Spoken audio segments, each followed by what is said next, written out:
wallets are in danger. To save them and our finances, we must find the 4 ATMs before our loved ones see how much we've spent. It is our mission.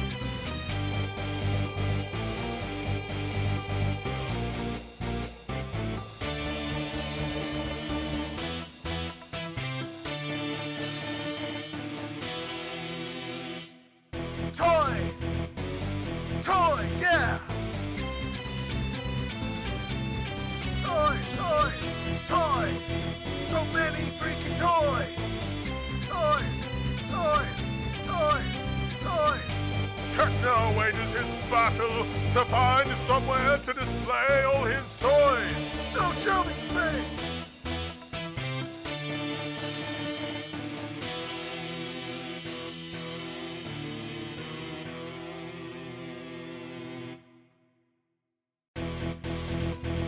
Our wallets are in danger. To save them and our finances, we must find the 4 ATMs before our loved ones see how much we've spent. It is our mission.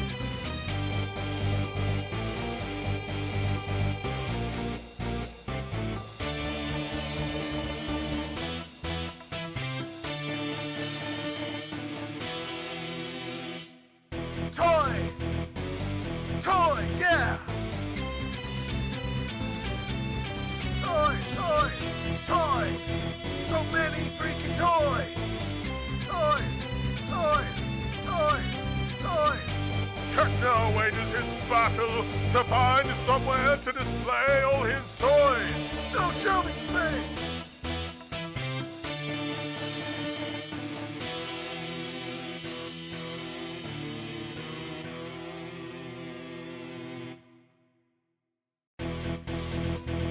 Our wallets are in danger.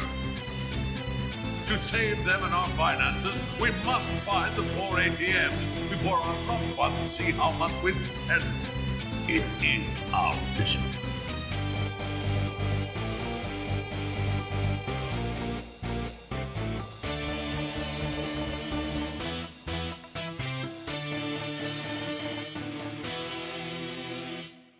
Toys!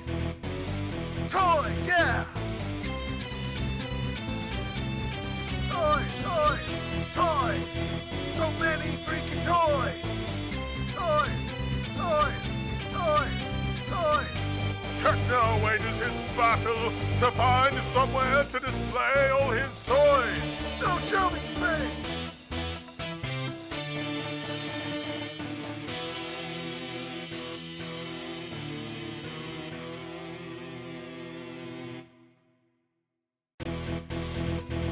Our wallets are in danger.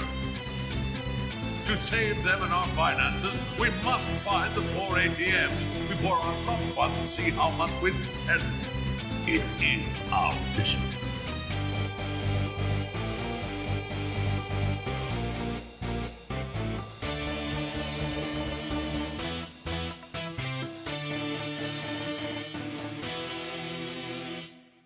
Toys!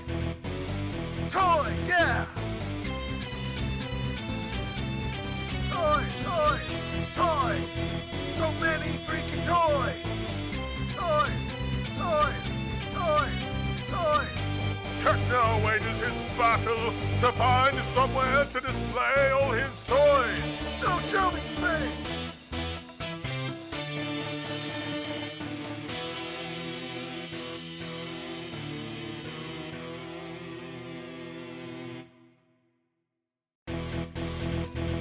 Our wallets are in danger. To save them and our finances, we must find the 4 ATMs before our loved ones see how much we've spent. It is our mission.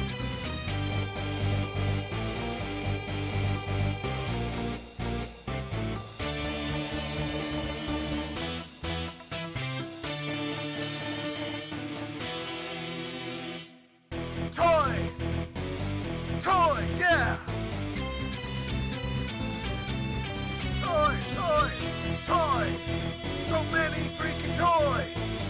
Toys, toys, toys, toys! Techno wages his battle to find somewhere to display all his toys.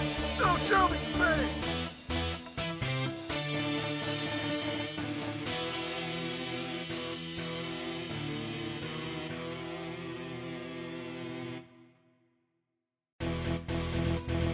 Our wallets are in danger. To save them and our finances, we must find the 4 ATMs before our loved ones see how much we've spent. It is our mission.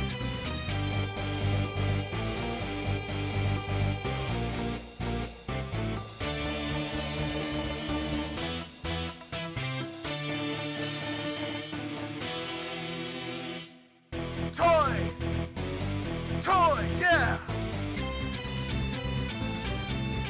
Toys, toys, toys! So many freaking toys! Toys, toys, toys, toys!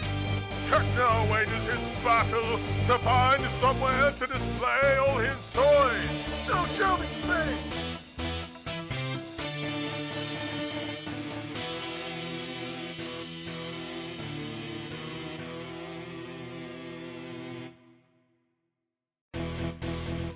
Hello, everyone. Hello and good evening. It's me. It's Techno, and we are opening toys tonight with special guest here of Ramses. Hey, you all know who he Hello. is, I assume, but Hello, in hello, case hello. anyone doesn't, never a bad thing to reintroduce. You've got stuff to show. Yes, hi, my name is Ramses. I am a PNG tuber. I do various content streams. I do model kit streams, video game streams, streams where I react to stuff on the internet and or TV shows, old TV shows. And I also host a podcast called the Saints Cosmocast. We've been doing it for 6 years. Please give us a listen at saints@scosmocast.com.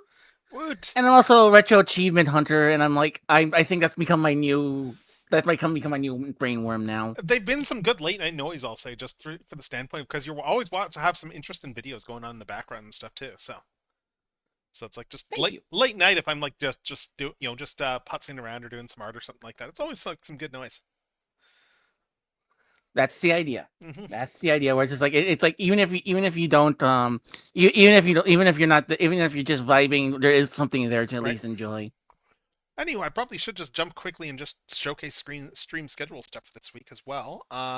So this week here, in terms of what we got planned, we did the Star Rail stream yesterday, did a bunch of 4.0, and we're doing the toy stuff now. And then, of course, tomorrow we're going to be starting in on the Windbloom Festival stuff for Genshin Impact. But because, God, isn't it great having like 2 gotchas with fairly recent content updates that I need to spread myself between. Yay, that's the best. It's the absolute best. The sarcasm is just dripping. The sarcasm is just dripping off my tongue right now. Oh yeah, I can hear. I can smell it from over here. Yeah. All right. Anyway, so we are going to be doing another Shatterglass-esque thingy-mabobber as we're opening a whole bunch of figures. I'm just realizing too, I should probably I didn't even think to do this. I should probably just give you a Discord screen share so there's no time delays. Hold up. Because when you're doing these sorts of things, honestly, like a lot of the time, Twitch, you never know what the actual time delay is, and if you're showing things off, it just removes any of that any of that frustrating bit of crud. What like how much of a delay is there? Yeah, but that's fine. I've gotten used to it by now. That's fair.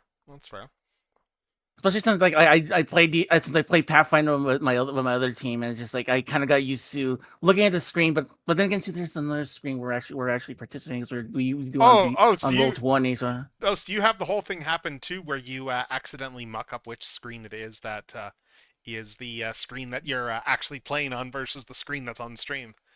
I know that. Or sometimes I'd be like, oh yeah. Sometimes I'd be like, no. Sometimes it'll be my turn. I'm like, oh wait, I'm watching Pixelmate. What? But yeah, I've been there with that sort of thing though, where you have that whole thing of, oh crap, that's right, this is the I'm trying to move around my character on the wrong screen, and it's like, wait, no, this isn't the actual Foundry screen. This is just the But anyway though, so we are continuing to indulge my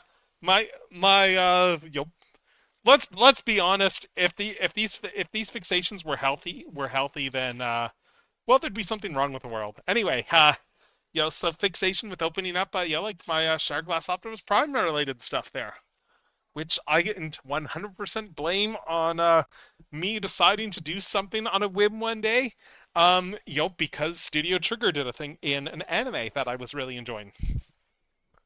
And here we are. Yes, yes. I remember having a moment of going, oh, you know what? Huh, the fans hobby on Big Bad Toy Store, the fans hobby Shard Glass Optimus is actually pretty cheap right now, and it looks like that the Shattered Glass one that they MP10 that they did was also pretty cheap. It wouldn't be very hard to like do a little bit of like get these on the cheap. Build a little bit of a Shattered Glass Optimus collection.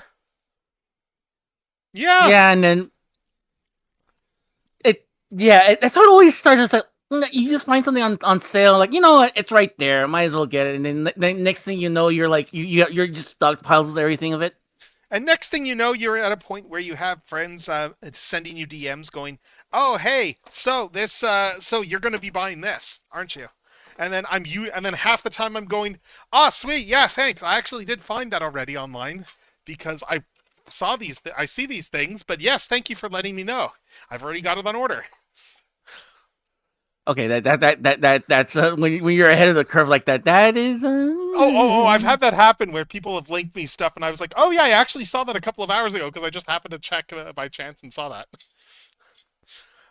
And that's actually something I've got coming up soon. But so we got a mix of Akane Shinjo stuff and a mix of Shard Glass Prime stuff. It's very actual Transformer heavy for this segment.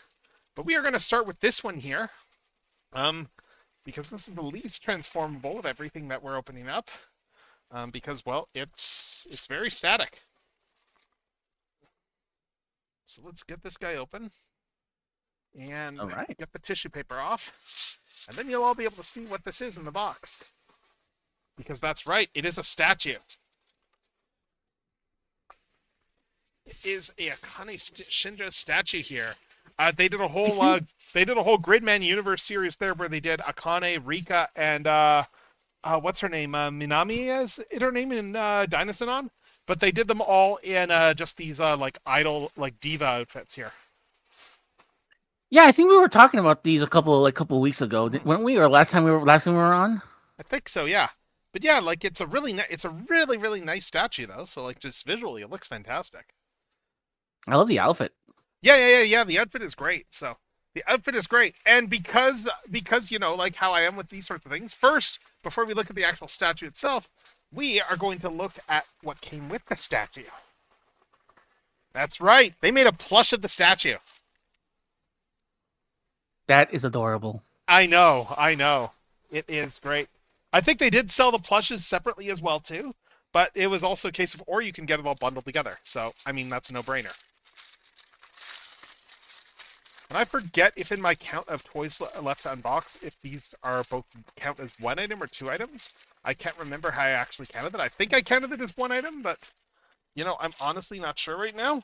I'm usually pretty good about that, but since they were both, like, packaged together, I'm like as a sale item. I think that I counted them both as the same thing. But yeah, so we get that whole thing out here, and then we see that the hat is in its own little separate baggie too. Well, that's fun. It's a removable hat. Does it have like magnets or does it have like Let's metal find inside out. of it? I think it might. But yeah, like just taking a look at the base outfit here, it's pretty nice, honestly. We got like it's got a good Akane likeness there. It's got the hair. Turnaround looks pretty good. Got all this little printed detail here on this. Like we got the special signature to save a soul right here on the back. Like in the 02, I guess, because of just the fact that this is probably like the second. Yeah, there's there's 3 in the series here. What else is there to look at? Yeah, it's just your standard sitting pose. I wonder if the jacket comes off actually. It might. Oh, it does come off. Yeah, the jacket does come off. So you can display this without the jacket. And the headphones are just... Oh, that's fun. Look how they did the headphones. They're just like a little piece of like fabric here. And they just come off like that there too. So there we have her just without the jacket, without the headphones. Kind of an unexpected bonus there. And then, yeah, then we got the little hat right here. Which, oh my god. The hat, it's just like till all are gone just right on it. Oh my god. Yeah, just flat out, just slapping in the face. Is like, yeah. I love She is how indeed the pretender I shell. think the best part about how it's not just that they have the Tillalagon text there. It's also the fact that it's very reminiscent of the BotCon toy, like the actual font. I don't think it's exactly the same, but it's very similar to the FunBob font that they used. Mm. But yeah, let's see. Oh yeah, there is a magnet right here, and there's a magnet so it just sits there off to the side. Yeah, that's cool. Or I don't know how it's supposed to go. If it's supposed to go like this, or off to the side here, or off to the side here. But I mean, like it works well there. And then yeah, just looking back at the jacket here, I mean, they did some good detail on the inner jacket too. Just you got the inner lining, you got just a little trim over here. I guess the trim is probably the more visible part there, when you actually have it on the figure. But no, it's pretty cool. I like that. I like that it has like these little buttons on the side of it. Such an amazing little detail. I like. Oh, you mean over here? Oh yeah, that's not Yeah. there. Yeah, the little pins. Yes. I mean, again, that's probably just a case of like they're emulating the actual figure design. And yeah, like that would be a pretty interesting job, honestly, just being the person who's yes, toys. Hey, Komi, how's it going? Yes, we're starting off by looking at the Akane Shinjo statue and It's my plush bestie. two set here. Yeah, it's hmm, I'm just trying to get the because the jacket actually does come off, so I am just trying to get this, make sure that the hand actually comes out to the sleeves. There we go. I think it has to do with the fact 'cause, like, I think a lot. I think there is like a larger market for like custom plushies. Oh yeah, no, there absolutely is. Like, although I know there's a market for like the really small custom plushes there. Like, there's a big market for those. Like, Yeah, there's where people. it's like not custom plushies, but like custom costumes and stuff like that. Okay, So it's like I'm pretty sure they did that. It's like in case you don't want to have that and you want to have like all of this instead, or want to give her like something more traditional. right. You can give it to her if you so choose. Hmm. If you had the ingenuity to do it, Yeah, which I'm pretty sure a lot but of people again, some do. good accessories here. Like the headphones there are just a little like just like fabric bit there, like just that hard what is it? It's not cardboard. It's whatever that harder fabric thing is. We got the hat that's just magnetically attached. We got the little jacket there that's removable. It's a really nice package. And actually, where is I'm gonna just grab the other Akane plush I have here and just to put it next to just to compare because I have the Gridman Universe plush that they did as well too. And yeah, I these think we both look. opened that one the last time I was here or something. Because I remember seeing this Maybe and I might have. I can't remember which Akane unboxing I opened this one on. I was sitting on this one for a while. Like I say that I actually still haven't opened the Rika that they did at the same time as this. Like I right. still have That's to why it's get to like I that. That's a remember. future stream. Yeah, I'm having flashbacks here of earlier stuff that I can't remember, but at the same time too, that's part of the fun of these streams. Yeah, yeah, it's fun stuff. So, and yeah, I think the plush lived in my did that I'm trying to remember, did that plush have it spend any time on my shelf? I can't remember if it spent any time in the toy shelf or if I didn't have space. I think I have the Shattered Glass Prime plush in the shelf, but yeah, anyway, yeah, we've got the actual statue now. And yeah, Good Smile's been doing God. They keep coming up with new Akane statue designs that make me go, "Oh my God, just take my money." Like, I mean, there's one that I think the pre-orders are closing shortly, where it's just like a twofer there of well, like when they first showed off that when they first the statue is like Akane and Rika just still holding hands and a really nice pose. And then I saw that when they put it up for pre-order, they actually this is where they twisted the knife because they actually have the combined statue available, but then they have Rika and Akane available separately with separate bases. So you could just like pay a little bit less and buy just one of the two. But it's one of those things where it's like, yeah, that would save money, but unfortunately the pose is very clearly meant to be like both of them standing together, and it just looks better like that. So it's one of those things where it's like, oh god damn it. And looking in here as well too, there's another bonus that they've got. They've got a little trading card as well.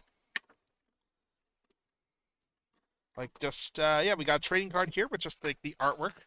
I believe this is like the original artwork that they based the statue off of, because a lot of these statues are based off of concept art.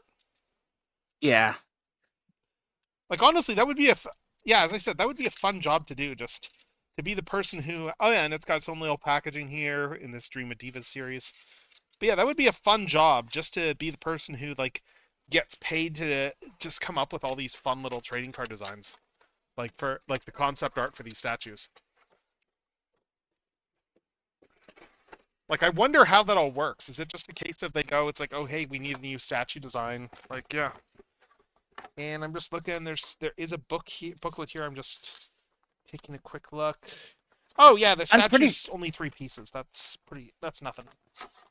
I was gonna say, I think what ends up happening when it comes to like statues and stuff like that, especially like for like merchandise, I think what ends up happening is, I think like in this case, Trigger might be like okay, or Super Raya might be like okay, do you have any spare designs you want to like give us? And I'm knowing Trigger like, oh, we got like a trillion of these, and it's like okay, cool, we'll use one of these. It's like, well, okay, cool, and Yeah, they just run with it.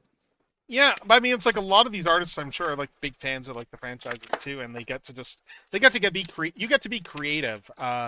Like just the whole constraint. It's like how like constraints generally breed creativity, which people tend to forget.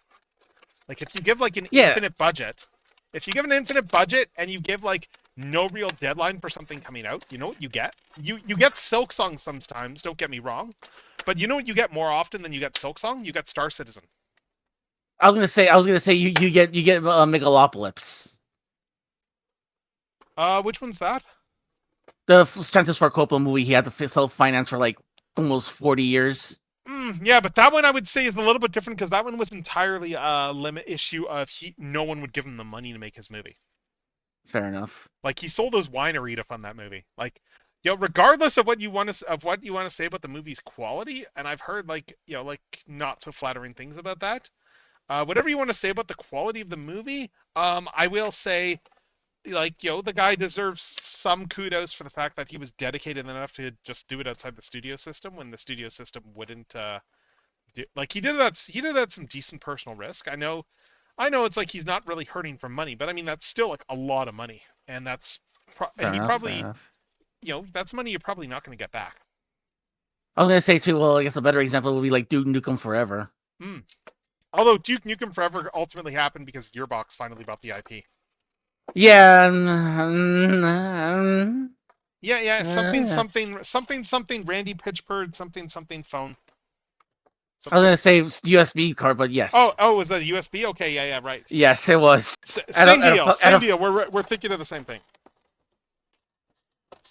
Look, end of the day, Gearbox, or like it's like, or something something. You know what? Let's just replace this voice actor who wants more money for the fact that he is like does a lot of stuff for the game. Because yeah, they did that with Claptrap, if anyone remembers. right, They replaced the voice actor because he right. wanted more money. Or like any Hoyoverse game. I was gonna say yeah, Hoyoverse. Well, you know that all too well, God, unfortunately. yes, yes. All right, so we have this giant pole over here, and that is presumably not going in the little toe one over here. No, no, so it's gonna go in over here. And I like that they have this big, like fairly long shaft there because it just means that this is not gonna fall off easily. Because you got like a fairly, it's a fairly long metal rod, honestly, which is nice. And I like that it has like I like to have that plastic groove on the bottom, so it looks like Hmm. she's like moving her like she's moving up like she's like walking. Yeah, she's just stepping up there. Yes. Yeah, like she's mid-step. It's a good way to do it. And then just putting the metal rod installed into the base is a good way to make sure everything is stable. But yeah, here we have Akane there, like in all her glory. She's doing like your standard idol thing there. We got like like all her various like like her body frame is like very much on display here in terms of just like just just body shape and stuff like that. Like they've got the jacket, looks pretty good. Like face likeness is pretty good, but I mean that's not really a surprise. Not really a surprise as well at all.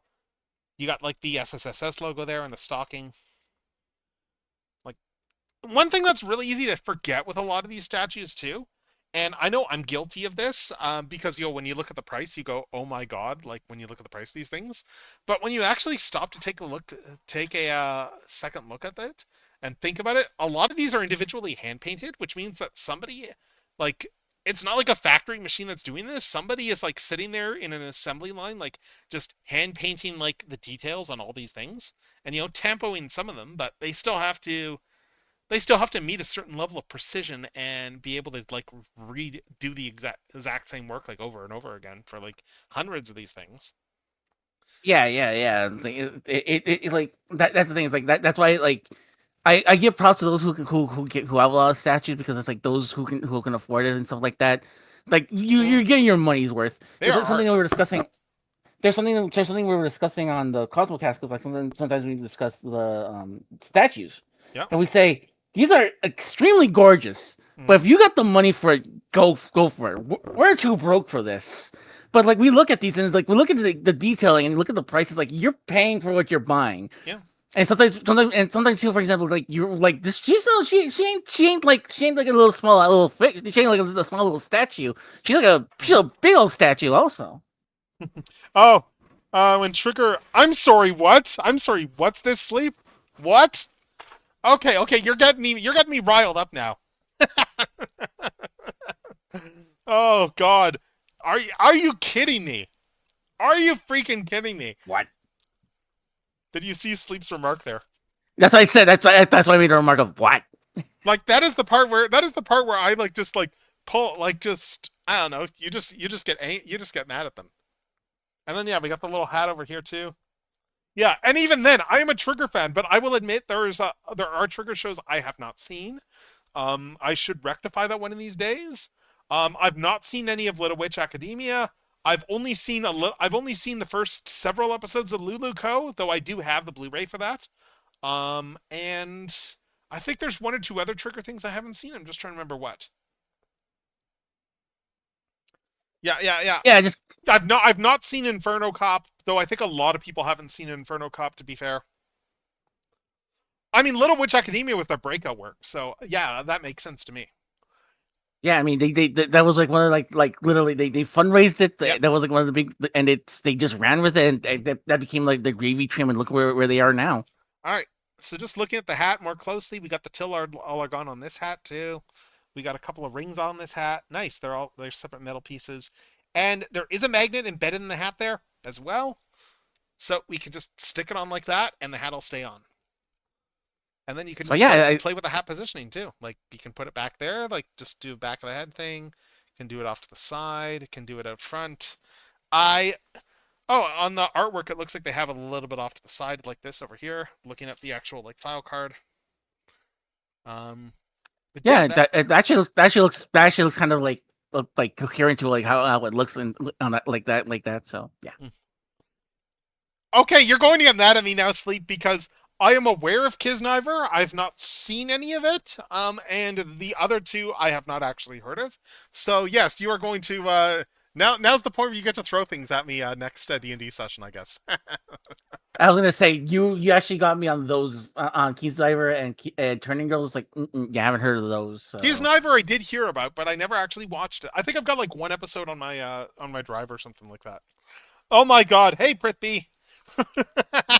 I guess I'm going to co-jail then. Well, although I'm guessing, and I assume co-jail is wherever co is when we are not bugging her to stream, because it's been a while since she's streamed. And let's be honest, a bunch of us who all like would just pop into her like Monday streams just for casual hanging, all miss that. So, but all right. So anyway, that's one item down on the list there. And the next one here, we're going to be doing a bit of a spread because this one isn't necessarily is going to be like the least Shattered Glass Prime thing in here. Oh, Battle's terrible. Oh, interesting, huh? Interesting. No, that's some interesting trigger factoids, huh? Interesting. But yeah, so next up is going to be the least Shattered Glass Prime thing on the list because it is in fact a blind box multi-pack of which one thing is a Shattered Glass Prime. Oh yeah. Oh, the Ai Hoshino. Yes, this is a model kit actually. I actually need to finish the kit because there's a second body. There's a second body to the kit that has like a swimsuit body. I need to finish that build at some point. I just have not had time. But yeah, that's the Kotobukiya model kit. So honestly, it's really nice. But yeah, so next up here, these are made by Aldi. I think I don't know how to say the name of the company, if it's Aldi or All Day. They're a I think it's all Chinese. day. Okay, they're a Chinese company, I believe, and they do a bunch of blind box stuff. And this wave has a Shatterglass Optimus in it. So obviously, I was going to be buying it. And when you're getting blind box, you just buy the case, you get everything. Because that's how it works. So we got a whole bunch of different characters in this. A couple of these do have chase variants to them. The Shatterglass Prime does not, thank God. Thankfully, that is not a chase figure. But there are some chase variants for the Galvatron. So, yeah. I think the Galvatron is like one's anime, one of them is like anime cartoon colors, the other one is comic book colors. One is the chase. There's a chase variant that is the toy colors, which is just the comic color Galvatron. And Or then there's Galvatron another 2. chase variant that is, I think, replaces that Galvatron with a mid-reformatting clear plastic Megatron. Because they did Oh, Megatron in the previous wave, but they put the reformatting one in this wave as a chase one. I love that they have like they have the mini bots in like in accurate size to the rest of the Yeah. figures. Oh yeah. They've been doing the mini bots are actually in the same package too. Like they're both sold as one thing. Like it's six. There's 6 things in here. I see a hot rod as well, so it looks like I might have to find. I think it's actually Rodimus in this. Oh, still, I can't remember. Rodimus, hot rod. I don't care. You know how we were talking about earlier about it's like you just go into a rabbit hole and you just end up with a lot of stuff with a single character. You can take one while it gets with my characters at this point. And you can tell that this is a thing that's being sold for blind box stuff because they have this whole box designed. It's that like you've got a whole perforation line there, so you can fold this whole thing up. Feed it in here, and then the Galvatron pops up a bit there, and now you have what you put on a store shelf. Now you have what you put on a store shelf if you're actually selling these things, like as an actual store, because the retailers are buying these boxes too. Like it's a nice package. Yeah, it's plain, but it also they is did very the same striking. thing with Blockies as well. With regards to Oh yeah, oh definitely. Oh god, yeah. It's minimalistic, but it gets your attention right away. Yeah. I've bought enough Blockies cases to know how those work. Yeah, so.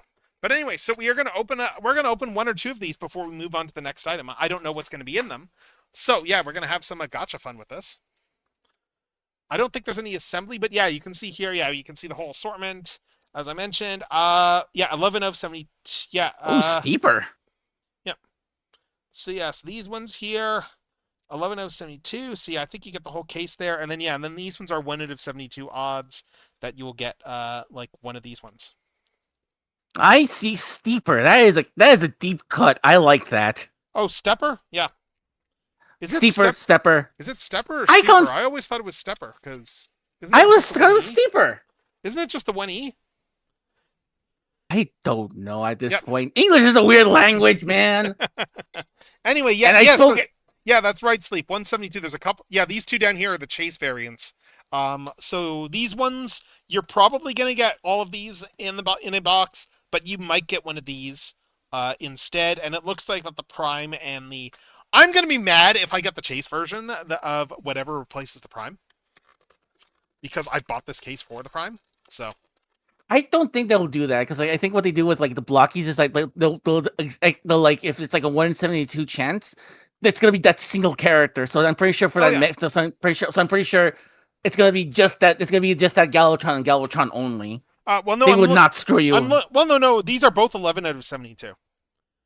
Oh. So whereas all the others are 12 out of 72, which means that like one of those which means that the blind box things can replace either one or the other. So anyway, let's slide this thing off and. All right, we got our first set, which has a few figures in here. We got Brawn, we got Bombshell, and we got my boy Rat-Bat. That looks like that for all the things you're getting in that one set. That is very cool. Yeah, I was very curious as to how big these would be in person. So like when you read about the scale, they don't look like they're going to be that big. And yeah, and here's Brawn over here. Let's just zoom in on this Brawn. It's a good face likeness here. Like I like the ball joints it has. That's really cool. This thing is very heavily ball jointed. Like we got ball joints there at the shoulders. We got are those butterflies or yes, they are butterfly joints. Ooh. He does have butterfly joints. And as for the rarity of the gold one for the blockies, I would have to check. Because blockies generally has like the chase ones. There's the ones that they will there's the chase ones that they have, and then there's the super rare chase ones. So I'm honestly not sure, but it's usually like one to a case for those, if you get one. Yes, we have those there. We have a waist joint, which has a little bit of a wobble to it. We got a ball joint. Do we have wrists? Yes, we do have wrists. Yeah, because I think like you can actually, because I think those are with spare hands, so it's like Mhm. it has like wrist articulation. Yeah, I can't remember which one I got. But that's a good question. Yeah. What the odds were. I would need to check the case. We got ankle tilts too. Full on proper ankle tilts. So yeah, these Yeah, that's guys. actually rad. Yeah, these are actually really posable. And there's a pin joint over here. I'm curious on that. Why there's a pin joint right over there. That doesn't make sense to me, but okay. Anyway, we've got Braun over here. Let's see, accessory wise, Braun has his pistol. We can just put his pistol in here. Just fits in like that. Just seeing if this goes down any further. Should. It's just a yeah, it's just a round hole, so it should go down further. It's just not. There we go. Yeah, so there we got Braun with his little gun there right now. And then as you were saying, Ramses, there are alternate hands. He has these open palmed hands as well. So we can take this. I'm just gonna pop off one of the hands, put on this open palmed one, and there. Now we have Braun just making a little bit of an expression. To compare with some blockies though, just to give an idea of size, these are the blockies defenders. So this is Braun next to a blockies defender figure. So, not that much taller. But I mean, like, he's a mini bot, so he's going to be like half the tall of the regular guys. So we got Braun over there. Let's move on next to everyone's favorite Insecticon, or rather my favorite Insecticon, Bombshell. Again, we have like some open hands for Bombshell too. And looking at him, ooh, he is really, really nice. Yeah, I'm really liking the gray on the... Oh, that's what that joint is. Okay. Okay, that's why there's that pin there. Okay, Braun has articulation, has a ab crunch too. That is fascinating. That is extremely fascinating for them to have an ab crunch. That is Yeah. really cool. Yeah, because I realized while I was messing with Bombshell that wait, there's an ab crunch, and then went, hold up. And good range on this ab crunch as well. Nice. Like it, yeah. Decent range to it for the up and down. Pretty much sleep. Yeah, I guess they can. I mean, granted, although you can sit them on the toilet just by doing this too. Like there, now they can sit on a toilet. So if you've got your Cybertron short round and you've got it in the fan mode that everyone knows about, then you can put them on the toilet. Let's see, what else? Yeah, we got the... Yeah, I really like how they worked the Insecticon eyes there into just for the butterfly joints. I think they have done all three Insecticons in this scale now too. I think they did the other ones in waves 1 and 2. And then yeah, we got his little head gun here, just on a ball joint as well. Honestly, I've always preferred toy colors for Bombshell, like just with the purple body. But I mean, he looks pretty good here all the same. It looks like they did the ankles a little bit different here. There's a ball joint that just goes in back over here, and then we got the ankle tilt there. But yeah, it's a good Bombshell. Again, he has his gun, so we can just put his standard Insecticon gun in,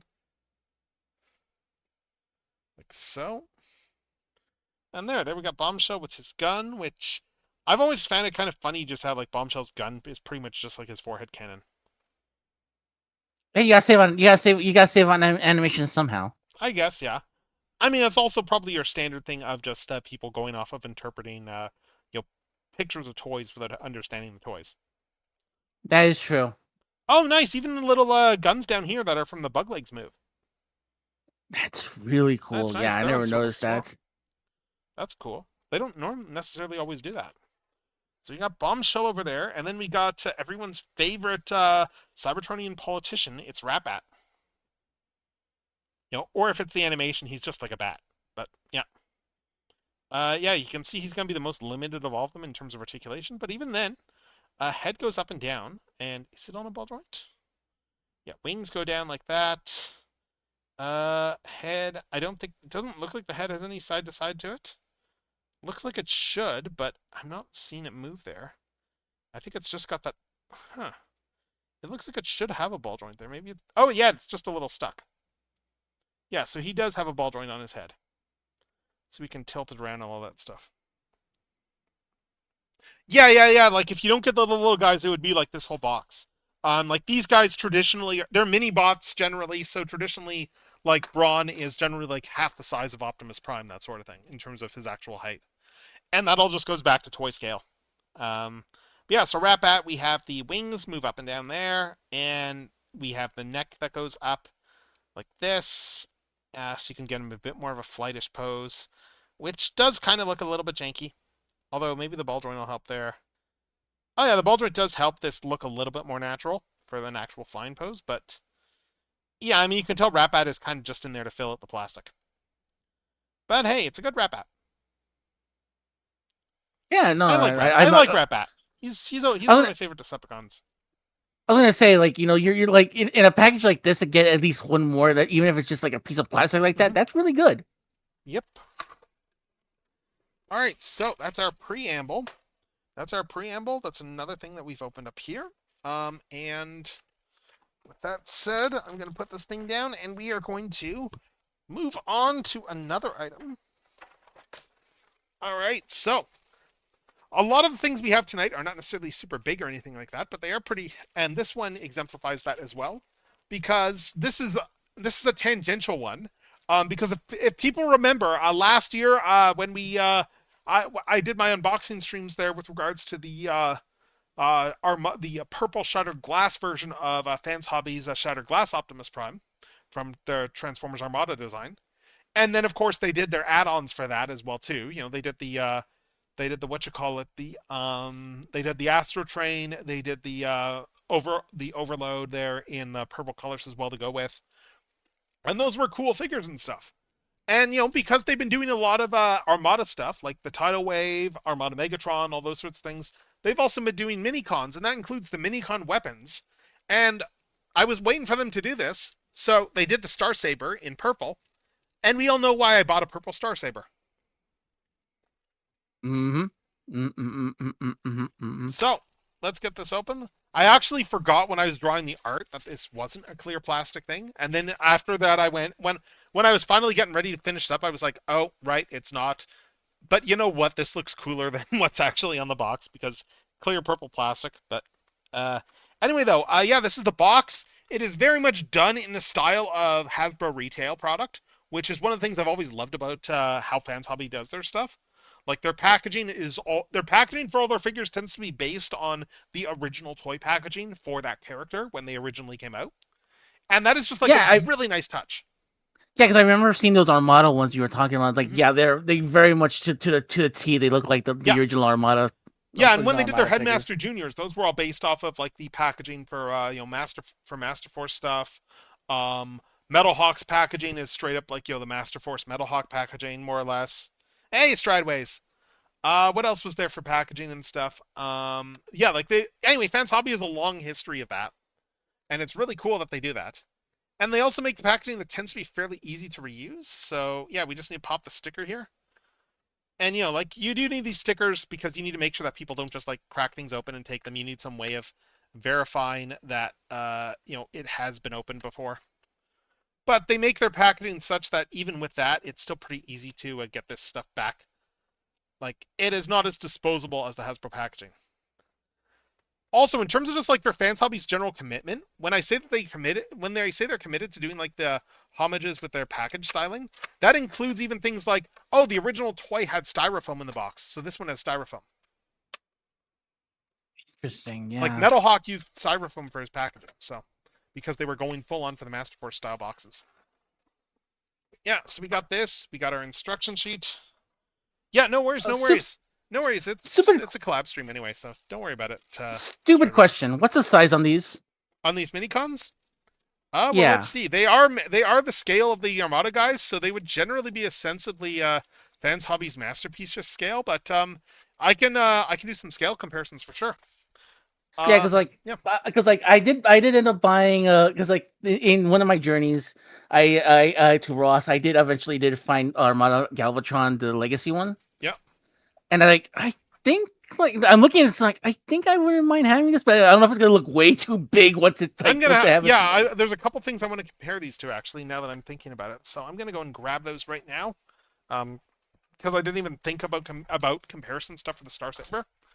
And speaking of, Galvatron is right over there. Of course, the tip of the gun barrel popped off when I pulled it off the shelf, but whatever. And I wanted to grab one more thing. Oh, so yours has the same issue too. Okay. Which issue? Oh, you mean the issue of the gun barrel falling off? Oh, it's soft plastic. I'm not surprised. It's soft plastic, and I pulled it out of a sea of toys, so it was going to fall off. That's just well, yeah. I am not shocked. It's not that big of a peg on the gun barrel. I'm just looking to see where that. Oh, here it is. All right, yeah. Let's just knock over all these figures and grab the gun barrel. Yeah, and I was gonna say it's like I got Legacy Galvatron, but it's like here's there's let me I got can I go on my soapbox here for a little bit? Absolutely. Can I? Ross, I'm begging you. Why are you making your why are you pricing your Voyagers at $20 American? And you pay for your then this leader class one is like $15. What the hell?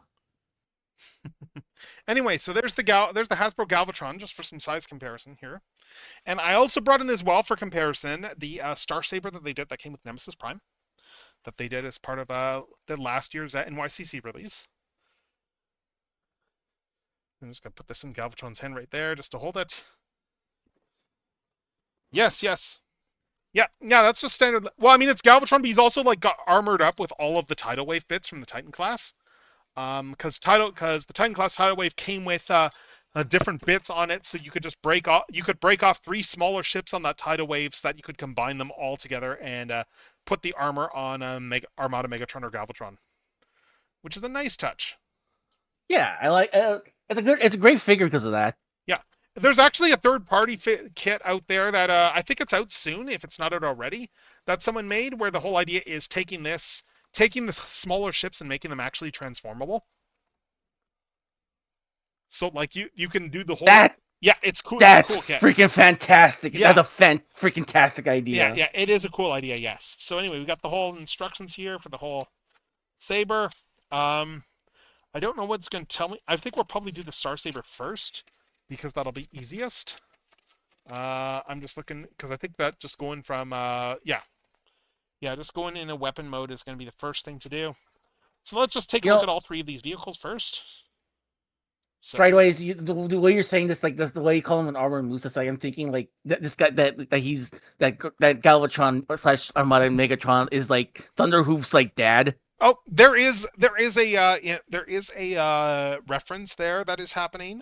So in some of the circles that we traveled in, just in the 2010s, and just some of the roleplay circles there. Yes. Yeah, you knew him better than I did, honestly, but yes, he was mutual there in like some of our friend servers for just Transformers roleplay stuff and everything. Moosetron was his online handle.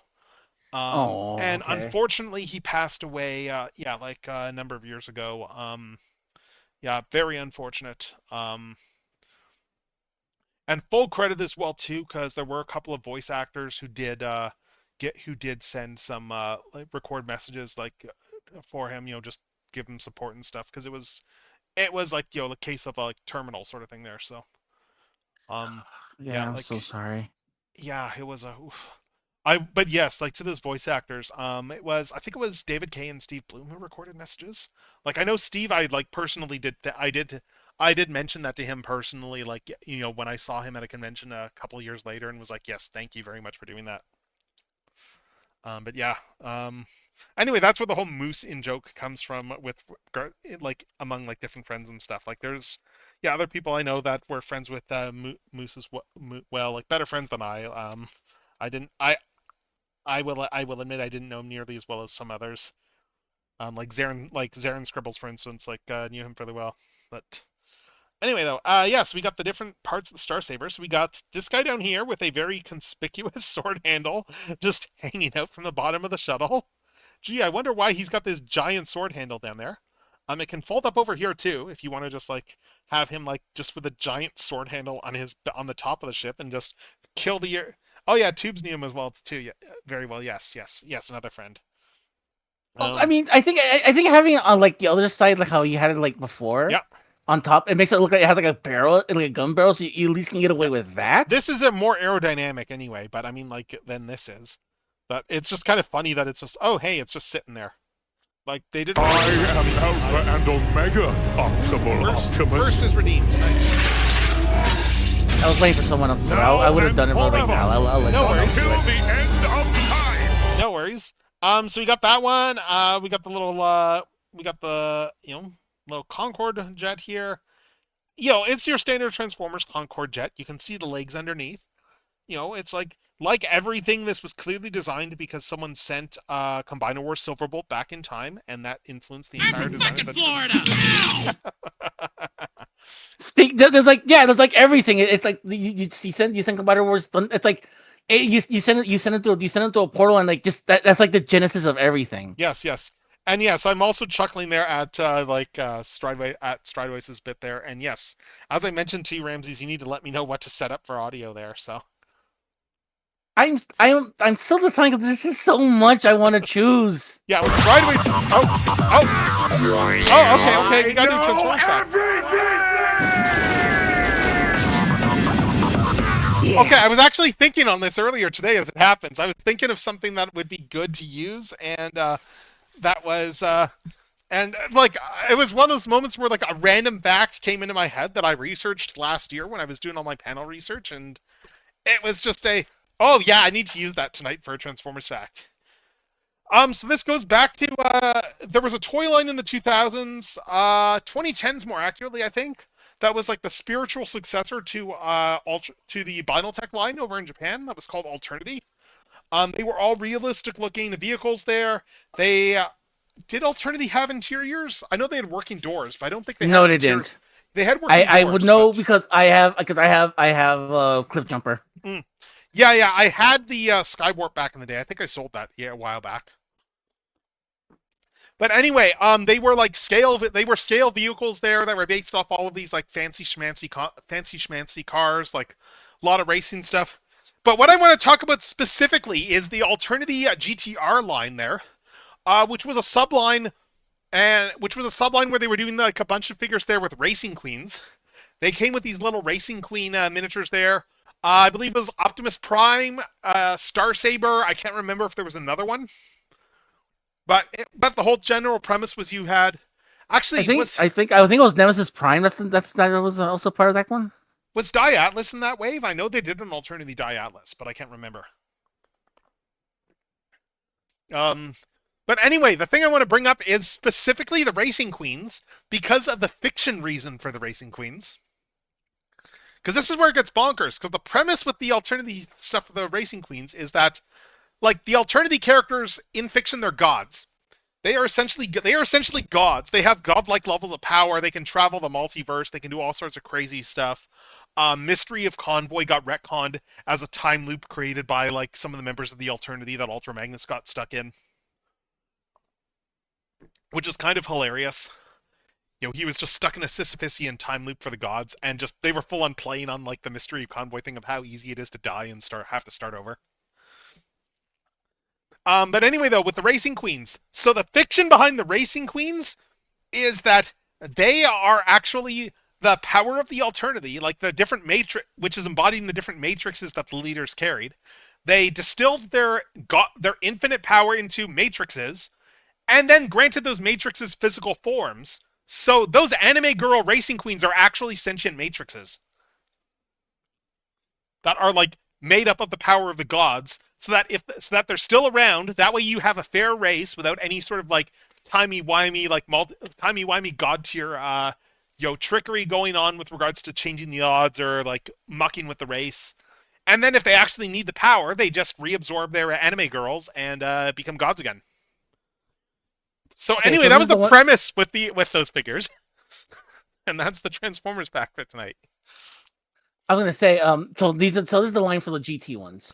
Yeah. It was Star Saber, Optimus Prime, Megatron, and Fortress Maximus. Oh, they did Fort Max. That's right. Okay, Dialis was a different wave. Okay, I didn't think he was that wave, but yeah, it was a case of they were all just doing racing. So like, they repainted that Optimus mold as so many different characters. Like that mold got redone as like all the Autobot leaders, because like Star Saber was just the Optimus mold with a new head, and I think that was the same for Fort Max as well too. Yeah, pretty much. It's just Fort Max with a new sword and Yep. a new head. That's about it, really. Yeah, and then the anime girl designs. Actually, the Fortress Maximus looks really good with those colors. To be honest, the green and the white and the blue They looks had really good. They had good decos on all of those. Yes. But yeah, so we got the third one over here, which is a very oddly colored Blackbird jet. Very oddly colored SR-71 here. But hey, it's gonna be the tip of a sword. Oh no, except it's not, because I'm looking up here and seeing that this is not the tip of the sword. looking at the Hasbro one here, it is very clearly not that one. No, it's the other way around. Yeah, other way around. This is the middle of the sword. So anyway, let's build an S word, shall we? Let's start by just, we pull the legs out. I think it's going to be pretty similar. I'm just following the instruction on this. So we bring this out, we flip these out. That's as far as this goes. It's not going to be a very difficult transformation. This one here, we're going to flip this back over here, and yeah, that's everything for this. That's everything this guy does. And then then we take this guy, and we are going to feed him in. Where does this plug in?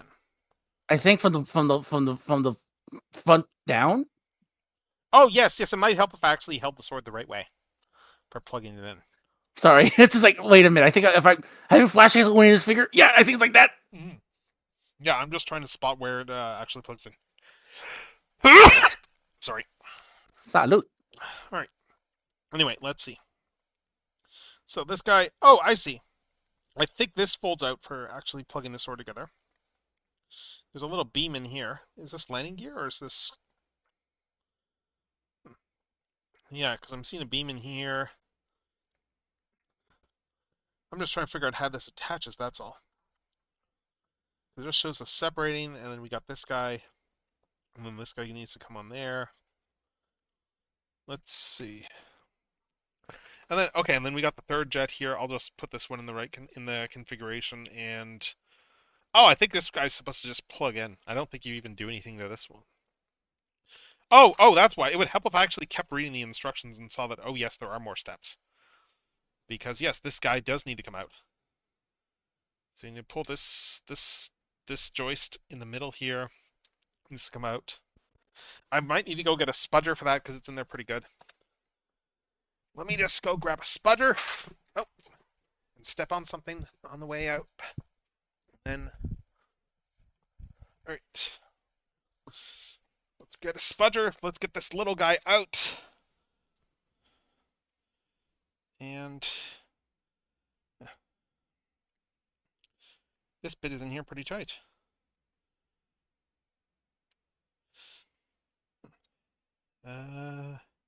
Yeah, make it look way easier than it actually is. Oh, there we go. I got it with my fingernail. Okay. So it was easier. All right, so then this comes in, this clips in like that. And then, we take this here. That clips into this back bit over here. Like so. So this clips together like that there. And then this comes in and just, I think this just slides in at the top here.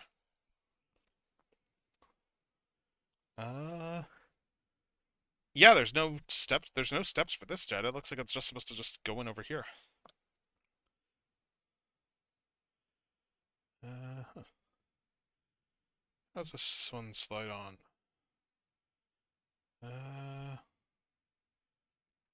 Or is there a step that I can't see on this?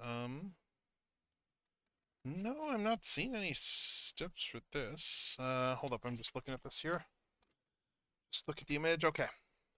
Okay, I think this goes underneath. I think this goes underneath here. And then we need to slide these in.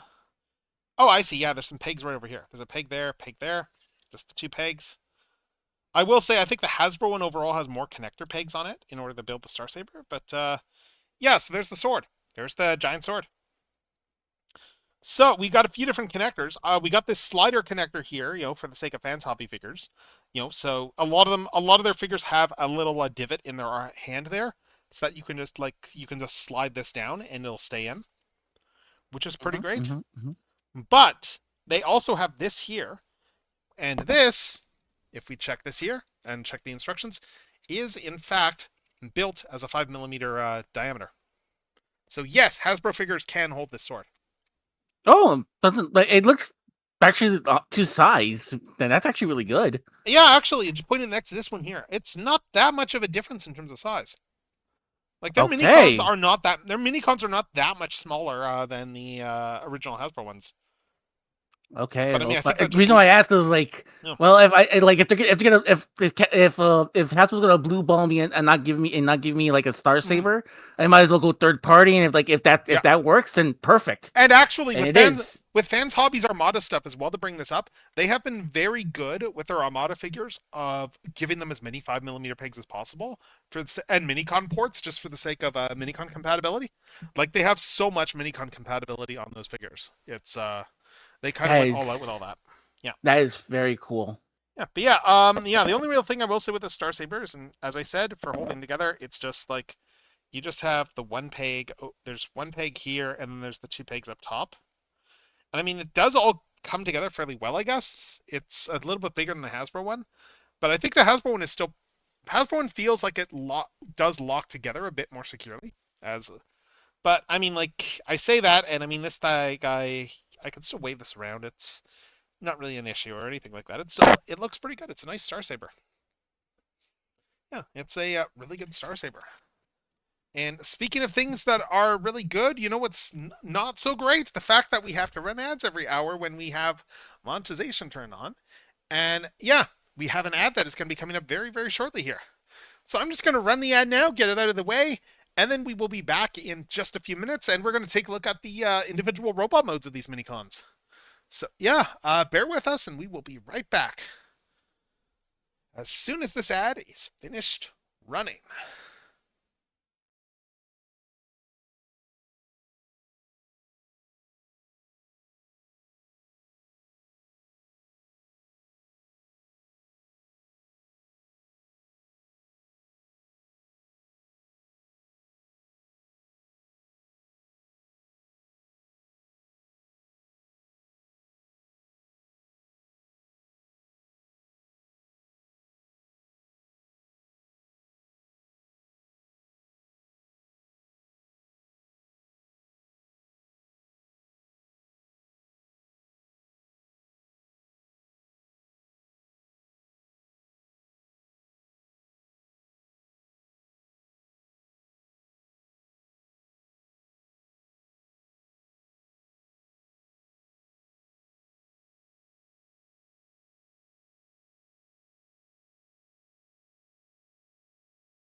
All right, and we are back from the ads. We are back from ad purgatory with Ramses and taking a look at Hello. all this various Showerglass Optimus themed stuff.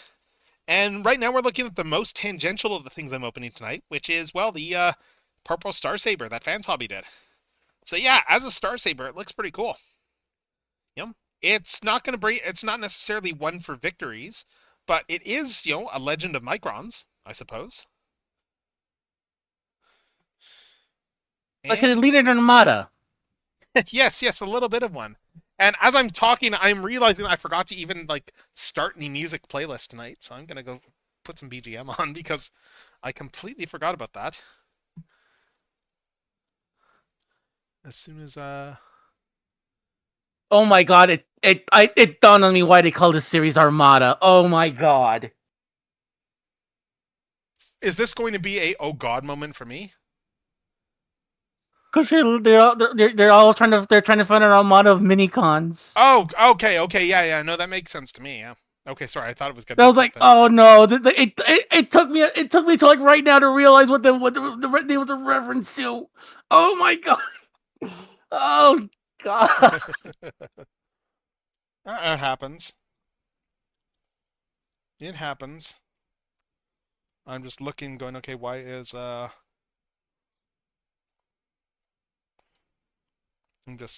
am just fixing up the notifications on music because Snip did not pick up iTunes. That should work now. There we go. There we go. Anyway, yeah, let's keep going. And let's take a look at the individual components of this Star Saber. Yeah, it does peg together pretty well. As much as I said, oh, hey, there's only these connections, it is pretty sturdy. Like, we just pop 3 bits apart like that. And then we'll just start doing the robot modes. So, we got this guy over here. I don't think there's any reported tricky bits on this, like, say, with the Hasbro one, where there's, like, one guy on the Hasbro one where you need to be careful how you transform it, because the plastic is very thin. I would assume because like you're paying X amount of dollars, For this one, for this Star Saber. Well, No, I mean, for that was for Fans Hobby. that wasn't a cheap one though. But the Hasbro one, that was a con exclusive. I'm pretty sure Fans Hobby got their bases covered. They figure Yeah. okay. Oh yeah, probably yeah. I don't think that they have a fragile pin area like because it's just the case of that people didn't realize that there's a pin that's on a slider, and if you don't pull that forward properly, then it'll crack the plastic on the Hasbro release. Yeah, I was well aware of that by the time I got my Nemesis Prime and opened it up, so I didn't have any problems. But yeah, the first few people who got that thing from NYCC in person were like, oh my god, because no one knew that. So anyway, so we got all those arms there, and then we got... Oh, this is that same guy, I think, actually, too. It's that same team member, yeah. So, on the Hasbro version here, these bits are on... And I think it looks like it's the same on this guy, too, actually. In that these are on rails here, so you do need to push these out so that you can pull this over. Yeah, it's the same thing, actually. It's literally the same thing design-wise. So that has to pull out first. And on the Hasbro version, if you don't pull that out properly and you just force it, it'll crack the plastic because of just this rail right here. Because you got this inner rail right over here, and then there's a pin that's inside there. But on this guy here, it seems fine. Yeah, it seems like a little bit more overt. It's more. It feels like more like okay, they knew people were gonna this is gonna confuse people sometimes, so they made it. So I'm pretty sure they did something to ensure that they wouldn't break if you try to do anything. But that's if you try to do anything like that. The head pulls up as part of the transformation there too, and I think then we just need to flip at the feet, and then we're done. Oh, and it looks like we got a gotcha redeem.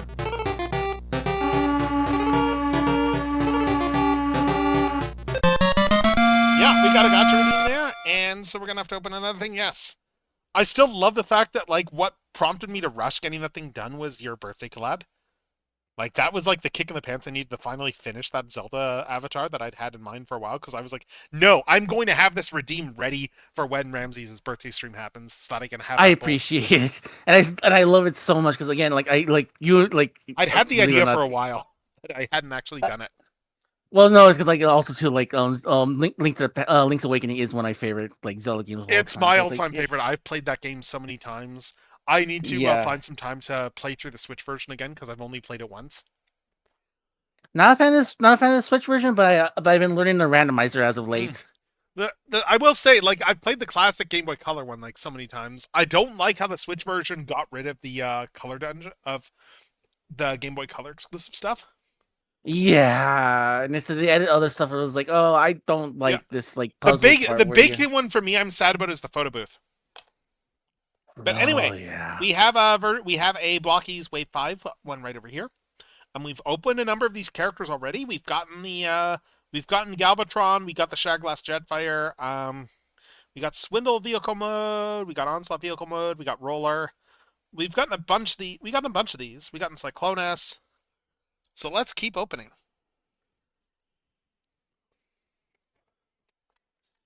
Let's see what's in this one. All right. And let's see. I suspect this is a vehicle mode. It didn't feel like there was a lot of stuff in this, but we'll see. Anyway, dumping it out. Let's take a look at what I just dumped out. And oh no, it's Soundwave. It's Showerglass Soundwave. Sweet. Sweet. It is still fun just to like how like they had a lot of fun with like he's one of the more memorable parts of the Showerglass stuff in general. Yeah, it's like well, he has like the headband, and he actually has like a strong personality instead of being more Yes, passive. yes. Yeah.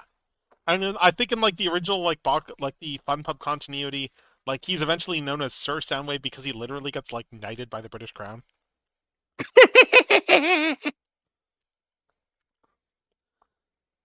I mean, I suppose that makes sense because it would make sense that in the Shard Glass universe where everyone evil is good and everyone good is evil, that the British Crown is actually like the best people out there. It would make sense. Now you just blew my mind. I kind of just thought of that spur of the moment. Hey, I just thought about like the Armada thing just a couple minutes ago, so that should tell you something. Yeah. Yeah. Let's see. So we got all this here. We got these feet. It's still nuts that this deco comes entirely from the music label Soundwave. Yeah. It was like It was not, just it's let's like let's repurpose the music label toy. yeah, I was to say like wasn't it like yeah like just let's do it in white like wait like for those who want to just have a white like just to fit with like your electronics. Yeah, And because here we are the now. Apple stuff was in vogue, so they wanted to do like the Soundwave in white. It made sense. Like that was when like the Apple they want to make it look like a premium Apple product. I mean, they made an Optimus in the same line. They made an Optimus Prime who turned into a speaker for an iPod. Well, like I his remember, trailer did, but that. yes. I'm trying to remember now if I sold my music label Soundwave. I know he's in my sales bin, but I can't remember if I actually sold him. And I'm remembering as well too, as I'm looking at this, the whole debacle over the headband. Like back when the original figure that was the retool of Ironhide came out. Because in the fiction they give him a headband already there. And what Fun Pub decided to do for the headband, rather than do the sensible thing of let's tool a head that has a headband on it, they made an add-on kit for the headband. And that add-on kit was like using dental molds and just making like a plastic headband you slapped over top. And it was not very good. I would imagine. I would imagine why. Yeah. Anyway, there were third-party sets out there for like just that people were made up just kind of as a response that were just like, little bags with headbands. Where just they did like fabric headbands essentially and put them in bags and sold them for like a couple of bucks. See that should have been how they should have done it in the first place. Yes, that would have made sense. Anyway, those were all over the place at TFCon that year. I remember that year. That was 2011. Was that 2011 or 2012? Maybe that was 2012. It was the last year that Derek Wyatt was at TFCon Toronto. I remember this because this was the era of Cheap Beast Wars 2nd and Cheap Beast Wars Neo figures in the dealer room. And because of all the Korean warehouse finds. And I picked up a Heinrad at the con, and I gave him a headband. and he still has the headband like on my shelf there. Like I've got like just a headband just over his Tanuki mode there. That is awesome. Yeah. Yeah, I mean, it makes sense because, like, Heinrad's everyone's favorite drunk Tanuki. Anyway, though, yeah. So we got the Shotglass Soundwave blockies right here. So let's put him over here with his boss Megatron, and let's get back over looking at the Star Saber like we were before. So this guy I think is pretty much done. We got the toes out. We've got the hands out. There's no holes in the hands there for posing. Let's see. Shoulders. Shoulders are these really tiny ball joints. And they don't really seem to go up a huge amount. I think that's going up is more so you're going to be just using this joint instead of the actual ball joint. Like it kind of resists, it kind of just tries to pop off the joint if you bend the shoulder up too high. But what else? We got swivels over here. We got a pretty good elbow bend. No wrists, no little peg holes, but I mean like the hands look fine though. What else? God, I'm just listening to the soundtracks here. I still can't believe that Angry Birds went, let's do a Transformers crossover and let's hire Vince DiCola to do the music for it. And it went way too harder than it should. Yeah, like the Angry Birds Transformers soundtrack is legitimately good. If you like the Transformers the movie score, it is more of that. Exactly. I remember listening to a couple of tracks like, oh my god, this is just I couldn't believe my ears. I was like, wait a minute, this is just more of the movie. Yeah, what's also great too for like for sound, I think the funny part too is it's also you can tell that this was when they were in the legal gray area of can we use the theme song or not because of rights, and you could tell that it's getting close to the Transformers jingle, but it's not quite there. In terms of like what did they start referencing like the more Transformers, when it's getting into the chorus of the main overture and stuff there. Like, it's very deliberately avoiding it quoting Transformers directly. Probably because they didn't want to have to pay music royalties. I assume Hasbro's worked all that stuff out now because they did the G1 soundtrack and all that, but it was still kind of funny, though, at that point. Where they were kind of being really careful about how they used the theme song. Right. And I just looked up, I was just looking up at the thing that you're talking about the headbands. Oh my god, what is going on here? Yes, yeah, they're terrible. They are terrible. This is even worse. This is worse than I thought. Yeah, no, it's awful. It's awful. And I will give them one point of props for that toy, and that is that they sculpted that Soundwave head with the full knowledge that mold looks down. So his neck is at an odd angle because they know that when you transform that toy, the head is always looking down on Ironhide. Got it, yeah. So his neck is actually like craning up a little bit just to compensate for that. But yeah, so we got ball jointed hips there. We've got a knee bend that's about 90 degrees, and then we got these toes that just pop out like that. Well, it looks really cool, like for the size that you're getting it. Like you're getting a lot of cool things for the size and the price. Yeah, I like the really proportion. Good. Oh yeah. We were talking about Shotglass Soundwave, yeah, because of the blockies. Yeah. Yeah. I really like though the I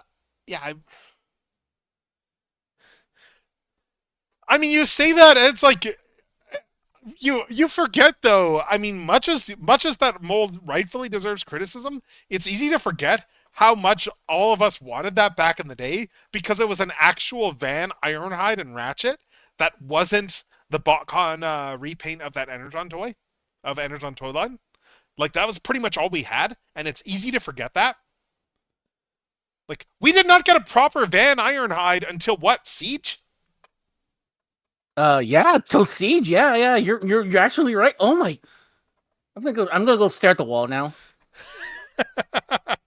But like, yeah, it's easy to forget just how essential that thing. Oh, I know.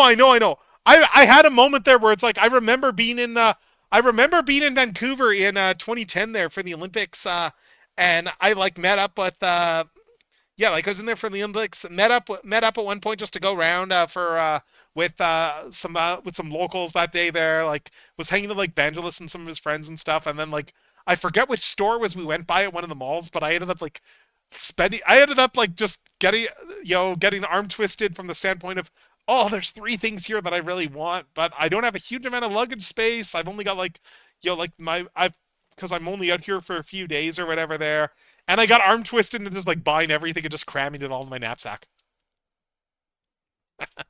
One of those was Ratchet. But yeah, oh, nice Colbert was there, cool. But anyway, yeah, that's the first Star Saber dude. So we got the second one here, and yeah, this one's so far it's straightforward. I mean, we've already got the legs bent down. So let's see. Yeah, this guy's gonna swing back over there, I think. Probably a head that folds up over here. Yeah, yeah. There's a head right here. Nice. That actually works pretty well. So that all comes all the way around. God, I missed the Colbert Report.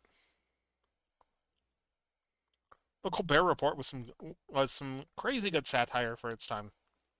I do like the fact that right now he's currently salting the earth right now on CBS. So it's like, you know what? Continue to do that. We love it.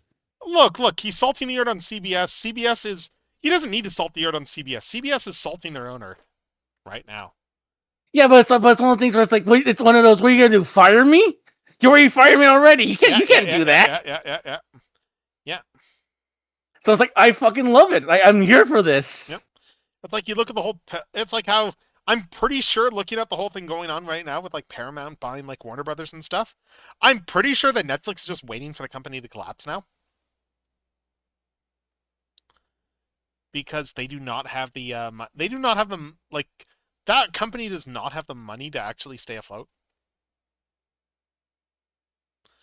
So they're probably just waiting for bankruptcy and then they can get everything for pennies on the dollar. Like Netflix is already getting paid like $1.5 billion just because the deal got canceled. But anyway, though, we got another guy here. We got another dude. Shoulders are not nearly as posable. Shoulders are just like going up and down. Unfortunately, there's no outward motion on these shoulders. But we still have some decent elbow range of motion, though. These shoulder pads move fairly well. What else? Ball joints here at the legs. Not quite a 90-degree here. It's more like a 45-degree bend here in the knee. But we do have like full ball jointed ankles though, so that's all right. I mean, still fairly posable. And yeah, and then we can still swing the arms outwards like that. So yeah, I mean, not bad. Head is also immobile on this guy too. So yeah, this one's a little bit more static.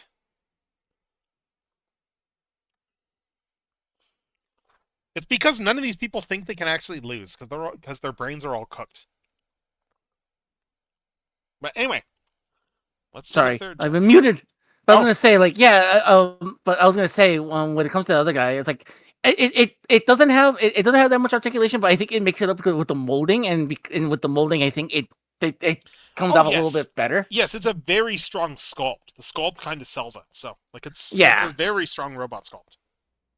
So I think that's one of the things I like about like the when you don't have to like worry about like. Well, you still have to worry about a budget, but when you don't have to like worry too much about things, like like in general, and you can like get away with like, okay, look, we can if we're gonna make this figure work, we can either have it be really articulated or have amazing sculpting on it, and no in between. Yeah, and yeah, looking at this guy here, you can see right here, full-on Minicon ports. Like these are fully these are like fully 100% compatible with Armada toys. These Minicon ports. Nice. Like they put Minicon ports all over the place on like their Armada guys. It's great. Okay, so these things are in sliders. That comes down there. And then this is gonna be the foot, and that's just gonna come up like that. Cool. Some involved leg transformation, which is neat. And then these just come around. Arms are just gonna spool down now. Oh no, the arms come down. Oh, interesting. Interesting how they did the arms here. The arms are just are full on a. You just bring them down like that, and it's like it's like Kingdom Rat Trap's arms in terms of the fact that they're actually attached to the kibble. Yeah, I was gonna say, like, wait a minute, so are those like attached to the actual body? They're attached to the wings. That's really cool. Yeah, and then we bring this whole bit down here, and that just slides in like this, and then we can bring looks like we just pull the head up like that. Spin it around. And there we go. That is this guy here. Like, yeah, they're all really nice. Yeah, again, it's Kingdom Rat Trap-ish. We still got the pretty good range of motion here in the shoulders. Like, they can't come all the way out in certain poses, but I mean, because of the design, but oh well. They do still swivel here under the shoulder. They have a swivel up here still. We got a pretty good elbow bend. The head turns, as we already saw. And what else? Ball joints here. Swivel over here. Pretty good knee articulation. And then, of course, we got, okay, up and down here. I'm just looking to see if there's anything else. No, there's no ankle tilts on this guy. But, I mean, you can still... He's got a pretty good wide base for his feet, and they're kind of sculpted here. That looks like they're kind of meant to be an A stance for the sculpt. So, I mean, like, the full team here, the full team looks really nice. Let's just put these guys over here like that. Like, that's the full team here for the Star Saber. I'm just going to pull Galvatron out of here. Get him out of the way. It's interesting. It's interesting, like, because like I was looking up the prices, and it's like for like $30, you're getting your money's worth for these small guys. No, they're very well done minicons. Yes, like they've done a lot. They've done. I don't think they've done the Requiem Blaster yet. I can't remember. I know they're doing it. I know they did the Skyboom Shield already, and I think the Star Saber was the first one they did. But yes, they've been going all out on all these guys. It's pretty great. That's pretty great. Yeah, so it's like you know, yeah, so I like the fact, like I said, like they make it up they make this up by giving you these cool options by like letting you put it in the vehicle mode. They look really good in vehicle mode. They look really good in its Star Stable mode. It holds up really well, and then also as robot mode, they actually hold up really well too. And I like that the guy who has like the weakest arm design also has like the best looking design there, so which kind of makes up for it in terms of paint and everything. Like, it's a nice little touch. So yeah, I'm just gonna shift these guys backwards a little bit. This guy's the weakest to stand just because he doesn't have any heels. Heel support. The other ones all have like wider feet. So he'll probably fall over again. But you know what that means? It's time for another blind box. Yay! We're gonna grab another one of these ones here. Actually, yeah. So we got another one here of this set. I don't know what it's gonna be. We will find out. And let's see. And I realized as I was opening the last one, I don't even need to crack this top thing open. It just slides off. So this is actually gonna be a really quick blind box. It just slides up. So this is gonna be a really quick blind box to open. So yeah, open this up, and it is Stepper himself, or Ricochet as he has been marketed as well. And we can see here he comes with a couple of Energon cubes too. Cool. I guess you got to give the insight, and then we got a little file card here as well. The other one probably has a file card too. Oh, he comes with his Target Master as well too. It looks like he's got. Looks like they're selling him under the U.S. name, so he's Ricochet and Nebulon there, as opposed to Stepper. Interesting. Yeah. It's funny how that is, because I think most like casual fans kind of just refer to these guys by their like the Japanese name, but like. For like, at least when I say casual, I mean like just the Transformers fans who know who this guy is. Generally, it's like, that's why I don't. Yeah, I mean, I mentioned Stepper, Stepper. Yeah. Like recolored Jazz. Yeah. So it's like I know him under that name because I think for so long they sold him under that name. Yeah. And then it's like, well, it just kind of stuck on my end because of that, because of it. So. It's funny. Yeah. I'm just realizing as I'm talking about this that you know what I never bought? I never bought that Power of the Primes one that they did. That was like the repaint of the Maga Jazz. Yeah, I'm not a fan of that. Like even before that, like that Jazz mold was kind of an iffy mold. Yes.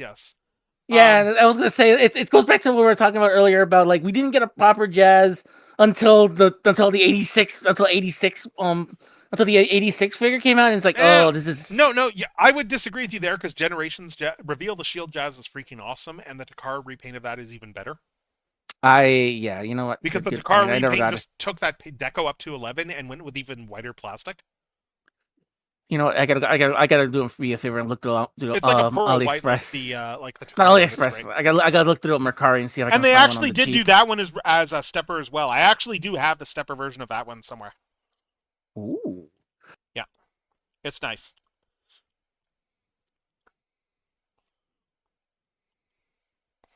Pot pie? Did they? What toy line is pot pie? Oh, Power of the Power Primes. of the Okay, Prime. duh. Yeah, Power of the Primes is a weird one.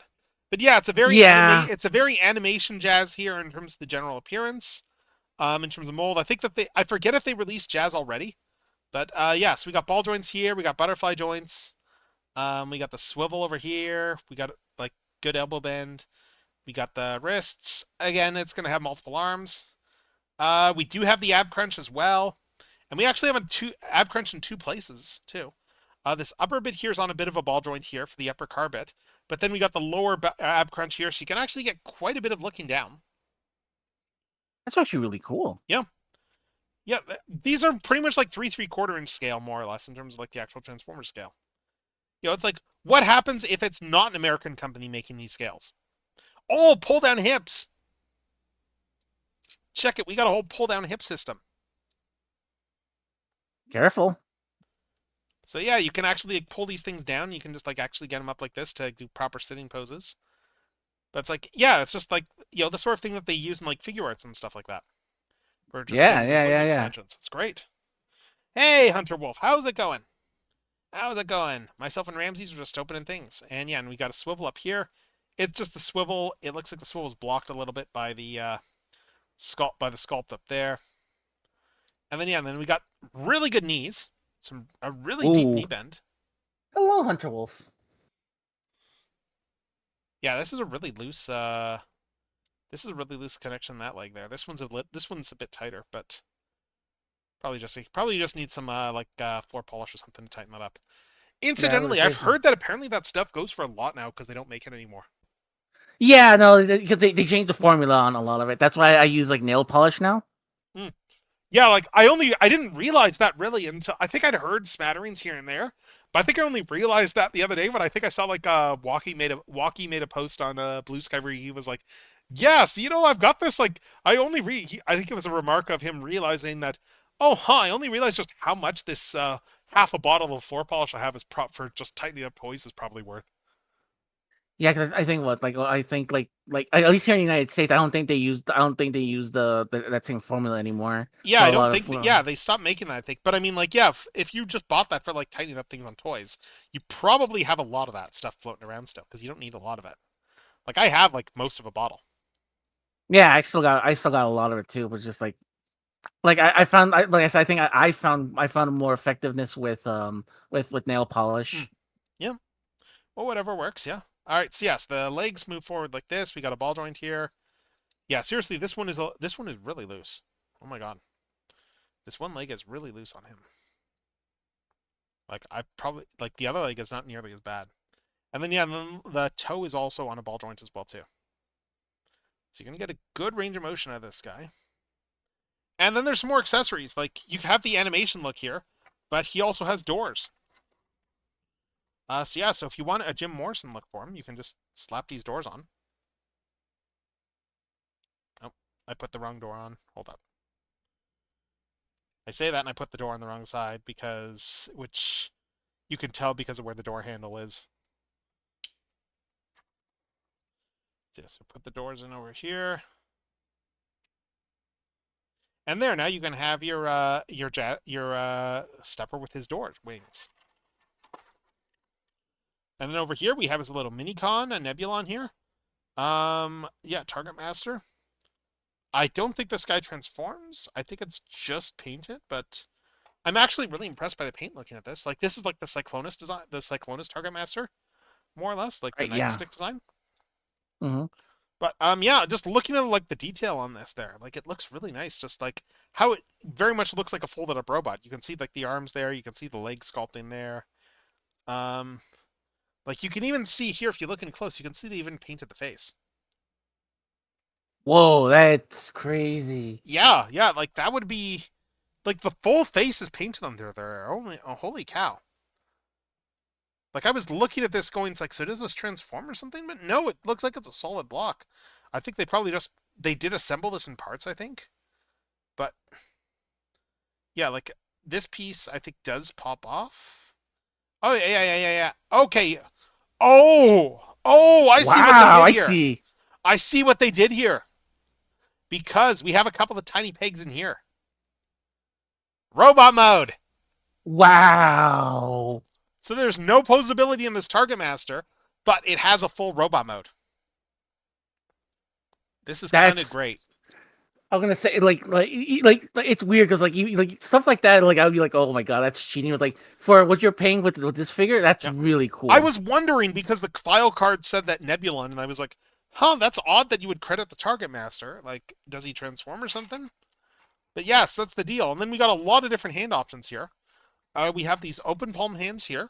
We have some hands for holding the gun. Like, we got these hands with the holes in them. And then we also have some pointing hands too. So yeah, we can do a pointer. Swap this off and give him a pointer hand. And there. Now we can have him just pointing. And we can have Nebulon just over here. Just standing there. Because that's all he can do. That's all he's good for. You know, it's like war. He's good for absolutely nothing. Nope. And we got another gotcha redeem.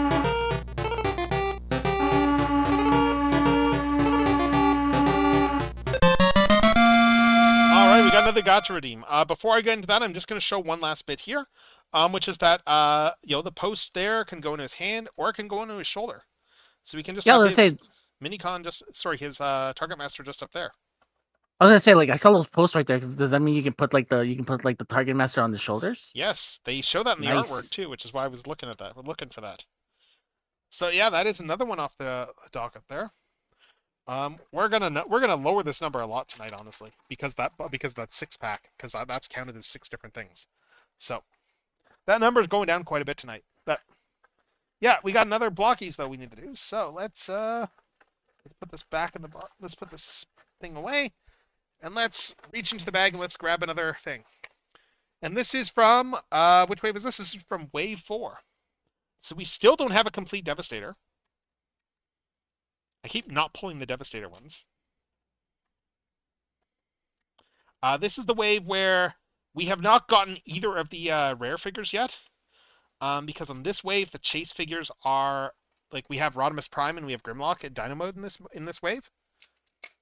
And I really, really want the 144 Grimlock if I can get it. Because it comes with a full waiter costume. That is freaking adorable. Yeah. But we've gotten a few things in this wave so far. We've gotten Scourge out of this wave. We've gotten, who else? I think we got Blitzwing. We got Shardglass Megatron. We got the Brilliant Hound. Yeah. Pretty much. I think a lot that I brought recently, they came with that Brilliant Hound. That hound is really good. It's a nice hound, yeah. I need to pick up Wave 6 of Blockies Defenders still, too. I know our local guy got them in already. I haven't been up there, and I haven't ordered any online either, so. Anyway, let's get this open, and let's see what we got. Right. Bag is empty. Let's actually look down at what I opened up. And oh, sweet, we got a Blitzwing. Sweet. For some reason, I thought I'd open them, but I guess not. Oh, that's because I got one of the regular size Blockies Blitzwings. That's why. That's what I'm thinking of. So let's snap him together.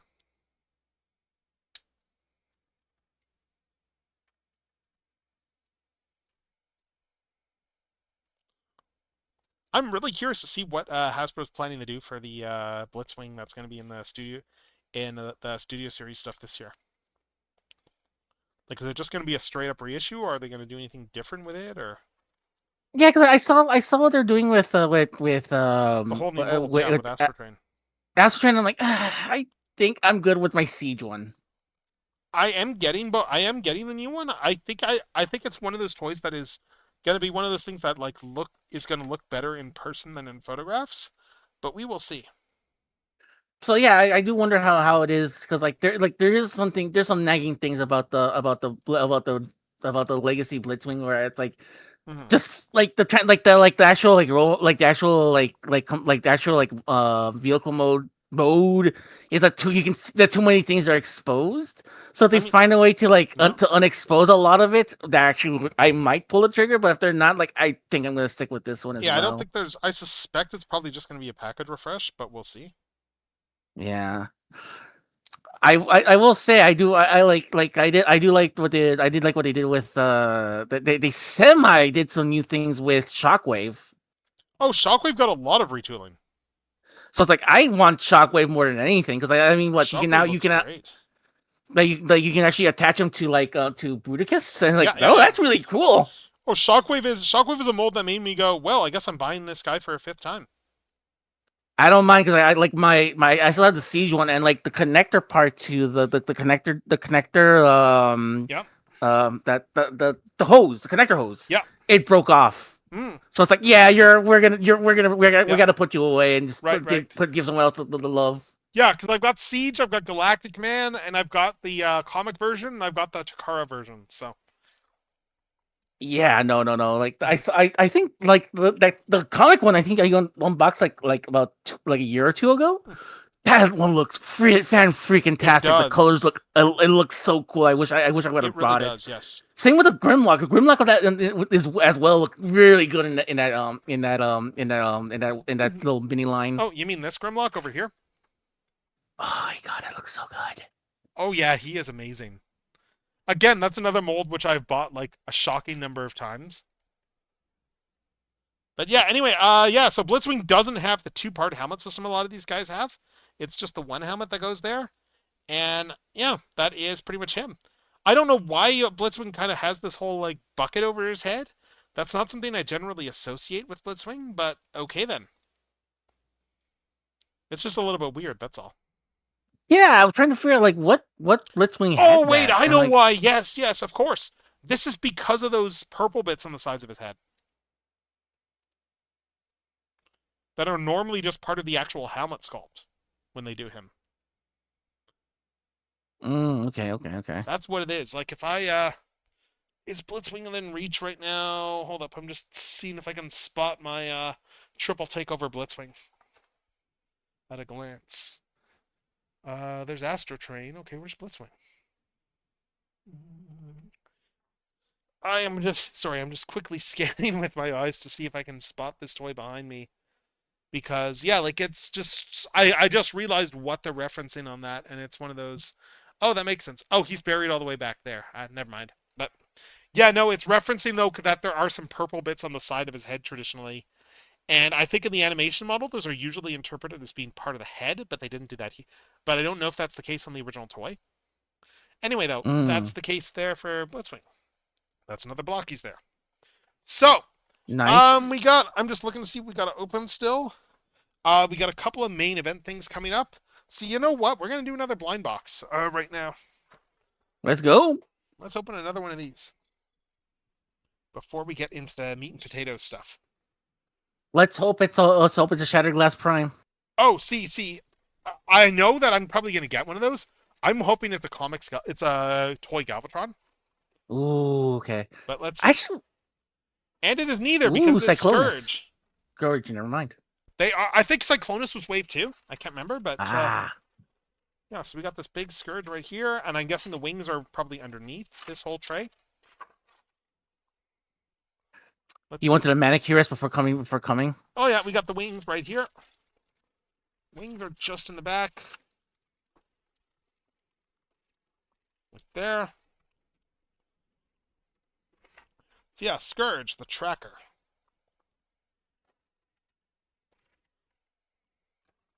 Yeah, again, these are pretty I, much again like wow. Look at all the hands we got here for Scourge. We have a lot of hands. And the hands are all generally unpainted. Interesting. I see. Oh, I see what they did with Scourge. I see why they did this. So they did this with Scourge because Scourge's base hands have the painted fingernails, but all the other hands are just the standard hands it looks like they just did for all the other designs. So there's no painted Got fingernails. it. There's no like pointy fingernails to them or anything like that. So they're very much, why would you use these unless he has to hold the gun hands? Gives him a ruin his manicure. That's why. You Like, pay a I'm lot of going to money for have it. to give him one of those if I want him to hold the gun. Because there is just no support for it otherwise. Which kind of sucks. We're gonna have to give him like we're gonna have to give him the lesser hands. Again, he just again he know he went to the manicurist, and he doesn't want to get his nails ruined. So it's like, yeah, we'll have to swap out hands just so they Yeah. doesn't get ruined. Yeah, and then yeah, so we can take this here. We can plop the gun in, and there we have Scourge of the gun. Although it's hollow on one side, so whatever. Anyway, there is Scourge. His beard is a little bit insubstantial, kind of a dinky beard. Yeah, But he does have a posability like on top of the neck as well as the bottom of the neck, which is alright. Like he can actually crane up quite a bit. the head kind of reminds me of how what they did with the chug version of this guy. I liked that toy. That was a good toy. Yeah, that's what I said. It's not that bad. It's just like the way it has like the skinny face. That's why. Kinda, yeah. I mean, that's just kind of always Scourge's design, though. Right. Yeah, so we got the butterfly joints there. We got the ball joints over here. We got a spinner over here. Again, like, as I mentioned, the stuff with 3/4 inch figures, it's interesting. It's always interesting to see what non-American companies can do with the scale. You know, considering who kind of owns this type of scale, and how, like, I think aside from Boss Fight Studios, everything is kind of subpar. I mean, Hasbro does decent stuff. Don't get me wrong, but I mean, like, for the smaller indie outfits, like, there's not a lot of people who really do like quality 3/4 inch figures in terms of what they actually can do from a posing standpoint. Yeah, no, most of them are just bog standard. Like we're still using GI Joes from the 2000s, like the Or corpse even stuff they'll like be that, like, like oh lanyard. hey, remember your childhood in the 80s? Remember how crappy toys were then? What if we made those, but did those, deliberately, and made the sculpts bad deliberately? Yeah, I got the Rocketeer like that. Like, it's like, I understand it, but it's like, look, the designers of the era would have jumped to use all of these tools that we have now. It's like they weren't doing it as a stylistic decision; they were doing it because that's all they had. Well, not just that. It started because, like, I know who you're referring to. It started because they initially started with doing unreleased Alien figures. Yeah, that makes sense. That's a cool nostalgia thing. Yeah. So, but it's like, okay, that was cool. It was cool to release those things as like this unreleased thing. That's fine. But like now it's like, well, okay, look, I think you kind of ran its course. So it's like it's good now. You kind of like are now doing you guys are doing O-ring style stuff now. So yeah. I mean, don't get me wrong. I think O-ring construction is perfectly fine. It's it ages poorly because of the materials, but but that's the same with a lot of toys. Like, Yeah, it's not inherent to the O-rings as a thing. I was gonna Yes, say we are talking Super 7. That's right. How did you guess? Yeah, Did you guess? Yeah, I don't.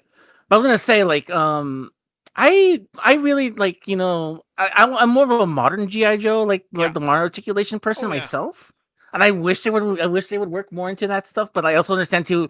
I think O-ring style stuff is kind of like much cheaper to like produce right now. Yeah, I think it is. Yes. I mean, it was very like clever design for the time too. Like, I'm not gonna begrudge O-rings. Like, Yeah, that's why it's like, I saw some of the new stuff they just released. It's like, okay, you're actually pulling my leg on some of these things. Not a whole lot of them, but you're pulling my leg on some of these things. And to be fair, Hasbro still does O-ring, but they don't really phone it in either. Like, because I saw like they've been doing O-ring releases with all their like vehicles. Yeah, and also too, I think they released that Void Rivals STCC one. They have the two main characters are they're O-rings, also yes. O-rings. Yeah, again, Hasbro's not really phoning in the O-rings to their credit. Yeah, and I said like I saw some of the ones that Super 7 are doing, and like I saw like I see the Universal Monster ones. Like, I kind of want the Universal Monster ones. I kind of want that Gill Man. Yeah, some good articulation on the Scourge, though, as I've been showing off the last couple minutes. And then with the wings, Hell yeah, really it looks fantastic. Yeah. It's a really nice Scourge, yeah. Yeah. And then the wings have, like, a bend as well here, too, as well as the ball joints. So you can get a good amount of posability out of them. I will say I think that the people who are currently owning the 3/3 in space in terms of what they're doing is probably Boss Fight, Right. which is Yeah. unsurprising considering it's like made up of the former Hasbro GI Joe team who got laid off in the early 2010s. Right. Yeah. Yeah. Yeah. Yeah. Yeah. I saw recently they're doing Conan the Barbarian. I'm like, I Did you want see that any of the Conan. stuff going on with their Barbarian woman figure and the whole thing with that? Yeah, because it looked like Alloy from Horizon, and they're like, we can't have that No, design. So no, we no, got that so wasn't the problem. No, no, the problem is that they were doing a figure where the add-on thing in it was for their barbarian woman had like it was redhead with long hair. That is a different IP that has oh copyright issues. Red Sonia. Yes, because unlike Conan, Red Sonja is not public domain in a good chunk anywhere because she's too Yeah. new for that because she was created at Marvel. Yeah, you are correct on that Mm-hmm. one. I think right now, I think it's Dynamite Studios that has the Yeah, her rights to all of license that is stuff. weird because her license has always been separate, has been kept separate from Conan's for a while. But yeah, Yeah, Conan is public domain in in a good chunk of the world at this point. I don't think he yeah, is in the States yet, but I think he is in a lot of countries outside the States. Like Europe, he's public domain. I think Canada, he might be. Like that's why Conan Exiles was able to get made because of the fact that copyright laws, like a lot of the Conan stuff, is in public domain now, and right, the yeah. studio is overseas. So yeah. Yeah, I think too, like that company. I think like they do a lot of stuff with Conan the Barbarian, Mm-hmm. like so it's like I think that company. I think Nexon also does a lot of stuff with like the reissues of the comic books and Right. all that stuff as well. So All right, so now that we got another blind box figure open up, let's move back over to the other stuff and let's one start last with thing this about one here. Scourge. One last thing about Scourge, really quick. Um, Yeah. I love that, like, it's minimalistic, but you can like I love the color separation. Like where you can see like the pink Hmm. sticks out really well for Yeah. like the detailing. It looks so good, Oh yeah, so yeah, yeah, good. yeah. Scourge's colors are nice and minimalistic. I mean, that just goes back to the animation model, but yeah, he looks good. So the next thing we have up here, this is a bit of a unique one, and this is the packaging for it. There's no fancy packaging. It's just going to be a tray right inside here. I do not remember Conan the Adventurer. No. I do. I'm guessing that's like a late '80s Conan cartoon or something like that. Back when they were early doing. early early Okay. 90s. And basically, yeah, it's like it like basically Conan had to, like, instead of trying to kill everybody to get vengeance for killing his family, it's like, oh, my family turned to stone, and now Oh, I of have to course. what That sounds very and now it's like what I have to do is I have to touch my sword that I forged, and that takes the evil Snakeman to another dimension. Like, okay, well, just give me the Robert E. Howard comics, the So Roy Thomas stuff. yeah. So we're gonna get some. So for this one here, we're gonna get a little bit of a history lesson because this one here is a knockoff, but it is a very interesting knockoff. And to start this story, we have to go back to probably around this time, 20 years ago, when when Hasbro announced that, oh hey, they're doing new toys of the Generation One cast. Who remembers that release? Ooh, me, ooh. Anyway, yeah, so Classics Optimus Prime, it's easy to forget how consequential that was now. But like it was a big deal at the time, just the fact that it's like we got a new Optimus Prime figure. I actually had to go and pull before a stream, I had to pull this guy out like from storage there. He's been like sitting in the powered commander third party armor for like 10 years in a bag. But yeah, anyway though, yeah, this is like this is one of the figures that kickstarted the entire modern like G1 revival in toy lines. Because these figures did so well that Hasbro went, well, crap, there actually is a market for this. We didn't actually expect this. We made a filler line that was designed just to like it was only ever intended to just take into account the fact that the movie was delayed. But yeah. Anyway, they did a whole ton of repaints of it. And what happened, I think it was last year this originally came out. So last year we got a knockoff of this figure, but at a smaller scale. And then they naturally start doing different repaints of that figure. That's Still right. has a spatula crotch. We have a yes, spatula crotch. Yes. So yes, we have a tiny, tiny shrunk down version of the Voyager class Shattered Glass Optimus Prime. This is a figure. This is probably the closest I'm going to get realistically to owning the original, because the original figure goes for like way too much money. And I'm already spotting that these are on backwards. I don't know if these are pinned on, but I'm gonna have to take a look, because yeah, these knee pads are on backwards. They're Oh painted God, no. properly, but you can tell here they're on backwards. They're supposed to be the other way around. Yeah.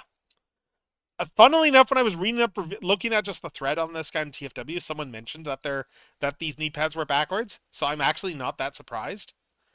So yeah, I'll probably have to take just a tiny. Looks like I'll just have to take a screwdriver to this and fix it. It's not a priority right now, though. We will do that eventually, but yeah. So Oh it's a yeah, tiny Shattered Glass Prime. Same deco as the original BotCon version. Same colors and everything. I like the fact that it still has like the the broken windshield and Yeah, everything. It looks it's really not good. quite accurate to the original broken windshield. I think the original was just this window, and it's not quite the same detailing, I think. But yeah, just to give an idea of like size comparisons on this, it is like half the size. It's like his little brother. Yes, it's the whole "Don't talk to me or my son again" meme here. Hell yeah. But it's like, yeah, it's crazy just the size difference there. hmm So yeah, so just moving this tray out of the way. This will probably get tossed because there's no real packaging to bother keeping. So he comes with a number of accessories. We have the wind vane here that we traditionally associate with this mold. This can plug onto his back for storage, traditionally. As soon as I spot where the yeah, I'm just looking at the original for guidance right now. Right. Okay. Yeah. Okay. Because yeah, this comes all the way around like this. That's what I thought. Yeah. Okay. And then you can plug this wind vane in the back there for storage. And I wonder honestly if that's the origin of Akani's hoodie. Oh my God. Yeah, you're I was thinking right. this the other day when I was looking at the store. I was like, oh my God, that's where the hoodie came from, isn't it? Maybe, yeah. Because I know It there's a lot of detail references. Like, I mean, like the buttons on the hoodie are the green lights there. The cracked glasses end up on like for the glasses. Like, there's a lot of little touches here and there. But like, I always yeah. loved oh my God.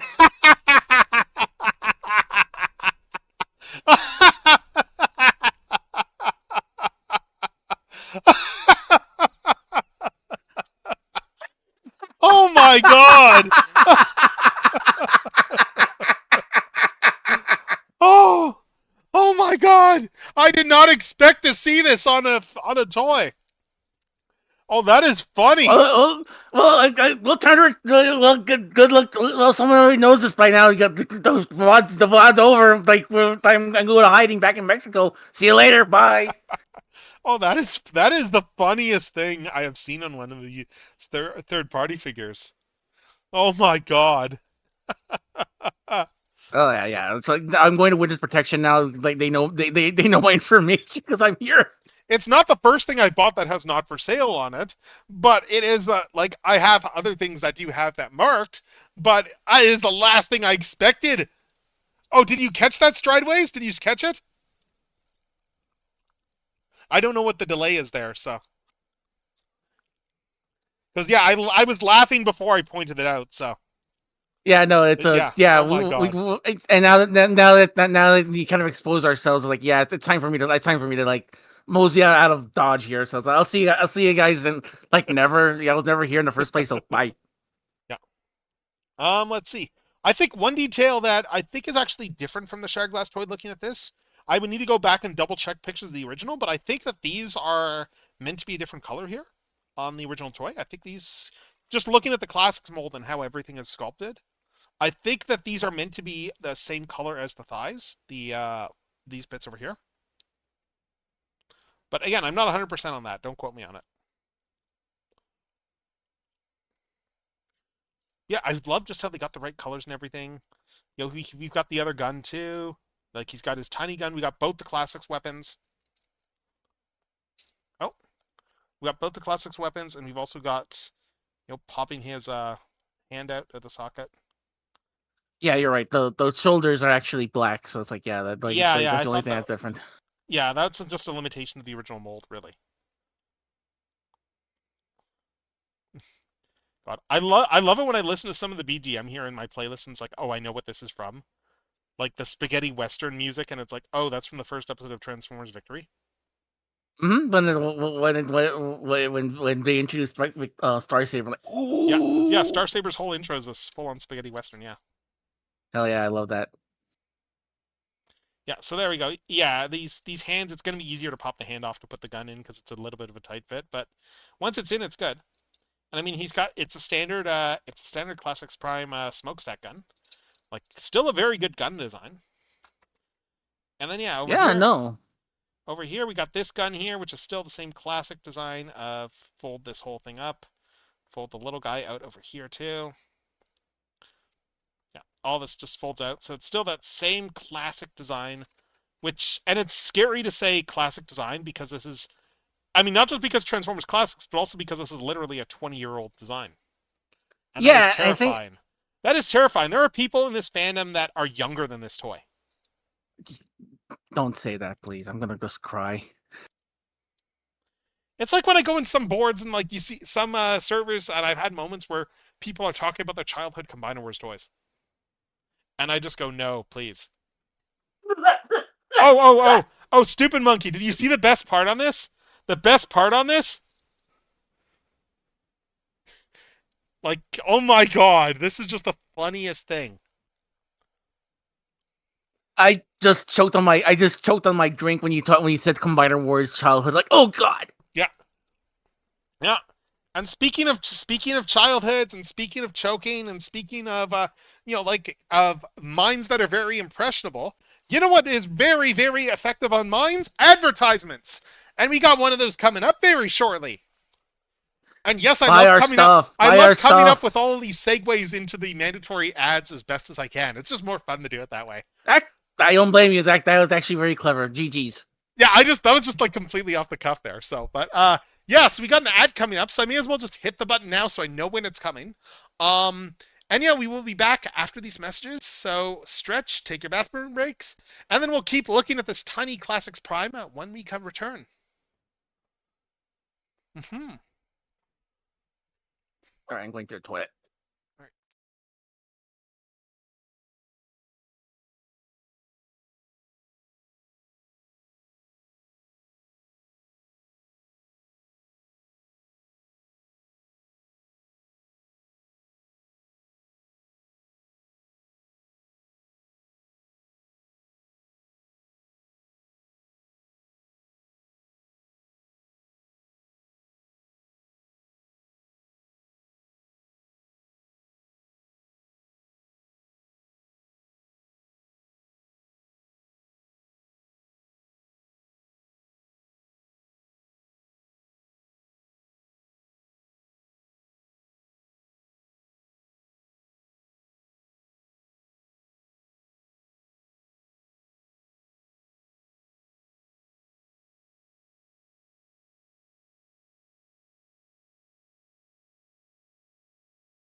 All right, we are back from the break. And we are talking about knockoffs of ancient toys. Specifically, we're talking about like recent knockoffs of 20-year-old molds that even 20 years later, apparently even these knockoffs are, well, not for sale. Again, again, they know now. They know this information. This VOD is like done. Like I'm just gonna go walk into the ocean now. Yeah, it's the tiny knockoff son of the original Classics Optimus Prime, which is a mold that is going to be 20 years old this year, come this fall. And that is scary to think about. And speaking of like facing mortality, Ramses, were you collecting Transformers at this point when Classics was coming out? Did you pick up any of these toys back in the day? I did not, because all of them were sold out. The ones I really wanted. Like literally, when I found out that these were being released, none were left. And I really wanted that Megatron. I really wanted that Optimus Prime. I really wanted that Bumblebee. I really wanted that Grimlock. I really wanted that Jetfire. Yep. Never found them. And to this day, it's like they're kind of like my white whales. I will be honest. Like Classics is an interesting thing because Classics is very largely responsible for getting me like buying Transformers again. And that is because I forget it, and that is because I think I saw I'd seen the stuff about how they were doing the Transformers movie, and that had piqued my interest because that news was out there by then. And then of course, so that happens there. We get that news about the Transformers movie, and then 2006 rolls around. We get the stuff with Classics there. Those all look really cool and stuff.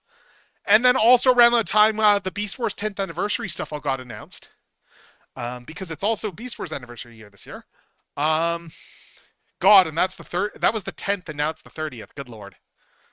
Oh my God, yeah, you're right. But yeah, like that Beast Wars 10th anniversary was my gateway drug of getting into buying Transformers as an adult. Like, I can't even say like as an adult with disposable income because I had some disposable income because I was working, just secondary job and stuff like that, and I had scholarships and stuff paying for things. But still, it was a I guess that does count as an income, but it was like the perfect moment to go down a rabbit hole because stuff was just starting to pick up and we were at the beginning of a lot of things.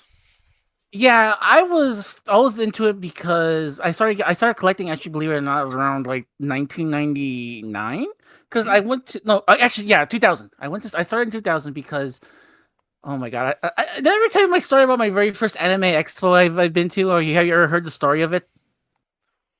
I'm trying to think I don't think I've heard that one, no. Okay. Ramses, when he was 15, 16 years old, he used to hang out with them stupid people. Some rather stupid people. And he used to steal stuff from like the vendors. Okay. So I don't do that anymore. Trust me. I don't do that. Yeah. People, honestly, a lot of people do stupid things in their younger years. Yeah, so like I used to do that, and they kicked me out of Anime Expo. But before that, the very first figure I brought was Big Convoy.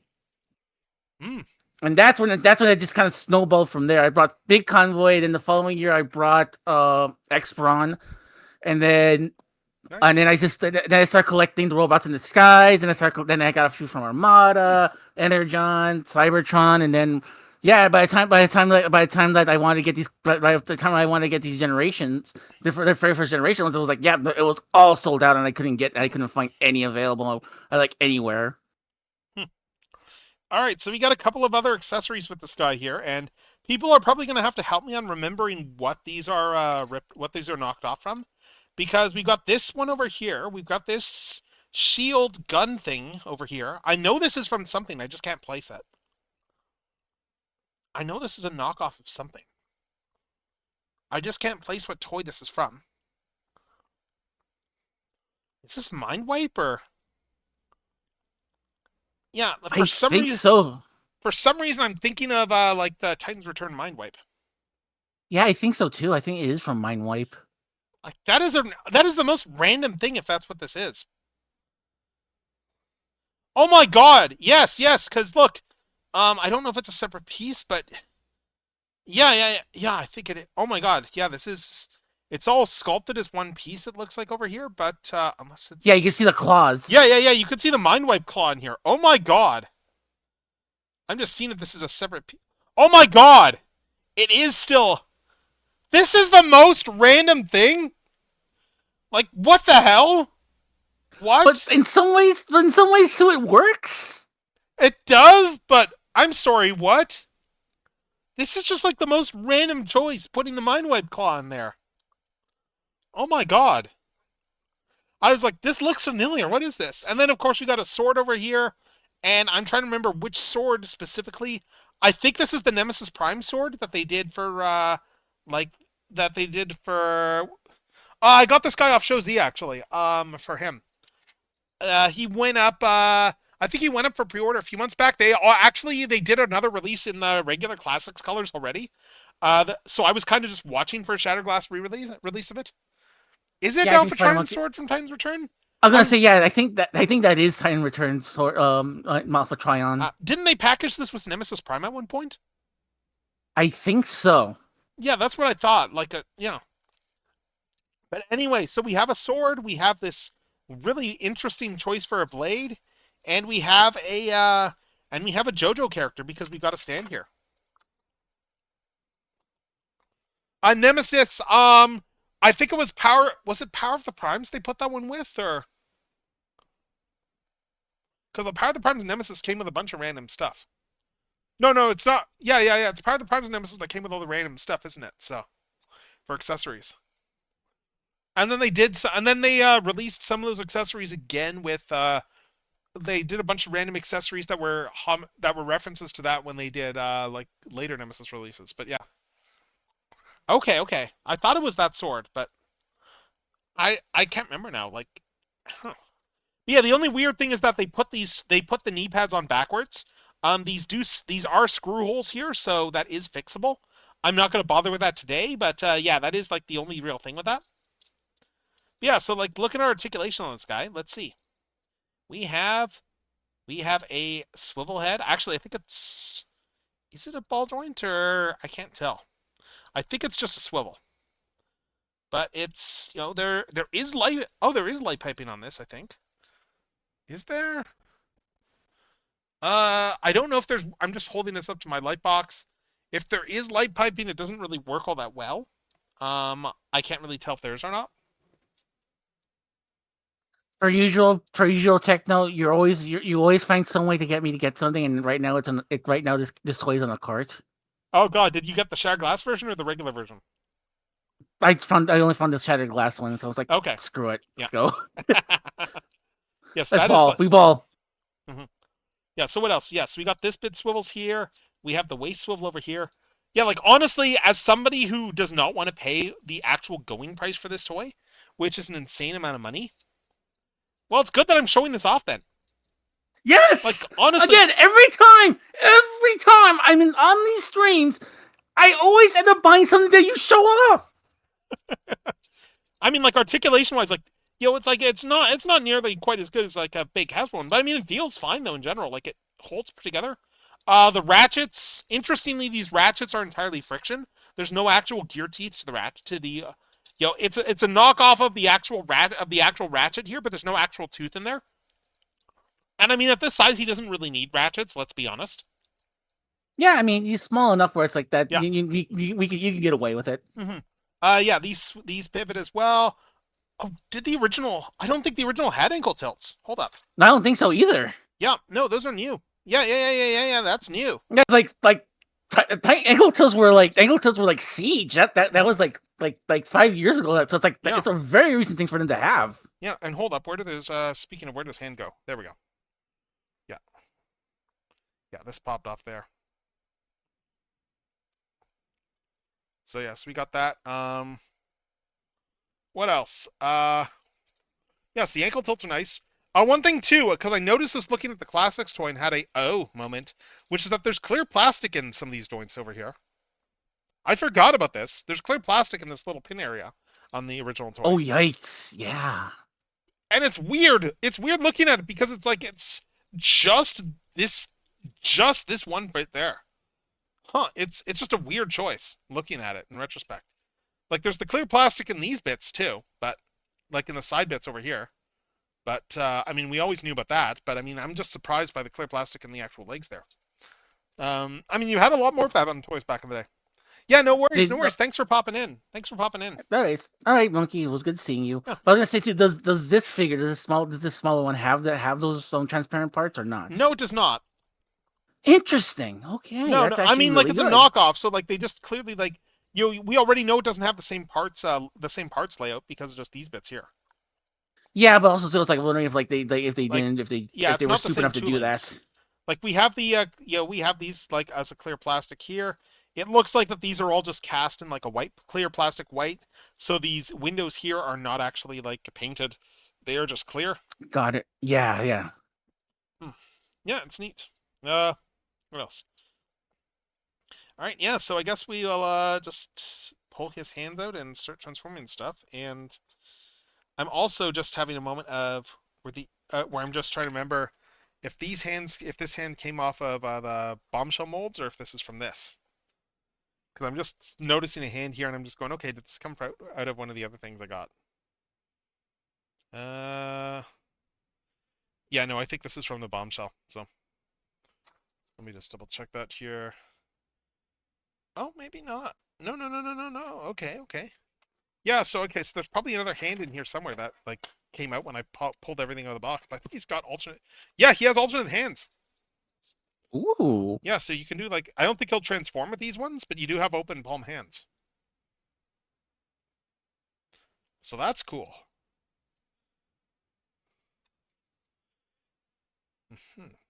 Yeah, like those pegs aren't really big on the hands there, but I mean like at this scale, that's not really a problem. Right. Yeah, so this is this guy over here. So we're gonna just start and do the weapons. We're transforming him and transform all this stuff. Incidentally, speaking of retro things as well, I was just watching. I'm from fucking Florida. Well timed. But yeah, speaking of retro things there, because I was watching this earlier. So they did another they did some other updates on the Reboot Rewind project. I don't know how much you've been following that, Ramses. I know they just put up episode 4. Yeah, they put episode 4 up. Like they've got all the episodes scanned, but Linus Tech Tips actually put up a decent length video there because they helped out with acquiring all the equipment and stuff for the whole project. Like they were very much like I gotta find that. I gotta find that. Yeah, they now. put a video up where they were talking about just the whole process there of going through and remastering all the videos and stuff there, and what was involved, and all the equipment stuff that they had to deal with, and that sort of thing there. And like they full on mentioned, like with Linus Tech Tips, it's like we would not have been able to do this without you guys, just from the standpoint of the money to get some of these machines. Yeah, because like if you told me Chris correctly, they needed to get like one machine needed like they had one machine, but they needed to get then they needed to get another machine to fix the one machine, and they had to get that one machine. They had to get some something parts, else. yes. And they got lucked out in timing too, because they were saying that's like, they bought, if they hadn't bought those parts when they did from the guy in Germany there, like the rest of the stuff that he had all got snatched up really quickly by companies that still have those machines and are actually using them, because replacement parts are hard to come by. But they also brought up the fact, and I didn't realize this. I didn't realize this with the reboot tapes, that they were talking about that the tapes are actually getting to the point where they are where the actual glue that is keeping like the magnetic stuff on the tape is starting to go. Yeah, that's So they are very much like these tapes. These tapes are like getting worse every day. So like the sooner we can scan them, the better. And like they were doing. It's still nuts that the guy who runs the company in Vancouver that was managing all this stuff for them, like he specializes in like just doing like maintenance on older machines and all that sort of thing. Like they were talking to him a little bit there, because they were like, it's like, it's kind of nuts that's like you're probably like one of the few people who could do all this stuff and you're under 40. What's your secret? Yeah. And he was like, it's like, well, when I was a kid and I wanted to do all this stuff, like, and muck with machines, like, the only stuff I could get my hands on for older, like, cheap stuff was broken, so I had to figure out how to fix it all. And that kind of just started the whole thing for him, I guess. Yeah, it's starting to become also a thing too with like arcade machines nowadays, where it's like, well, you have to kind of have like an engineering degree now at this point to fix old arcade machines, because like most of the ones are like classic ones. it's just like, okay, yeah, you like they don't make a lot of these parts anymore. So you guys have to you have to improvise on a lot of things, or like make sure you get like the right chipsets, ROM sets, and all God that damn it, stuff. that is loss. It is lost. Yes, I saw that, but I didn't want to say anything. I didn't even look too closely at it, and as soon as Strider was mentioned, I was like, good lord, of course it's loss. Oh my god. God. Oh yeah, that yeah. Anyways, but yeah, no. Now you know the worst part is like I wonder if it's a joke that they put that sticker on there I don't know. That's a good question. Because because I like it's a yeah. because I'm looking at it because like the way it looks from like that do not sell sticker, it looks like it's part of like the bumper, so it's like a bumper sticker that they just Yeah, some it's just novelty. tampoed on there. Florida. Yeah, it's just like it's like or it could be like it's like someone's like license plate number. It's like anyways, yeah. Yeah, no, like yeah, so it makes perfect sense. It's like as old as older as machines start to get, Looks like we got more gotcha stuff. but as older as we get, as things get older and things start to become a lot more obsolete, like stuff like that has to like there has to be like someone that has to like know these how to pass down these things because like they're eventually gonna get to a point where it's just like yeah, yeah. we're gonna have to we're gonna have to like learn we're gonna have to teach a new generation of children how to like do VCR repair one Oh way. yeah. Yeah, we're already at the eventually one point of where the there's years. skill set that are disappearing because like the one or two people that know how to do them are retiring. And then Yeah. but there's a lot of people that depend on that one or two people that know how to do them. So it's a case of God, please don't retire because we need your stuff.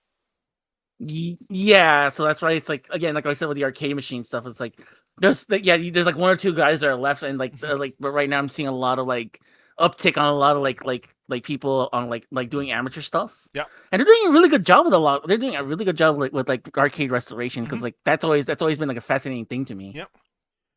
Oh, I mean, like a coworker of mine was saying, I do have the gotcha figure here.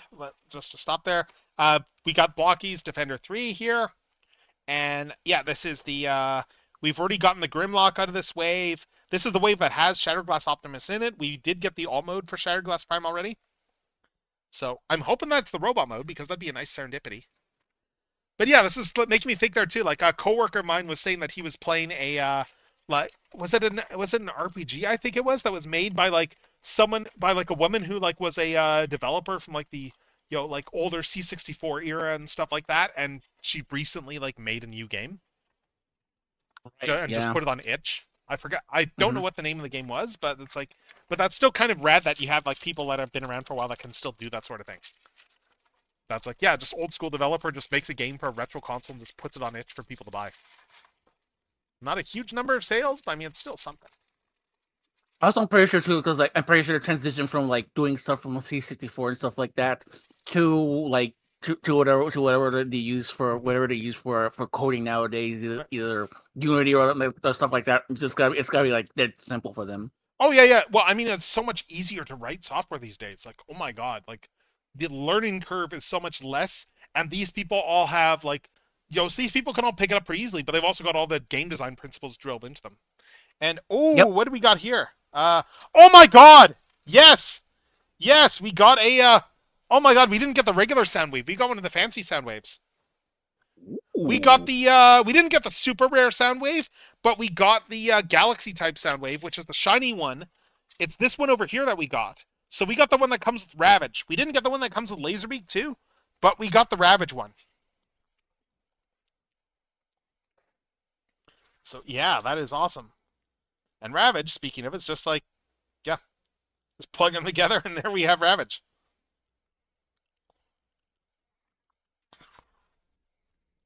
Kitty. Yeah, this is great though. I got the shiny Megatron, I got the shiny Starscream, I got the shiny and now I have the shiny Soundwave. This is kind of awesome. This is a rarer one. Yes, it's not the rarest Soundwave that they have in this wave, but it is the more rare version of him. So that's cool. Like these ones, they have a little bit more paint. The plastic has a little bit of a gloss to it as well. Like if I let me just dig back here because I have the Megatron and Starscream in this version as well too, and they're similar in that they both also are like just glossier plastic here that has more of a metallic finish to it, and they got a few more paint apps and stuff. So yeah, Soundwave. Yeah, It's nice to get Soundwave just to go with them.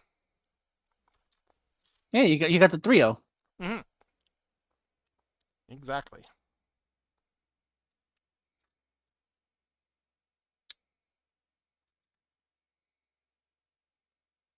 Hmm. Also, God, I love how good the like that new Studio Series Soundwave is really nice. I've been mucking with that guy like just like a bunch. It's like honestly, I've warmed up a lot to things like the Ravage too. Like I actually really like that Ravage.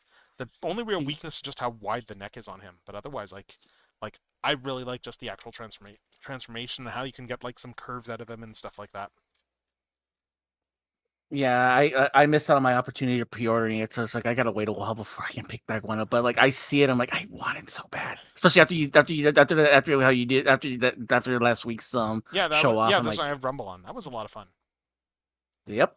Like God, that was very much a I can't believe I was able to do that, but that was so much fun. Yeah, it was really cool. It was really cool to see. It was really cool to have a celebrity on. But I was gonna say, with that sound wave, I like the fact like it's changed enough to the point where it's like, okay, fine, this justifies all the change to Hmm. buy it. Yeah. That's what I like about it. Yeah, I will say the worst part about that Soundwave is that, those colors look really good, and then they announced the Masterpiece reissue, and while I didn't order it, I sure as hell was agonizing over, do I need to buy the Masterpiece Soundwave like a third time? Because of how good those colors looked. But anyway, though, yeah, so we have Soundwave right here in his fancy schmancy deco, the Blockies version. He looks really good here. I'm just grabbing a box here just to show what's different here. Looking at the box, we can see here that it's like yeah, like he doesn't have all the leg detail. So that's a big difference right there. What else is different here? Yeah, that's kind of the big one, like just that lack of leg detail. And I don't know if he has quite as much detail in the crotch, but I mean, and then he doesn't have the stripes on his forearms. So it's like yeah, there's a lot of differences on this guy. It's cool.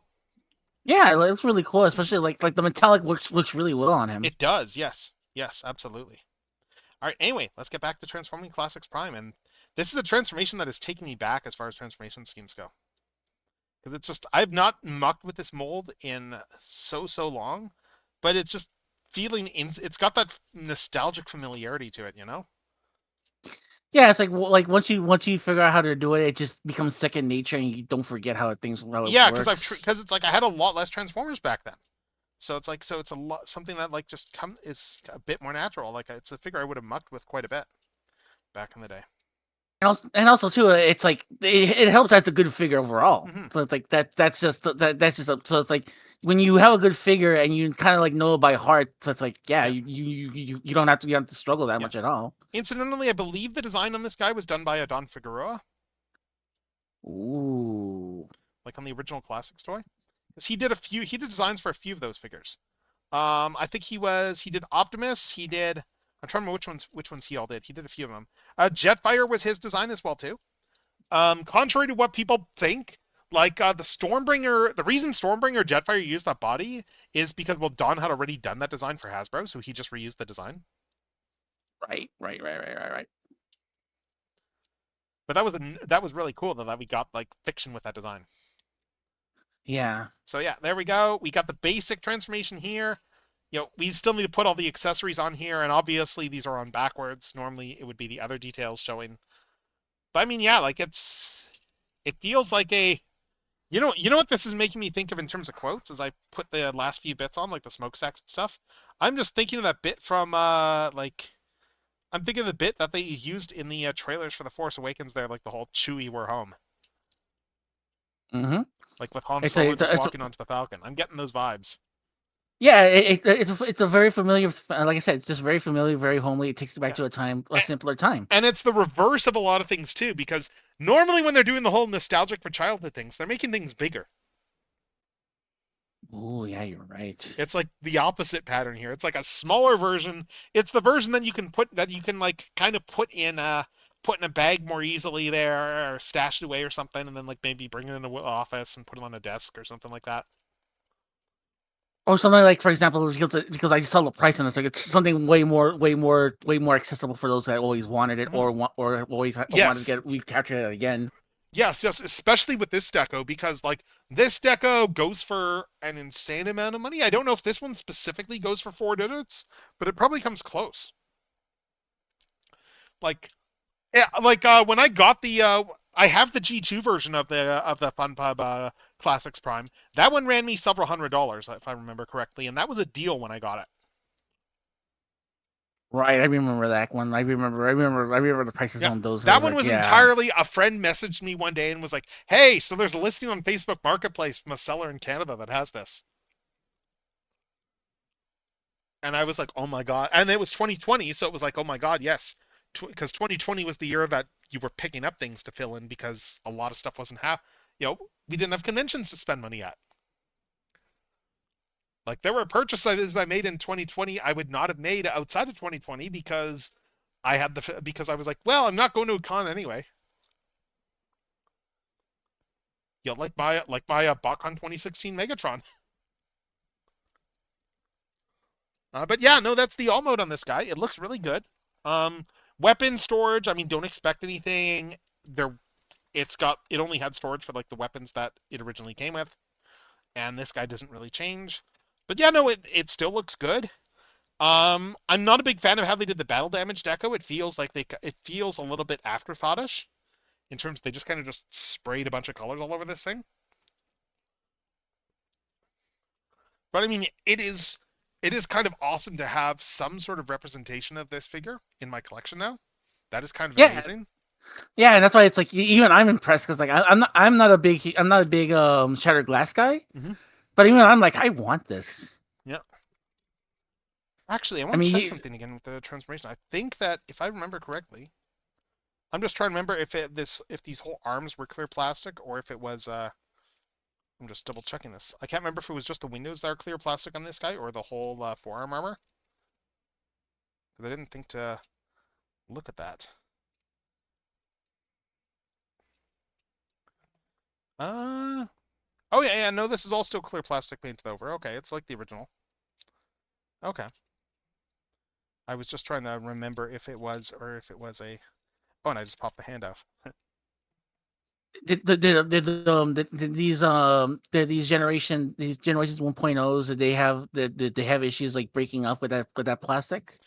Nothing super notable as far as I know. Like Hasbro stuff was pretty well made back in the day, and those bits. I mean, like those bits, like they were still like actually attached to solid plastic. Like it's just the pinned area that's clear plastic on this toy. Got Like it. the actual base of the Yeah, pin is not clear plastic. So I don't think this guy was like say like a hazard, like something like animated swindle. I was gonna say because like I remember getting generations smokescreen. Hmm. And like one of the connector parts on it or like broke right from the box because of the Ooh. transparent plastic. Oof. So I was wondering if like it would have those same kind of issues considering Mhm. like the time frame and stuff like that. But if if it still holds up, then that's really impressive. Yeah, I've not mucked with the classics mold in quite a while, but I think those bits were generally like it wasn't it's not really a structural point that the toy relies on. So I think that probably helps as well. That's like it's not like there's any undue force that's being kept on that point on that part. The smoke screen broke on the hinge on the ball joint hinge where you put like Mm. the door. Ooh, yeah, that way to oof. So that kind of like went out the way to Dodo. So it's like Which smoke yeah, screen is this again? Is this the universe one? yeah, it's the universe one, the one with the big the Yeah, one with yeah, the because there's a lot of clear plastic on those parts. Yes, I get that. yeah. Like Hasbro is generally better with clear plastic usage these days. They're not always, but they are generally better. Like they are aware of how breakages can happen, and sometimes the materials just aren't what they were expecting them to be as well too. Right. Hmm. So we knocked the counter down again by one, and with that said, I am just well, if I just knocked a bunch of the, I'm gonna have to probably toss a bunch of these Aldi boxes there eventually. Like I'm not keeping these boxes, so I'm gonna just toss them. But yeah, we're gonna do some more of these gotcha boxes. Let's go. So, Fucking Florida! yeah.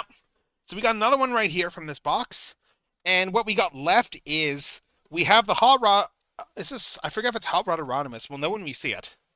But we got the Rodimus box, we got the Galvatron box, and we got the Optimus box. So we got some good options here. We want to see that. We want to see that Shattered Glass Prime. Let's go. Mm-hmm. Yeah. I mean, we are going to get the Shattered Glass Prime, but unless we get reformatted Megatron, at which point I'm going to just like get mad that I got a chase figure. And that has happened to me before. I've actually got like a figure in my sales list there where I forget, it was like a Chinese company there where they were doing like a EV, like it was like an EV compact vehicle that was like a transforming robot, and their chase variant was cast in clear plastic. Oh, I forgot I didn't need to open the top. Anyway, I got the chase variant on that, and I was streaming by that point because my reaction to that was, oh crap, I guess I need to rebuy this toy. Because I didn't want because it went right back in the box. And oh hey, we're saving the best for last, I guess, because we just got Hot Rod over here. Yep, that's Hot Rod, all right. Yeah, it's definitely a Hot Rod base. Just kind of funny how it's like, yeah, the ones that are the rarest ones are the ones that are going to be at the very end. That was entirely unplanned because it's just and now I fucking want this so bad. So let's just take a look at this guy. Again, these are like 3 3/4 inch scale for anyone who's curious. So we got Hot Rod, we got his 2 guns here. We got the same sets of hands. We got the pointers, we got the open hands, and we got the gun holding hands. I guess I'll pull both gun holding hands out because he's got 2 guns. I'm just trying to tell if it's the right colors for Hot Rod. It should be because it has a little bit of a magenta thing going on my end. Yeah, it is a little bit magenta, but yeah, wow, these hands are in pretty good. So let's get these out. Let's give him some hands that can actually hold weapons.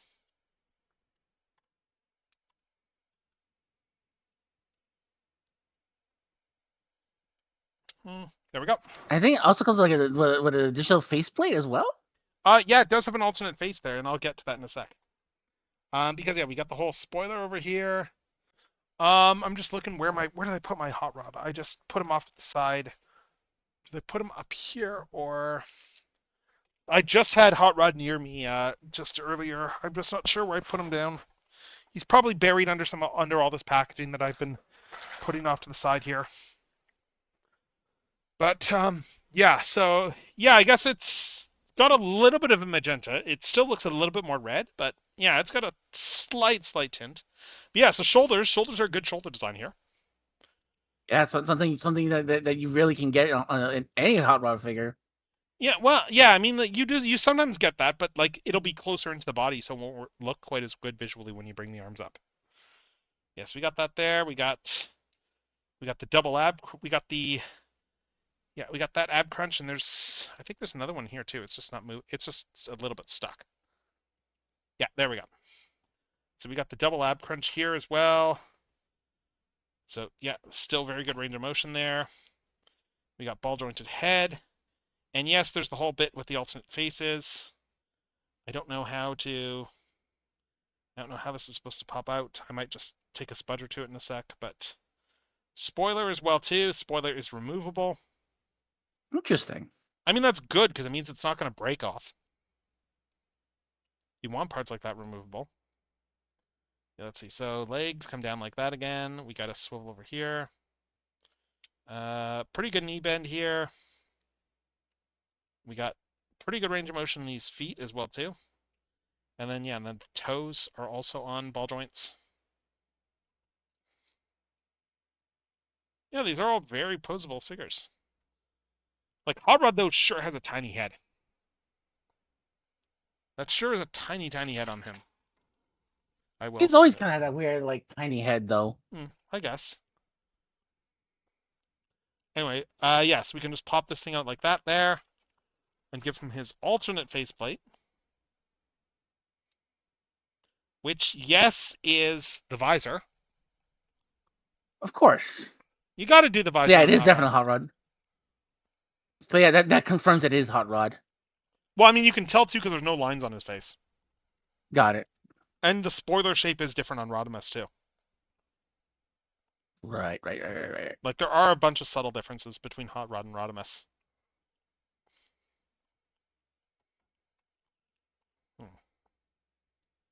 Like I kind of want to see them do a Studio Series Rodimus Prime. Like I like the Kingdom, but I wouldn't mind seeing them do another take on him.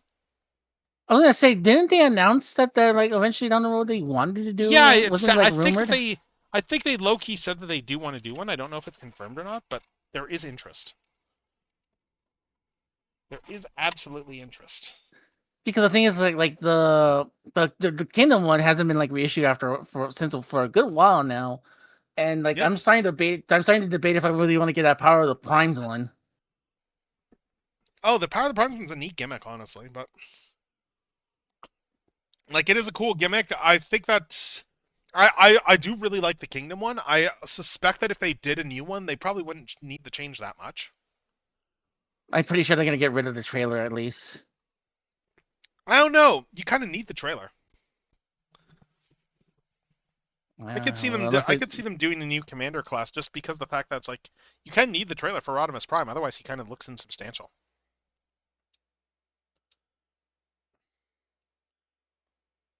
Interesting. Okay. But I could see them using the same mold for the trailer.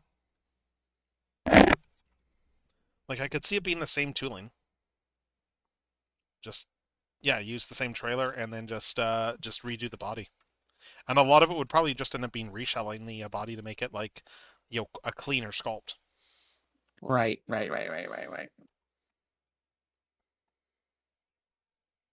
I mean, that's it. What does look really good on Kingdom Rodimus, I've not done this myself, but I know people who have, is taking that face and repainting it with matte paint instead of the shiny Ooh. metallic paint. Oh yeah, Because that it does. brings out all the animation style detailing. Like it brings out the lines better there because a lot of them get lost in that metallic finish. Not just that, because like yeah, I like it just doesn't fit. No, it doesn't fit Rodimus to have like that glittery like colors on his face. I'm honestly really glad that someone eventually realized that. Oh hey, actually, like maybe we should do the matte faces. People actually really like those. Yeah. Like we got a couple of trial balloons for that early on in '86, and it worked well enough to the point they went back and redid a bunch of the stuff, like with the revised faces. Like Perceptor looks so much better with the matte finish. Oh yeah, Because it's the very same much head so. sculpt. It just looks it just actually looks like Perceptor with the gray finish. Yeah, not just that. It's like it comes off looking more animation accurate. Yeah. But I mean, I just mean the sculpt always looked off, but that was because of the metallic finish. Right. Anyway, we're gonna open another one of these before we get into the next thing. So let's see what we get. Let's see. Is this gonna be Galvatron, or is it going to be? Let's see. Oh, hey, I'm just looking Oh at the wow. back here. Just some of the stuff. Oh, they're showing all the details here on how to do different stuff here. Okay. Like the door Ratbat can fit wings. into Oh, Megatron? Megatron's arm. Yeah, it looks like he can That's dock on really Megatron's cool. arm. That's cool. Anyway, though, let's see what we got. Oh, nice. We got him. Yeah. We got him. We got love to see Shadowglass it. Optimus Prime. Although we got him in the. I will say, it is a Shadowglass Optimus Prime that has been done in the modern Hasbro colors for Shadowglass Optimus Prime, aka the worst colors. Oh right, yeah. It's a little bit more. There's a lot more gray to it. I can see it. Yeah. Well, I mean, even the purple. The purple is much more purple. It's a very reddish. They went on the Shadowglass toy. They went for a very reddish purple because they were still trying to keep that Optimus vibe to it. But like this is ever since and this is a bugbear of mine because it's the one that started this. I think is I think it was the Hasbro Shatterglass one that they did there for their Shatterglass subline, or was it Super 7? I don't know. I'm not sure. I have the giant Shatterglass Optimus they did, and it has the same issues, but it's just a I case think of that's like this is all like gray instead of black. That's kind of the big theme I there. think that was Super 7 that did that big one. Yeah, but anyway, yeah, it was Super 7 that did the big one. I just couldn't remember if that came before or after. Like, I have the big one. The big one's nice. What I actually did with that one, funnily enough, because of the fact that, you know how like how the whole gimmick with that is they have the whole, oh, look at all the mechanical chest bits on the inside. Yeah. I wasn't a big fan of that visually, so what I did is I took the cardboard inserts that they put in there, like in the box to hide all that stuff, and then just spray painted that silver and then put it back in. Oh, that's interesting. So that way it actually is like giving it like a bit of a window look. You know, like how you would do a painted how you would do that with windows there, where you would put the layer underneath the glass silver. Yeah. And it looks really good. Like it looks a lot. Honestly, it looks a lot better to me with with that done. Anyway, let's swap out a hand so he can get his ion blaster, and then let's just take a look at the articulation on this guy. Yeah, this is the literal reason I bought this case right here. So. Yeah, I'm caught in that circle. I'm caught in that vortex of like looking through, like if I can find a hot rod now. It's like how the whole reason I started buying Blocky's Defenders was finding out that they had him in Wave 3. Yeah, no, it's the same thing that happened with me with like, yeah, well, they got me by the balls now because of Saint Seiya. Yeah, well, and then I went, well, you know what? If I got the first 3 waves, I can build Devastator. And then it's like, I just really like the Defenders, so now it's just become a, well, okay, well, I want to build Bruticus too, because I just really like these guys. And okay, yeah, so for posability, we got this neck looking up here. We've got some good posability in the head. And even the antennae can move. Well, that's really cool. Yeah, we got the standard bit there. Again, I'm not a fan of the green windows. I'm not really a big fan of the green bit over here too. But yeah, we got the legs pull down here. Like I much prefer the more classic Shatterglass deco that FunPub did. It's just a nicer looking deco, I feel. I think I know why they went with those colors. Because I think that it breaks up a lot better. But then again, too, that's just me looking at it from like a painting standpoint. I think my issue with this one is it feels like it's just Optimus Prime with the red swap for purple.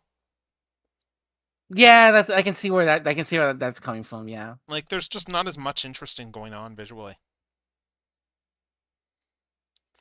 I mean, it's still pretty good. Like, I mean, there's not really much new to show in terms of articulation. They've all been pretty well articulated.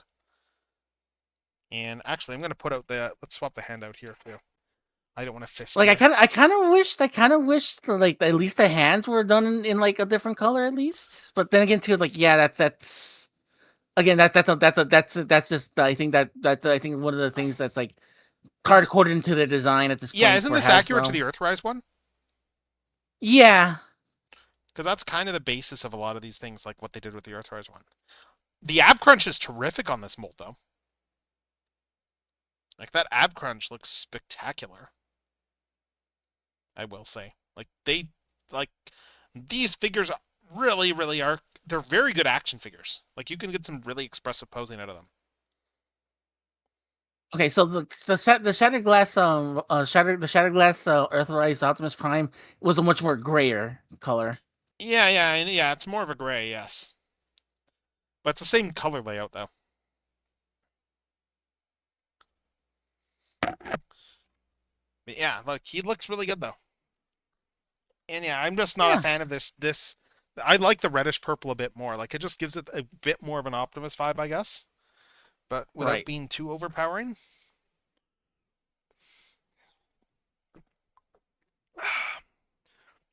Okay, so next up we have a choice. We have a choice as to what we do next here.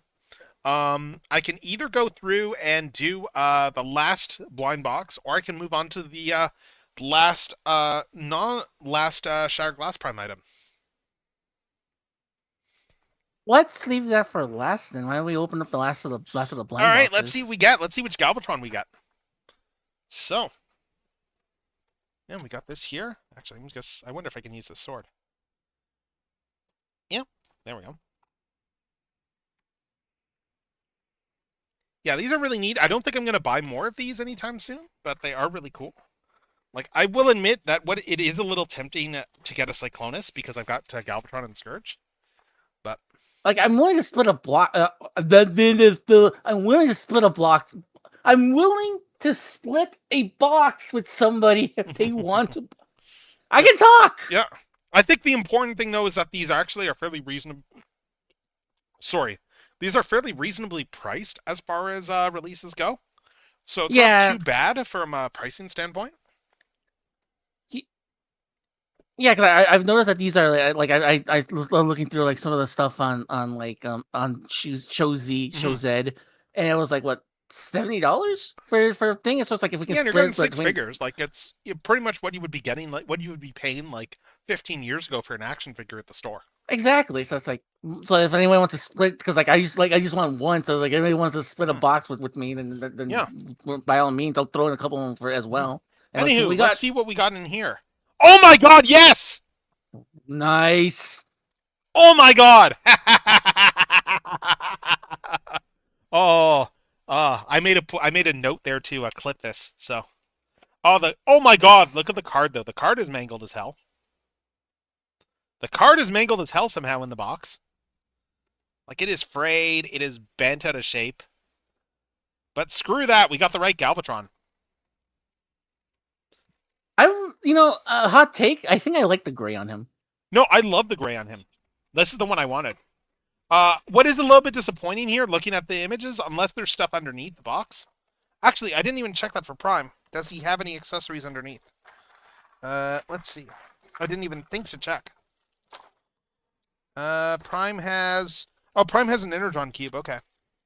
I'll have to check all the bags just to see if there's anything under them. Because they all have, but I'm hoping Galvatron has a Matrix underneath.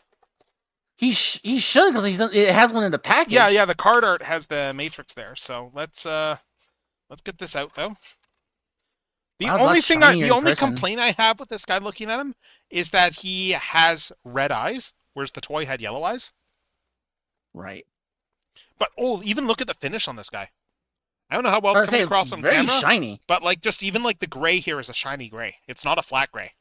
Yeah, no, it's a light gray that it. is shiny. Like the purples are all shiny. The reds are very shiny. Like, and then we got a big, I like it. And then we got a stark matte gray face. That's really cool. Like, yeah, it's, oh my God, this guy looks amazing. This is the one I really wanted. I'm actually like, I was seriously like really, really hoping I would get this guy. So I am actually like, I'm very happy looking at this here. Interesting though. Hey. I'm just looking at the deco on the back of the box and I wonder. I bet if I look at the back of the box, let's see if my hunch is right when we get let's just get the gun on here. I have a hunch. Oh no, that's not where the gun goes. The gun goes up here, doesn't it?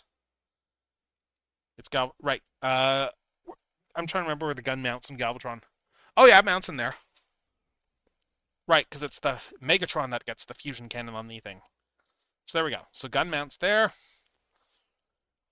If my hunch is correct, looking at the box stick, yes, my hunch was correct. Stickers. Interesting. He has a sticker sheet with all the toy Because details. why not?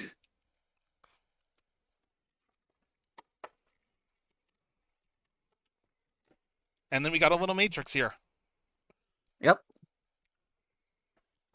Incidentally, if anyone did want to like do a Transformers pack now, I would use that as an excuse to do Galvatron 2 trivia, but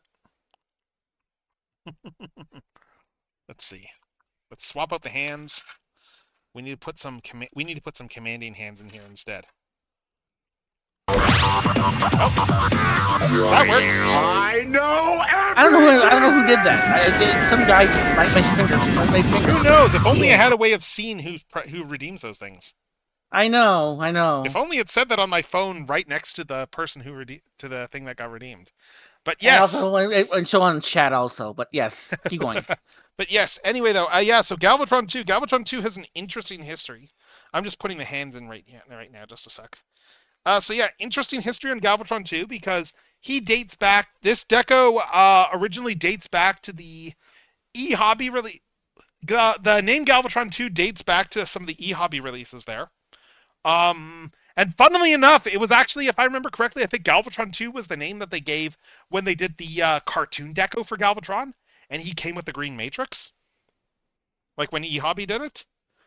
But Galvatron 2, that whole bio that came about where they were trying to reconcile the idea of like some of the older Scramble City comics there, because Galvatron and Ultra Magnus showed up in those comics, and those came out before Japan knew that Galvatron was a reborn Megatron.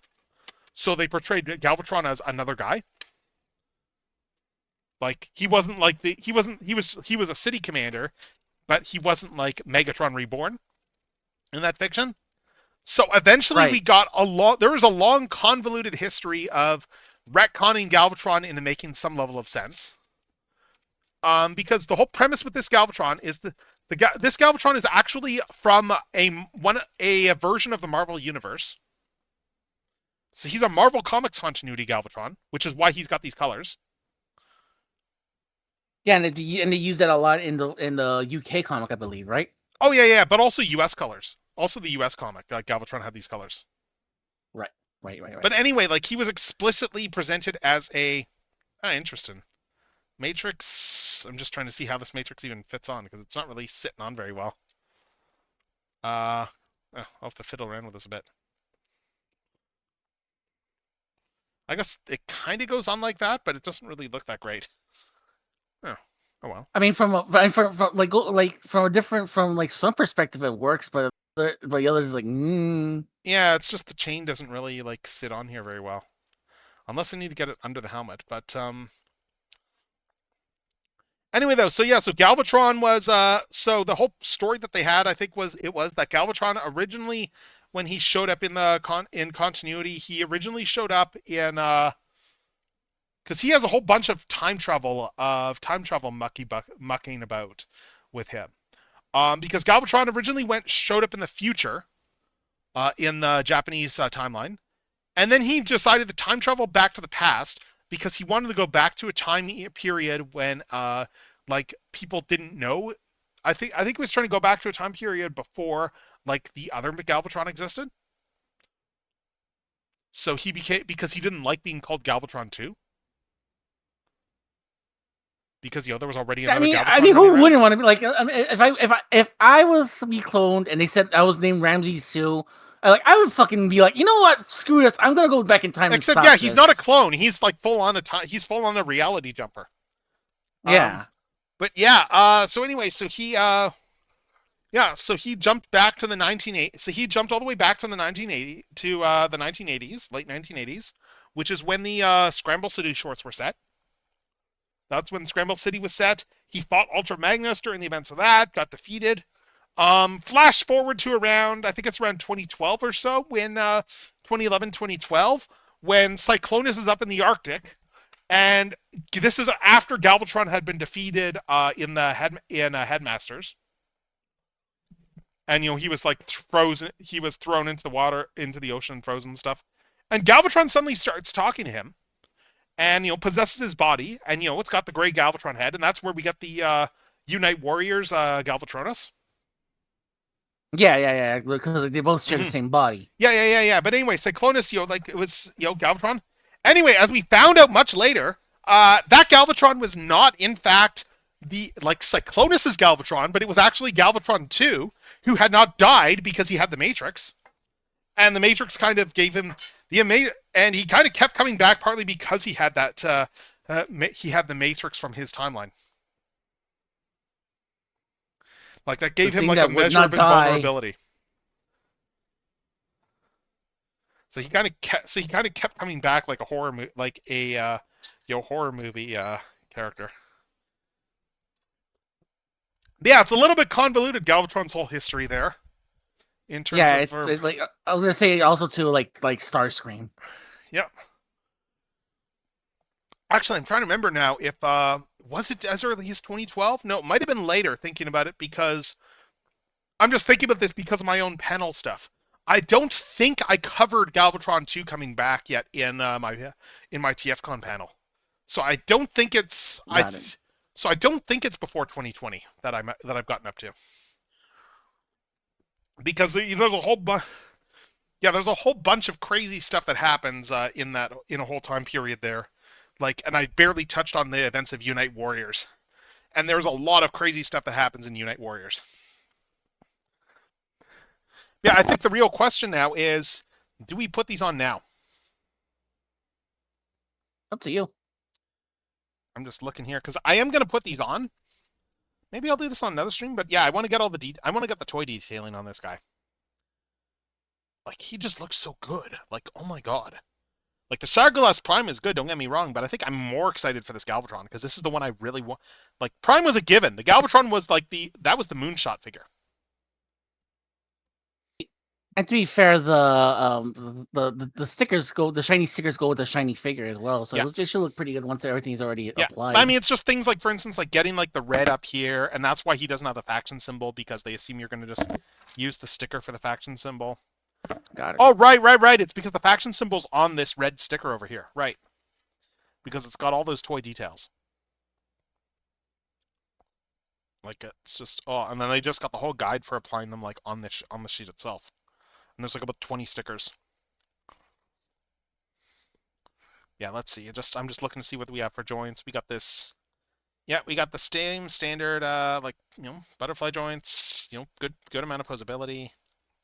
He does look up as well. He looks side to side. Oh, and we're already hitting ads again. Nice. Okay. So yeah, like Galvatron is a mad commander, and what's also insane is the fact that when you hit Twitch Partner, you need to kind of run these ads on a regular basis, to get Jeff Bezos a little bit more money and give him, make his line go up just a little bit more. I was gonna say, speaking of mad commanders here, like, why don't we talk about Jeff Bezos and him wanting to put money on and monetizing these streams? Yeah, I mean it's like just. I am grateful that it's an way for a lot of people I know to like find an income, but I mean it's still a bit of a. But anyway, though, we're gonna run the ads, and when we return after these messages, we will come back and we will keep opening stuff. We have one more thing to open up.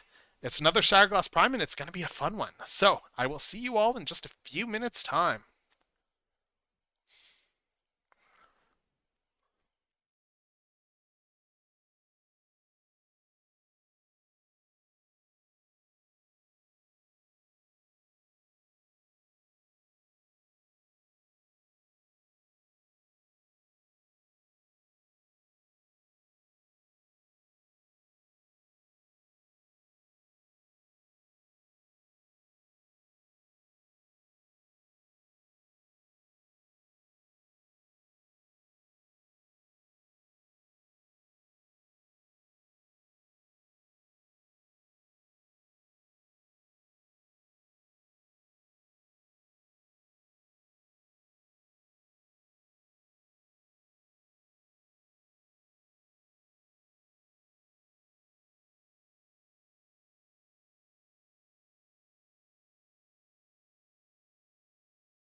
All right, and we are back.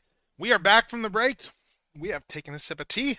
And yeah, and we are getting ready to open the last thing in this list because yeah, we just finished opening the blind box all day case there. And yeah, oh, I even like this here. The shoulder pads have their own articulation, so they don't even move down necessarily with Galvatron. So they're not the shoulder pads, these knee pads. So you can leave these That knee is very pads up, fascinating. or you can articulate them down like this. So that's cool. That's a cool option. It kind of reminds me of like you can reenact that cover from I don't know, one of the UK comics where he looks like he's like kneeling Mm, and he can like he has like the big old leg. yeah, I guess you could. Yeah. I mean, actually, this would actually be a really good Galvatron for just posing with Ultra Magnus. Right, yeah. Just for Especially since like this is especially since it's like this is more toy color, so if you want to have like the more toy accurate yeah, like, I mean like stuff just that the we're- Target 2006 where he's riding Ultra Magnus. Oh yeah, that's right. That's what I mean. Like he's gonna work really well for that, just because the fact that like he can look up too. Like he's got that range of motion in the head there where he can look up, and just in general, like it's just yeah, no, it is a very very nice Galvatron. It is the Galvatron I wanted. I am very pleased with that. Yeah, it's. I'm just looking at the image here and I'm just oh my god, I didn't even pick up on this, but like even the head is different. Really? Well, think about it. That's not the cartoon head. Oh yeah, you're right. I just was looking at I just had a hold on a moment and then looked at the box and was like, oh my god, yeah, because like the regular Galvatron has like the cartoon helmet, but this one has the toy helmet, like with the different shape on the horns. Like they went all out on this guy, and I love it. I'm loving this. It's Justin Timberlake doing a McDonald's ad. Hell yeah. It's so crazy how long that jingle lasted. Like, oh my god, this is like, oh, it's just so good. It's so good. I know I know I need to go on to the next thing, but I'm just like so very very liking this. Let's do a one of those like just lightning type poses. You know, where it's like you just got the hands out like this and just like kind of like almost like they're shooting lightning. I thought you were gonna put him in the absolute cinema pose. I was thinking like just your standard Toku pose where the guy's shooting like lightning out of his fingertips. Got it. And then we just spread this out like this, and I'm just trying to take into account the fact that I've got to work around the cannon, bucket banging into the kibble, but like just oh. I think you can just like rotate the wrist a He's little bit, and that coming should too. be fine. Oh, probably yeah. I'm just trying to keep in mind where the elbows are and stuff. That's all. But yeah, it's very cool. This is a very cool Galvatron. Again, the colors are really striking on this guy. Yeah. That's what I love about Yeah, that him. pearly finish. Yes. Yeah, it's And a I think, shame. like- It's a shame that this is like the chase figure because it's like, yeah, regular Galvatron's cool and all, but this is the one that I actually wanted, and I am glad I got what I wanted. And the thing is, I was to say when it comes like, I forgot what I was to say now. You hate sauerkraut? Yeah, I really don't like sauerkraut on my I mean, on my sauerkraut hot is dog. good, but like Weird Al's wrong there, but But no, I was gonna say, oh yeah, even now I remember what I remember what I was about to say now. Even without the stickers, it looks really impressive. yes. Yeah, it is. So I wonder how like if you even because like there's one pet peeve I have is like putting on stickers because I'm always afraid of like them like going backwards and stuff like that, Yeah. or like putting them like just a bit crooked. Yeah. But even if you don't decide to put the stickers on it, it still looks really striking with it. And there goes the JoJo pose. Yeah, I'm Gojo posing this guy. Hell yeah, let's go. And then we just bring the neck forward, like, yeah, you can, and then we got these giant feet here with the toes on their own joints and stuff too. So yeah, we can definitely get them in a nice and stable JoJo pose. Maybe bend these up a little bit too. Like, oh my god, I am just. Yeah, you can't really get him to lean any further back just because just all the kibble and stuff, but Yeah, you would need something. I could put him on his toes though, so that'll help. But there we go. There you go. Yeah. Oh, All right, so anyway, so we got our last thing in the night, and this is one of those things that is what happens when you're looking around on Show Z, see a thing pop up. No, I think I saw the thread on this on TFW and was like, "Oh my God, wait, what?" And then was like, "Wait, this is coming in. This is like coming in stock very soon. Oh my God, well I'm gonna have to buy this because there was like no fanfare about it." It is Magic Square's second go at a pocket scale Shatterglass Optimus Prime. I've seen these Magic Square stuff. I really want, like, I've been wanting to pick up these Magic Square, like, Yeah, anything. So it's like, their stuff is I good. can't Yeah. wait to see this. This was also the moment when I got this that I had a moment of wait. Magic Square did wait. They did another one, and then I started looking online and went, oh yeah, no, I'm not buying that other pocket scale one. That thing goes for too much on the aftermarket. It'd be like a couple $100 for me to buy that one. Okay. And I was like, no. I have their masterpiece scale ones. I have both those ones. I will have to live with that. But yeah, it's yeah, Magic Square does really good work. They do really good pocket scale figures. Yeah. That's what I say. These mini scale ones have always fascinated me for years. Yeah. Like it's going to be a very similar transformation to the larger one. Like they generally keep a lot of those elements in place across both releases when they do them. Also, And again, it's a going back simple to enough transformation too. So yeah, we got a bunch of parts in that bag. Sorry, you were I saying? was gonna say, as I was saying, and also too, one of the things that, like, the one of the things for me at least, it's affordability. So it's like having it in a smaller scale is, well, I don't know if Yeah. it's gonna be the same price or not, but it's like, if it's like sub 100, then perfect. Oh, this guy is definitely cheaper. Like if this was sub 100. Oh, perfect. Yeah. Magic Square, their pocket scale stuff is pretty reasonable. But yeah, so we got all this stuff here. We got a standard like, Transformers the movie style head.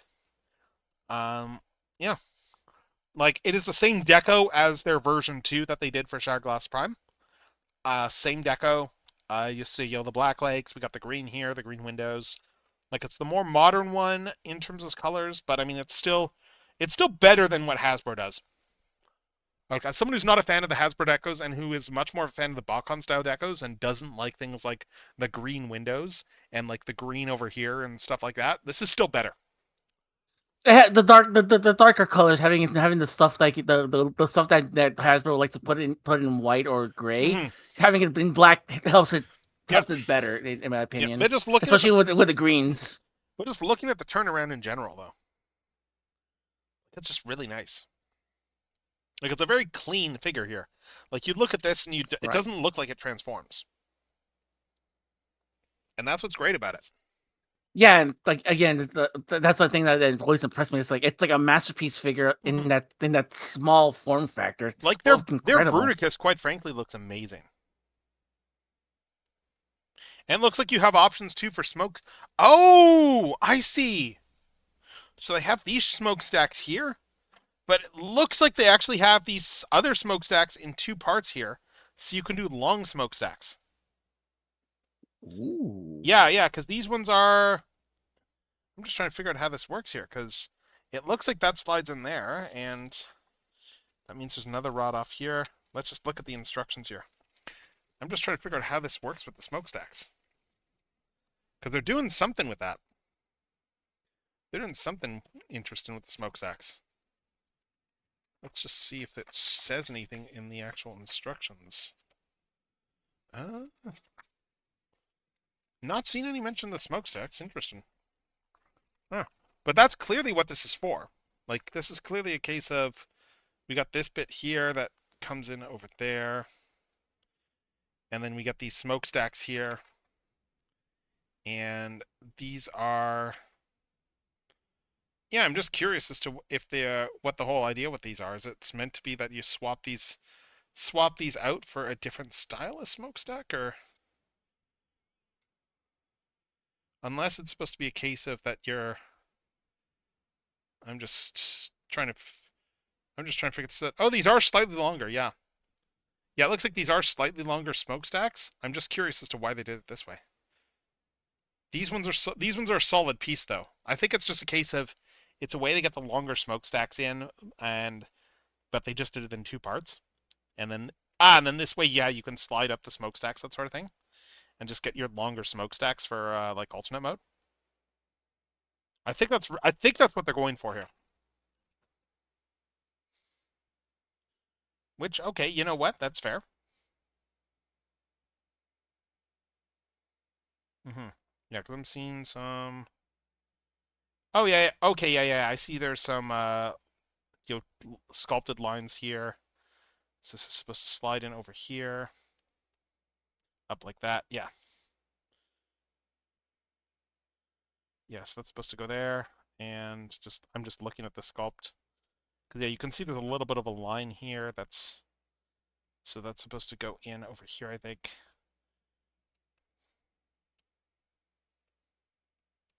Yes, that goes in over here. And yeah, that's just a case of, yeah, it looks like this is just a case of if you want the longer smokestacks, because then you put them in and then they'll come all the way up to here. So it's a significant difference. And then you would be able to push these pieces down and push them down and then get the shorter ones for like robot mode. I'm honestly not too bothered by them, so I probably won't bother using these, but it's a good option to have. Yeah, I was going to say that it's good to have. Let's say I'd rather just keep the short stacks for at all times, and people gotta get that out of context. Yeah. Anyway, so these windows open up here, like your standard Optimus Prime chest windows, and we can see here that we have a cavity for his little tiny matrix of leadership. It is just a tiny little matrix here, and it's just gonna slide in over there. Clip in. Again, this feels like just like the big one, only smaller. Yes, we just clip the matrix in. It's nice and secure.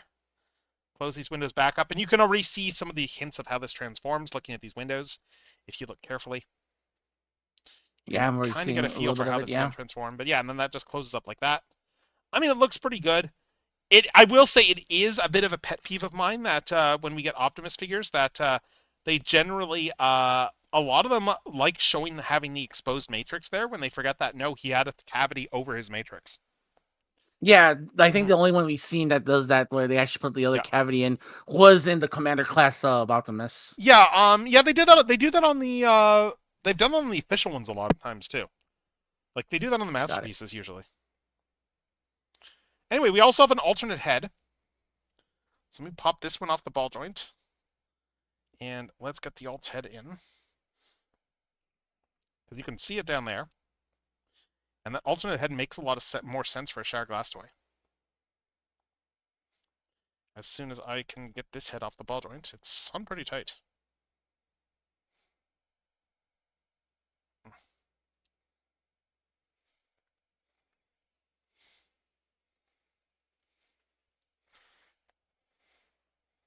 This is on pretty good, yeah. Is there like, I was gonna say, is there anything? But like, no, there's a ball joint right there. Never mind. Yeah, I'm just trying to. Maybe I'll use this. Maybe if I use a spudger, that'll help get it out. I don't know. But I kind of want to put the other head on, and for obvious reasons.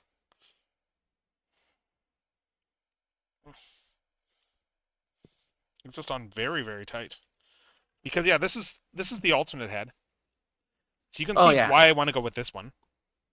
Because it's that like battle damage Transformers the movie head, but it also fits Shattered Glass Prime a bit more to do that battle damaged faceplate. Yeah, I was to say too. It kind of reminds me of like the IDW, not the IDW, the Skybound comic. Oh, I was just thinking like the original Shattered Glass toy, because I had like just the whole thing of like damage on like the actual faceplate and stuff there, the way it was painted. Ah, right. But this is not wanting to come off the ball joint.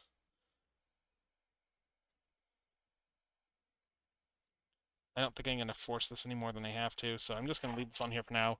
So let's just show off the articulation then. So we got this ball jointed head, good range of motion in the head.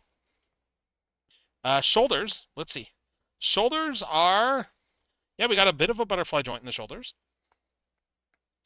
I don't know if these pull out anymore. They might. They might butterfly out a little bit more, but it's still pretty good. Like we can still get it up like this here. Good amount of, very good range of motion in these shoulders. Like up like that, all the way around. What else? Okay. We got a little bit more than a 90-degree bend here. I mean, considering the size of this toy, it's really impressive. Swivel up here. We got those turn. There's no alternate hands in this figure, I will note. Let's see, what else? We got ab crunch. We got a waist. Like very good ab crunch, because of the transformation, but yeah. Let's see. Legs. Legs can go all the way up to here. These side bits can come up. And then we can get legs all the way up to there. Legs. Nice, nice. Do they pull down or? I'm just trying to tell if they do. Not really, but yeah. These swing all the way around though. Oh, nice, nice. It's got that whole mechanic in here where rather than having to worry about the legs pull down, this slides up into the waist. When you kick the leg up, the waist a bit slides in. Oh, okay, cool. Like they did the same on like one of the on the third masterpiece. That's kind of cool. It's a good touch. What else? Really good. Oh my God, look at this knee bend. Double jointed knee. Crazy good. Yeah, like Ooh. if I bring it up in here then. Yeah, so we need to bring these panels out a little bit in order to get this up, I think. But yeah, so if we do this now, I'm just trying to bend this up. Because this guy isn't wanting to go in. Figures. Okay, there we go. Yeah, so we need to push this up in order to bend that in. But yeah, so now we can do that. Like you could just get him like kneeling just like this. And then you got the heels go up there, the toes go up. We got these rockers here on the ankles. Some very good ankle rockers with ball joints. So yeah, you can get some really good like kneeling pictures if you want with him. Like it's a very posable Optimus. Yeah, I like that. Like for such a small form factor, they were able to squeeze so much in. I mean, like they're not the only ones who did a really good job. I have the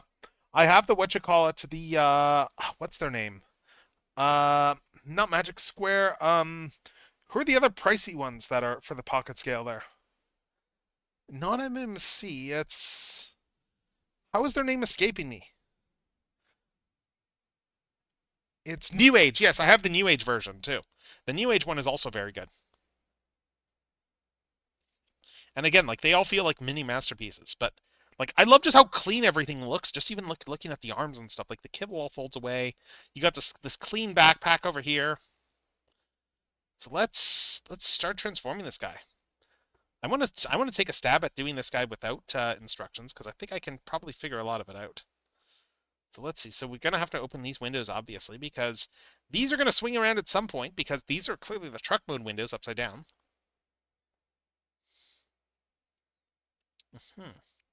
This whole backpack bit untabs. And oh, interesting. This guy comes up over here. We got all this stuff that comes out. Oh yeah, so are you excited as I am for next week when we get One Piece Season 2?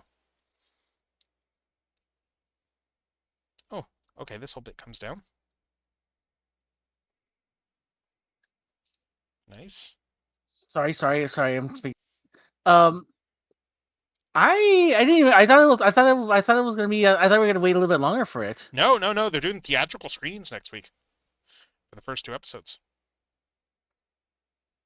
Interesting. Okay. Yeah, I need to buy tickets for that still because like I think it's gonna be the Logtown arc that they're doing in theaters. That'll be good. Where are the first 2 episodes gonna be? I said like the Logtown arc.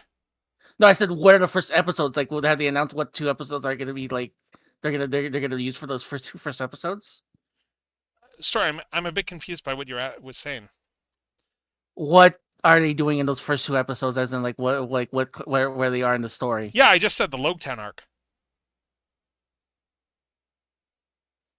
Okay. Yeah. No, that's like a key arc there, like in from a character standpoint. Like it's one that I think it's the one that four kids actually skipped over, if I'm remembering right. Yes. But it's a very important story arc for like Luffy and Zoro and a bunch of them.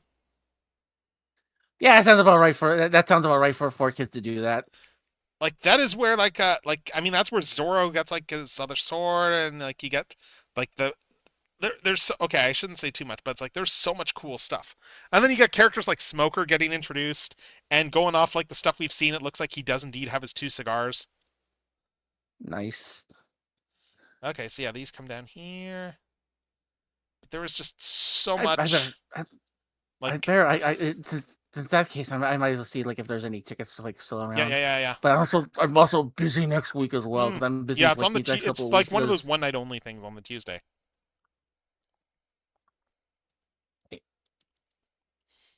So yeah, if come Tuesday, if my stream schedule is different, that's why. Let's see. Oh my god, all these tiny little bits folding out here. Like, yeah, yes, if I know. Sorry, you were about to say something. Sorry. I I was gonna say if it's Tuesday, yeah, I can't do it because that's my Pathfinder night. Hmm, that's fair. Yeah, it's yeah, I know season 2 is going to be doing Logtown up to I think Little Garden's the last arc they're doing for the season. Sorry, not Little Garden, Drum Island. I know that'll mean nothing to people who haven't seen any of that stuff, but it's like there's some really good stuff in there. And they've already been filming I just want season to see. 3. Yeah, I just want to see my boy Chopper. That's what I want to know. That's what I want to see. Oh, I mean, they've been showing Jobber and stuff. The figure arts is on sale. I know he's so adorable. Yeah. It's like here's the thing. Here's the thing. I said this when he first showed him off. Like if you're not gonna do the cartoony thing with him, at least make him cute in a way that makes it realistically cute. And they did that. I appreciate that they went to like okay, they went to the effort of like making him like a very very very cute little doe, and that's perfect. Like that's Look, all look, you need. You don't need to do anymore. look. This is the same show where they keep making insane like left field moves. Like, oh hey, we're adapting all these different things for Baroque works and stuff. We're gonna also adapt the Unluckies. Right. We're going to adapt the most absurd part of Baroque works and do it straight faced. Yeah. No. And like I said, I appreciate. That's why it's like I appreciate that they're putting all this effort in. Mm-hmm. Because I think they know at this point, like they know, like if they deviate like one bit, that's it. I mean, you say that, and I would point out that they actually have like there's quite a few things that they've deviated from, but they've been a lot of those things have been with the benefit of hindsight of you know of being able to look forward like 20 years. Right. Like for instance, Garp being in it, the show as early as he was, Mm. because Yeah, Garp yeah, yeah, doesn't yeah, show up yeah, yeah. until the end of Arabasta, if I remember correctly. Yes. But That's the one I'm. That's the one I but want. they used him in a very good way. Yeah, that's another arc I want to see. I can't wait to see him do when they get to it. Like it's just it's and like yeah, season 3 we're gonna have like we're gonna have Crocodile in season 3 and just and like just they've been filming it already, and I think that I really want to see season 2 do well because the better season 2 does, the sooner Netflix decides to drop money on a 4th season. Because I think they're Yeah, probably waiting to that's see if season 1 was a fluke. yeah, and that's the thing. It's like let's also hope that like this next season is actually they can keep up that momentum because like the thing is was like it was one of those rare like home runs that like it made it that it was actually really good. Yeah, people weren't expect were think had hopes, but no one was actually expecting it to be like people were like maybe it'll be all right, and no one was expecting it to like blow their socks off, and then it blew Yeah, everyone's even like socks off. yeah, like even like again it crossed boundaries at this because it's like literally it was like well now my folks know about One Piece. Elmo knows about One Piece. I mean, like, look, let's be honest. One Piece was like always massive. It's just that like a lot of that stuff doesn't get the play that it deserves in Western media generally. Even though these are Right? like the Yeah. biggest, even though these are massive international sellers, Hmm. because it's not American stuff. Hmm. It's like comics like like comics have their popularity, but let's be honest, superhero comics do not have the mass market appeal that they had like 20 years ago. No, Because everybody really wants manga. I just mean more because the fact that like it's less that it's more just like rather than trying to market, they did nothing to actually market to wider audiences. Yeah, They especially just during kept the time when marketing. they They just kept should marketing be. to the same audiences they always have, and that's the problem with it. That's the direct market was great for short term for locking in customers and short term returns. It's very bad from a standpoint of you don't have to try.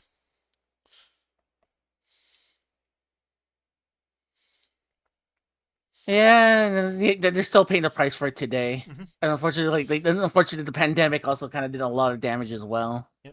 It's also a career there where it's like, let's be honest, pay rates have probably not changed much since the 90s, No, no, it's which is getting depressing. it's yeah, because like you still have guys like God bless Larry Hama still wants to do that, still willingly wants to do GI Joe comics.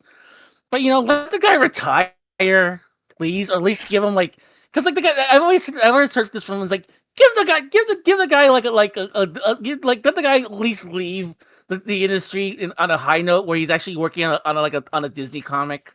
Like give him Donald Duck for God's sakes, please. I have a thing to say. I have a thought about that, and that's that it's not that I don't look at it as let Larry Hama retire. I look at it more from a standpoint of Larry Hama literally cannot afford to retire because his Yeah, that's the biggest successes problem. were on licensed comics, which have no back end. And the thing is, like, he still wants to do a lot of that That's the kind of core thing. problem. He is a man whose Mm. health is slowly deteriorating with old age because it does, and like his eyesight's been going. Like I don't think he can draw. I don't think he can really draw anymore. I think his eyesight's too bad for him.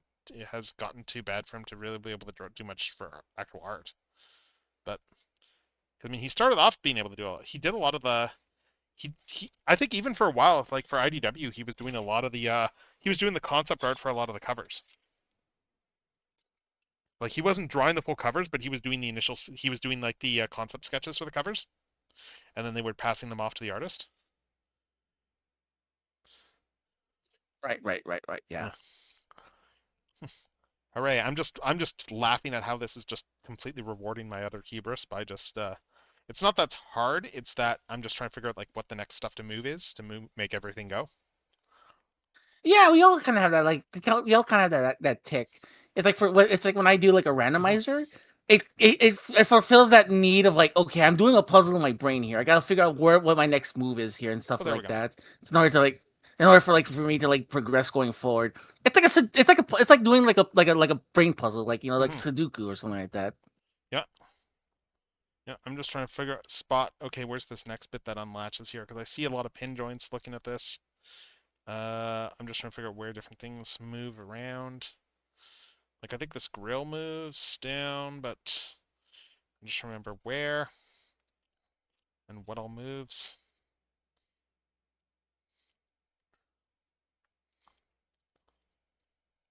Because yeah, I need to get enough clearance to turn these around too. Because yeah, I think this whole matrix chamber needs to move out of the way. And if I grab it by there, I just keep pulling the matrix out. So there's got to be another way to. Like I'm just trying to figure out where this is actually snapped in here. Because there's a pin over there. There's a pin there. There's a pin here, and but there's also swivel here. So this whole bit is gonna come around, right? Because this whole bit's gonna be where the bumper is. Like the bumper's on the other side of this. This whole bit needs to come down. I'm just trying to figure out how it comes down.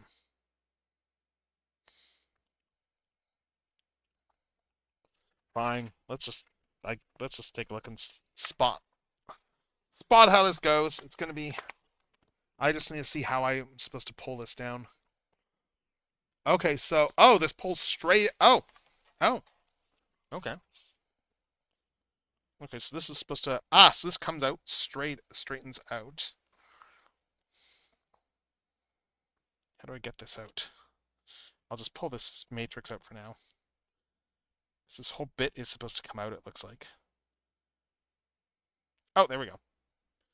I just need to get it from underneath. There. There I we gotta go. stop looking at shows Z. It's bad for my It wallet. really is. It really is. Okay, so that whole bit comes out, then we get the bumper flip around, and then yeah, and then now we pull this, we pull this rod out here, and this all swings around. There's the grill. Okay, there. And now we have the clearance to swing these around, 180 and bring them in, and then get the alt mode windows. It's a very simple trick, but it's a very effective one. Yeah, but it also gives it a clean look once it's Yeah, all said and done. So that's actually really good. yeah. I think yeah, I've seen a few companies do this, Hasbro included, and it's a very clever trick. Yeah, I think they do it in the Commander class Prime, I believe. Did they do that on the Commander? Did they flip the windows around? I'm trying to remember now. Not flip the windows. Yeah, no, they didn't. They didn't flip the Yeah, I windows, know they but did it on the like, Masterpiece. yeah, And that's another thing that's in my pile, the latest Masterpiece Prime. the 20th anniversary the masterpiece one with No, like the it MPG. has like the guns. Yeah. Yeah, yeah, that one there. Yeah, Oh, that's a good one. I really want that one as well that one looks because nice. it looks so ridiculous, and it's like, yep, it's all taking all the right marks from me. Yeah, and they've got just so many pulls in terms of what they're referencing with it too. Okay, so we got all this down here. I just need to bring this all the way up. Do these windows not close up yet? Maybe not. Maybe this needs to fold in there too. Let's see. Again, like it's really cool just all the stuff they can do with this tiny scale. Yeah, and I think this guy will Yeah, just have and to this guy probably folds down in there.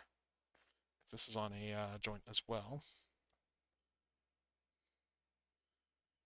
I'm just trying to get I'm just trying to get this stuff out of the way. Yeah, that goes in there. There we go. That goes in there. And or is it supposed to do that for the yeah, no that goes in there. I'm just trying to figure out how the head goes down then. And the head yeah, because the head goes down there, but then this guy hmm. Mm, I need to get the head out of the way because this whole piece needs to come over top. Because this is going to be at the top of it. This is all the roof of the cabs. This whole guy needs to come up and over. Oh, is there a slider here? No, that's not a slider.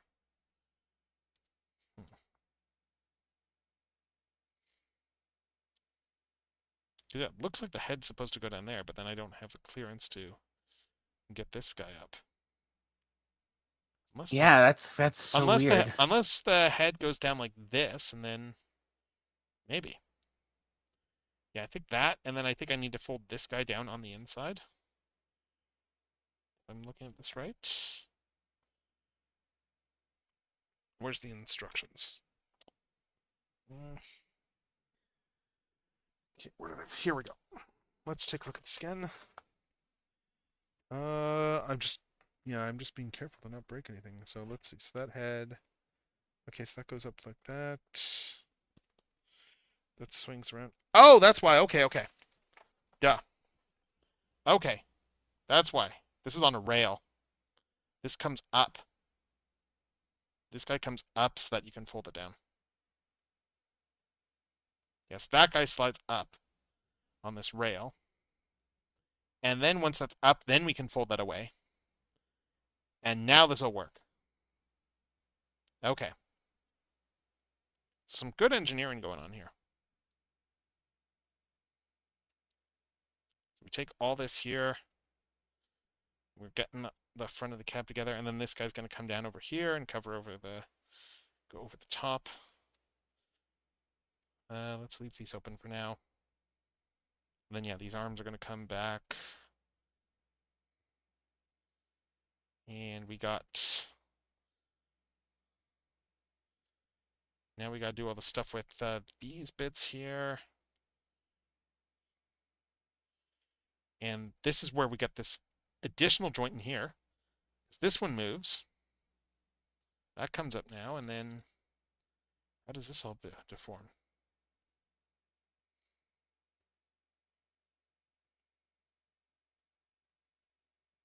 Okay, and then those go down there. Okay. Oh, I think I see. I think I see. He says as the prime music from Revenge of the Fallen's going, and we're hearing like Kevin Michael Richardson doing narration.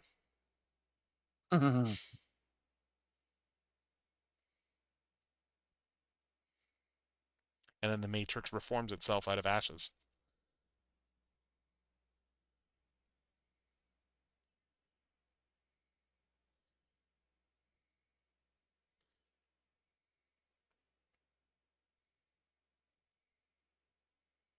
And then these all swing around like that. Because yeah, these smokestacks need to be... Ah, yes. I see. Because those smokestacks need to be all the way at the back, so... Ah, yeah, and now this is all lining up properly. As I'm doing this, you can see like how this is all coming around. Like that. Yeah. Steve Jablonsky really did not phone it in with these films, and I appreciate that. No, yeah, he didn't. But I was gonna say something. For such a small size, I'm surprised how stable everything feels. Like I'm Yeah, looking at no, it I'm from not from having... Yeah, nothing's really feeling like it's like brittle or anything like that. There's a few bits that are like I'm being extra careful on because they're small, but nothing feels like brittle. It's nice. Like I'm just trying to not do my usual yeah, like that was hand things. I don't.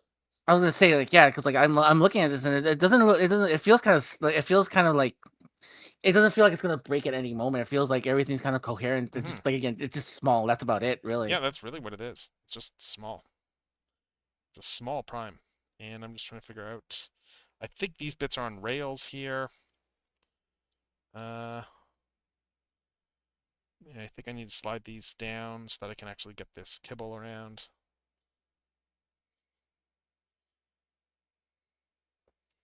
Because, yeah, these arms are going to come in over here.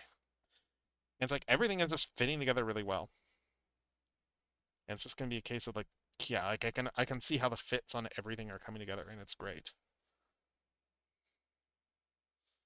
Yeah, these guys slide down.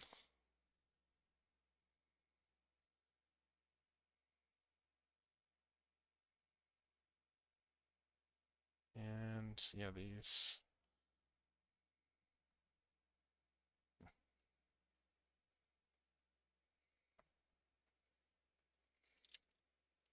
Yeah, we've been lucky to get a number of like really good composers, like just doing Transformers stuff. Between like Vince DiCola and Steve Jablonsky and Brian Tyler. Oh yeah, like it's very rare for them to actually have something that's bad. Yeah. Even the stuff for the cartoons actually feel are Hmm. actually really good. Yeah. Brian Tyler like just knocked it out of the park with Prime.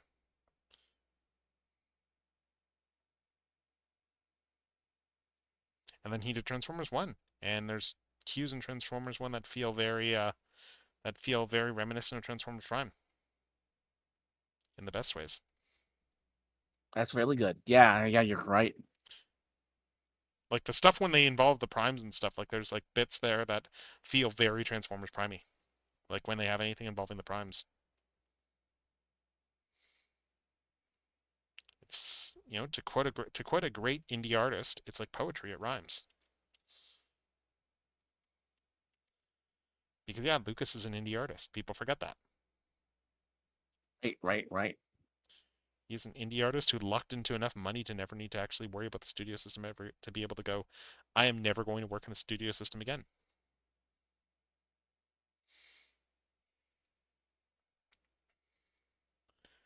So like his successes and his failures are all his own head as opposed to say a studio's fault.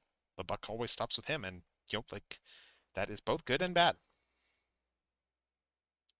Because no studio would go, you know what, we're going to like throw all this money at a top-notch animated series and like top of the line animated series that is like groundbreaking, and we are going to do 20 some episodes a year on this, and we are just going to make this thing and then we're going to shop it around to networks. Like that is madness right there. But is Yeah, especially in like especially. I was gonna say it's madness, but then it's also like what was even more matter is like he did this in the 2000s when that kind of practice was like not existent at all. mhm. He's the only one who could do it because he had the money. Like you look at the history of the say like for reboots development, like as an animated series, and it's like there was a lot of they had a lot of issues like behind the scenes as we've since learned, with regards to just like in the early days with money. Like one of their major creditors, like for the series, like went bankrupt while they were making the first episodes, and so like Alliance ended up having to pick up a lot of the slack on funding. But like I think it says a lot though, just when you look at like just from a standpoint like looking at shows like Reboot and such that like CGI cartoons were kind of stagnant until like Prime, the combination of Prime and Clone Wars. Like both Yeah, no, both I want those to say shows more. kind of raised the bar. And even I want to say, Clone Wars did more. Oh, Clone Wars absolutely did more. Clone Wars was the first one Yeah, that that raised the bar. yeah. Yeah, so it was like it was the one that first came out first, and that's the one that was on the longest, and also it was the one that they just that I think more people would associate. And also too, like to this day, they're still making like spin-offs and stuff in that era of Star Wars. That's crazy. Yeah, but I mean, like, and they keep pushing the bar in their animation. Like, and yeah, sorry, this is taking so long for our transformation. I'm just trying to line up these parts here. But No, that's fine. That's why I'm trying to strike up a conversation. But I'm also like, yeah, do I want to start up a conversation so you don't so you won't go quiet, or do no, no, or no, so no, you, no, or no, no. you I'm finding these like This is what I love about this stuff. It's like fascinating conversation. right, right, right, But right, like what I right, love right. about actually, I'm just gonna go and refill my drink. Hold up. Uh, All but right. like looking at like for instance Darth Maul Shadowhunter, I find it fascinating how it feels like the longer a lot of these things go on, the more and the higher production values they keep doing. They keep going back to older special effects techniques because they work. Yeah. Like for instance, with the new Darth Maul series, I saw a thing where they were talking about like how much they're doing in terms of like matte paintings and stuff like that for the series. And it's like, yeah, they are going back. The reason they're going back to matte paintings is because matte paintings are a very cost-effective way of doing stuff in CGI for background plates. Like, why build the backgrounds? Building the environments takes a lot of time and money. Or you could just pay someone to I want to paint those say things.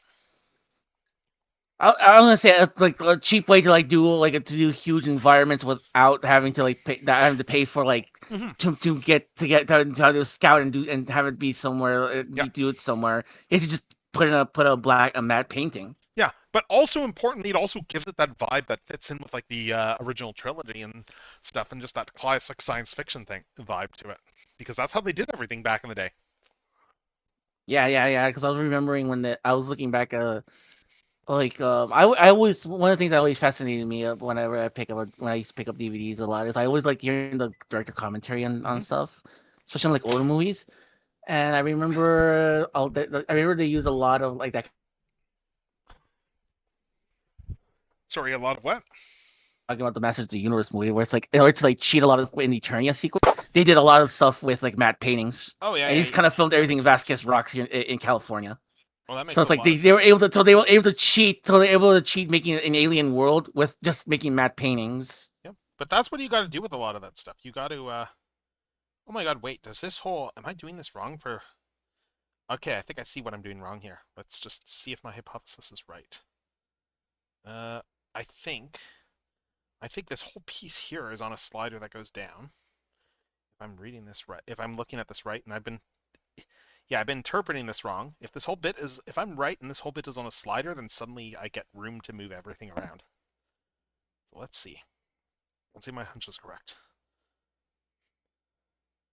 Let's move stuff out of the way. And let's see if this whole assembly slides down. Uh,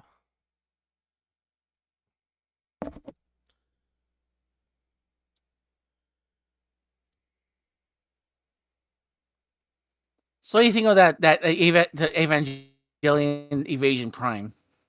oh, I mean, I've got it pre-ordered. It looks good. Nice. I love how it's I love how it's like Evasion Optimus Prime. I see what they did there. Oh my God, wait, is that what the key is here? Yeah, I think that this something slides here, I think. I'm just not sure what. Like there's this whole slider bit here, and I'm just looking at this and going, there's not enough space in here. There's not enough vertical space for this thing to work. So I'm just trying to figure out what slides up. Where's the instructions again? And not just that, like going back to that figure, that figure still holds up, especially after like what, like 10 years now? Yeah, has it been that long? Good Lord.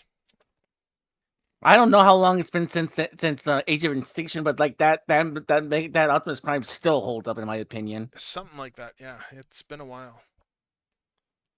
It's been a long while, yeah. But yeah, it is a good toy.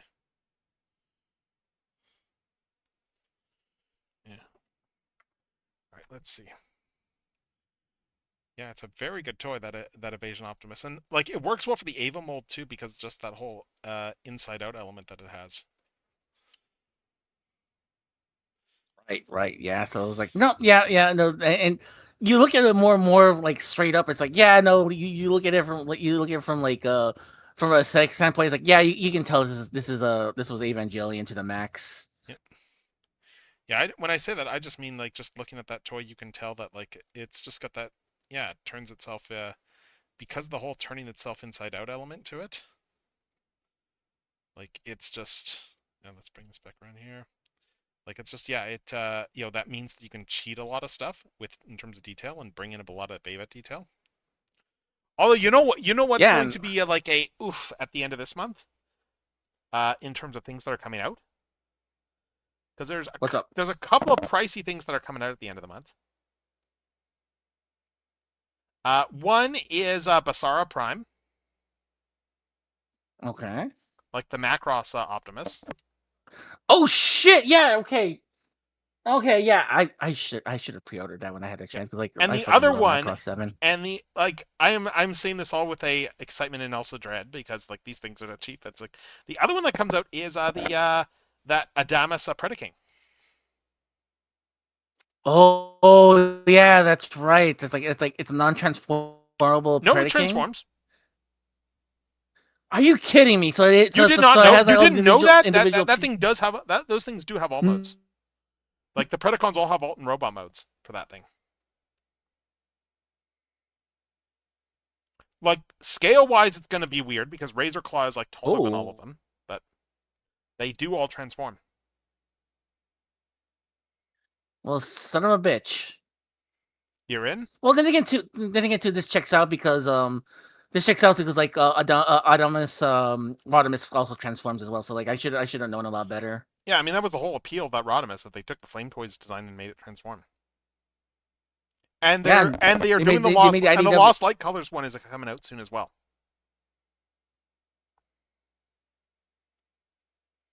Oh, son of a bitch! I love those colors so much. I do too. Like it's like I was like, if I knew about these going in, I probably would have gotten these instead. But no. I've got one. It's a good toy. I'm good.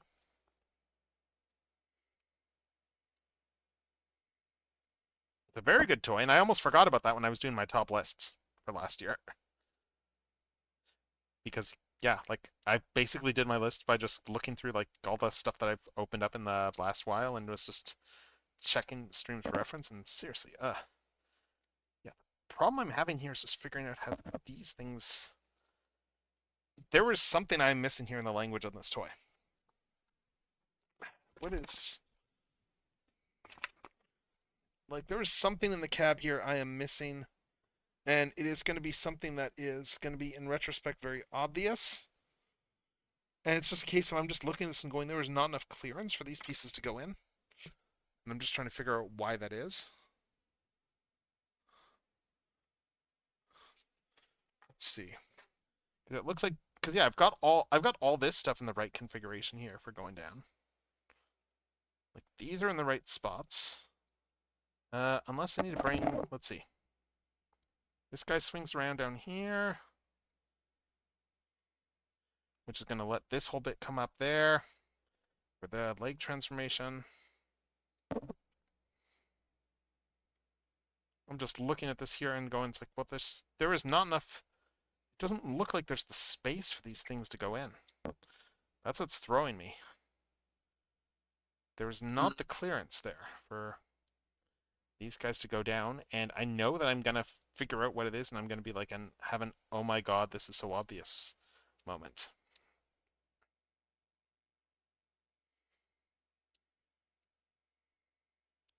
Like I'm pretty sure there's Yeah, a it's slider in here somewhere. I'm just trying to I'm just not quite sure where, because like I can see there's something here, but I don't know what's attached to that slider.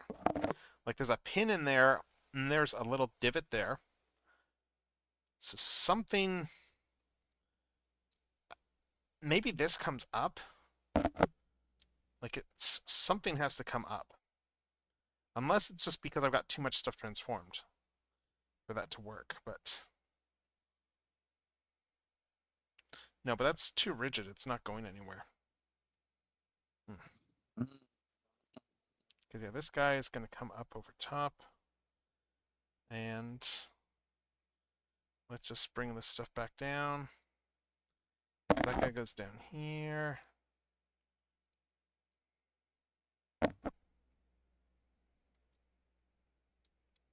Yeah, this guy swings up. And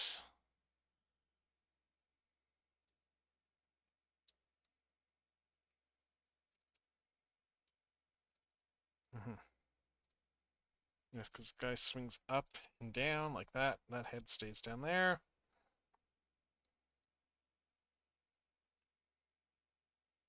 We got these guys that go down over here. Bring these down as far as I can, I guess. And then, yeah, these arms are going to be like this. Everything lines up in these arms for how they're clipped in. And then these are going to need to come all the way in like this. Except they don't really fit. That's the problem. I'm missing something. I'm pretty sure that there is something that pulls up. Oh my god, unless. Oh yes, it is quite the Cat the Galactus hat. That's right, it's my supervillain persona hat. What's up, Tabby Toaster? Hope you're having a good night. We are just trying to... Yeah, I hope you're going tonight. I am just right now trying to figure out this transformation on this thing because there is a... I can tell there's a step I'm missing, so I'm just going to go down to the legs and do the legs. Because if it's like the other releases, the legs are magic. I mean, not Where they all just kind of it's just like magic fold square, into but... each other. Yeah, it's one of those like the legs turn inside out sort of things. Crazy. Because right now you got no wheels. Keep that in mind. There are no wheels visible anywhere. So we gotta unjigsaw these legs. And... Oh. Yeah, we got unjigsaw these legs. I'm just trying to find where the pins are versus the non-pin areas. Because a lot of stuff here is pinned. But at this scale, it's kind of hard to tell where the pins start and where the pins end. If only I had a little booklet next to me that I could reference for all this stuff. Like a booklet of instructions that would that I can literally pick up and flip through. And okay, what am I? I'm just looking to see where I have to untap things. Okay, so I think so we start. Okay, I see. So we start by untabbing in here in the inner legs. Yeah. So this all untabs here, and then this lets us unaccordion all these legs. Unjigsaw to your vocabulary. Nice. All right, so that all comes out there. And now we can start on slowly untapping all this stuff here.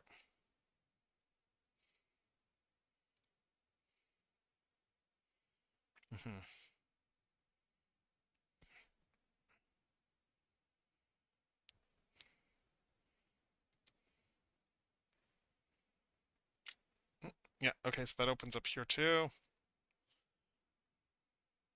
Oh, that's why. These swing up. Okay. That's why those were locking it in. Oh my god. Yeah, so these little bits here swing up. That locks the leg together. That is good engineering. Interesting. So it's like that kind of like just okay. So that locks her. Oh, interesting. Yeah, because it's blocking the parts from untabbing. Interesting. Yeah. Yeah. So now I can untab all this, and you can see like the whole. You can see all this stuff that's stuffed inside the legs. Like all this messy stuff that's just stuffed inside there. Like you can see the whole sides of the. It's very similar to the masterpiece, the third masterpiece version there, which did similar stuff, where they put all this stuff inside the legs and they flip inside out. And then yeah, and then we need to get all this junk out and just remember how it all comes out.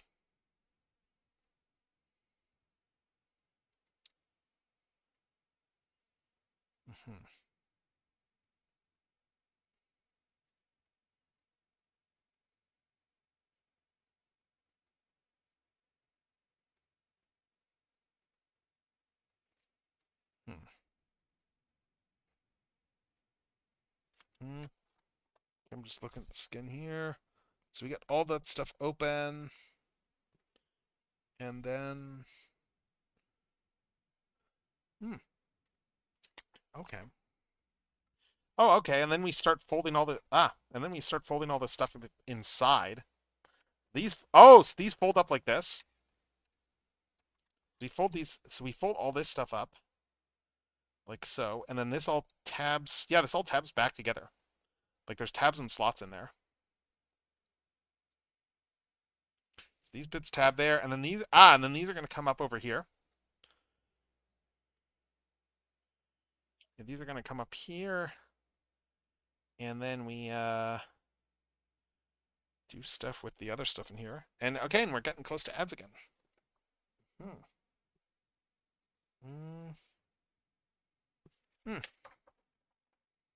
Okay, and then these slide up.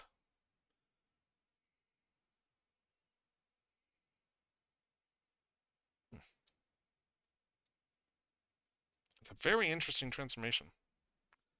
And it's one of those things where it's like... Yeah, again, Yep. it kind of reminds me again of like of the Commander class, where it's like everything like the legs just kind of like do a lot of the back stuff for like the back part of the trailer. Yep. I'm just looking to see what I'm missing here. Okay, so these slide... Oh, those slide up. Okay, and then... Okay. And I'm probably just going to let the ads auto go this time, rather than just manually triggering them. I'll know when they start anyway because of music, but yeah, we're going to have ads very shortly, and that will give me some time, too, to try and figure out some of the intricacies of this. But yeah, so these guys are going to slide up. It looks like these whole front panels are supposed to come up. I'm just trying to figure out how.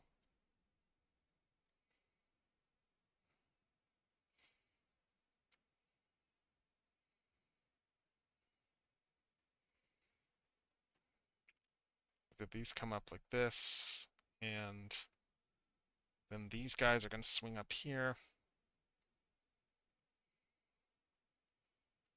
And I'll probably spend like the break just trying to figure out like the figure out what I'm missing on the torso, because I'm missing something on the torso. The torso is clearly missing. I'm missing some sort of step on this, and once I get that step, it's going to be a oh my god moment. I just know it. And let's just see. Yes, these come up here.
All right, we are back, and we are trying to resolve the mystery of how to transform this Magic Square Optimus. So, because yeah, should be straightforward. But I'm looking at the instructions and going, well, I'm missing something on this stepwise. So I'm just trying to figure out what the hell that is that I'm missing.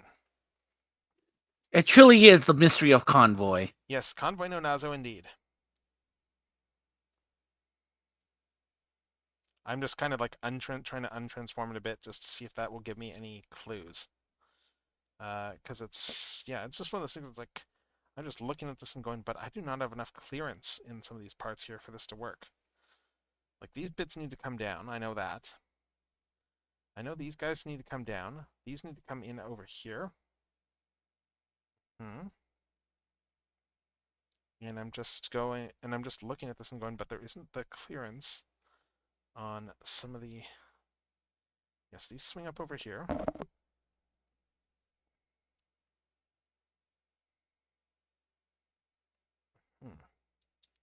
These swing up here.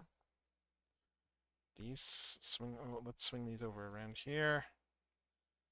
Swing this around for the windows. This goes down there.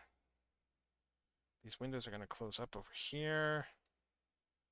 Oh, I got the wrong window here. Let's fix that.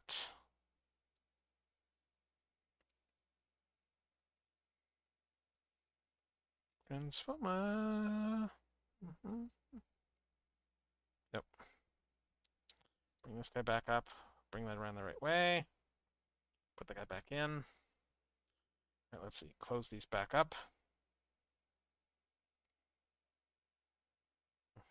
Those close up like this.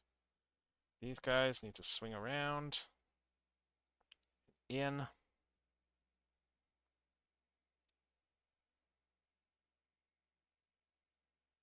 But we don't want these closed up because we need to get stuff underneath them. Yeah, it's just a case of something is not right. Something is not right. Something feels like it needs to move still.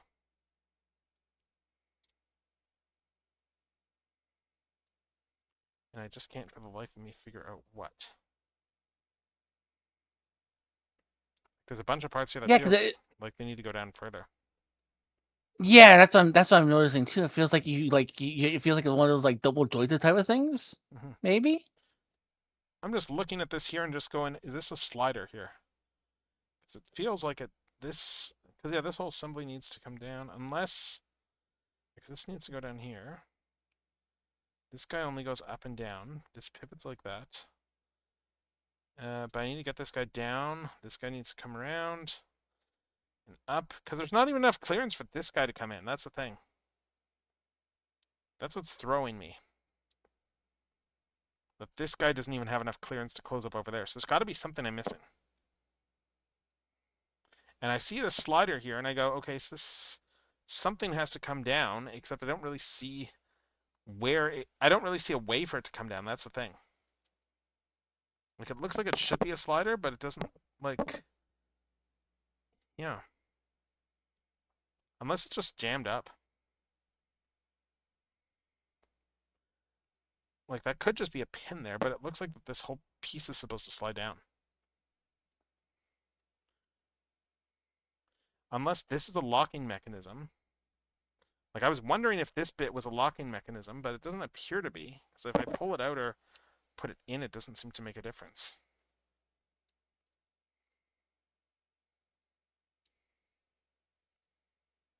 And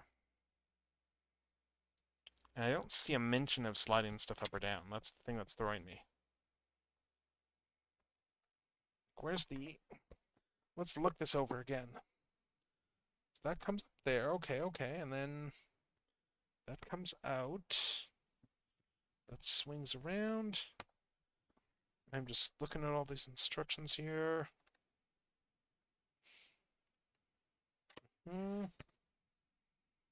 No, then those swing down there.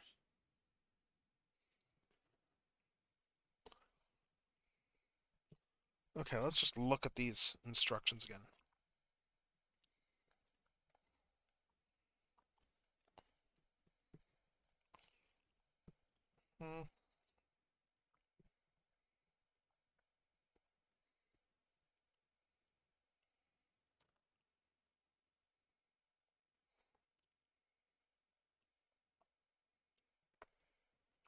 I'm just studying these instructions right now as I look at this toy.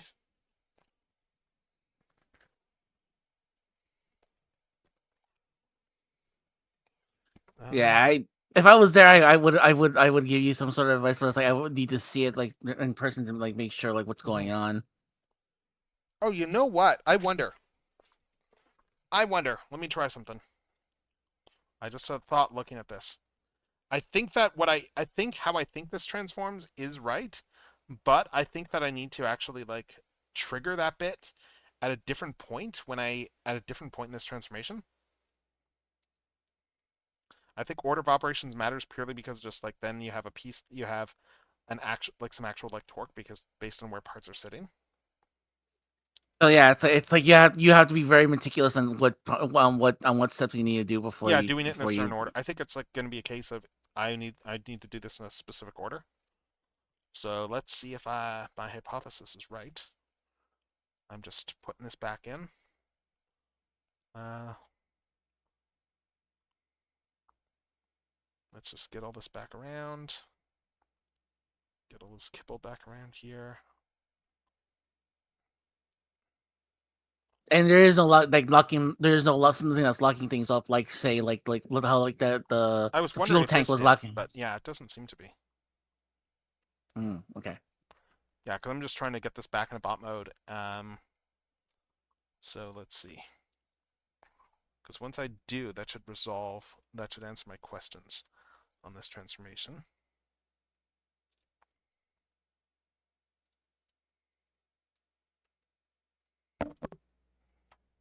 So bring all this back up here.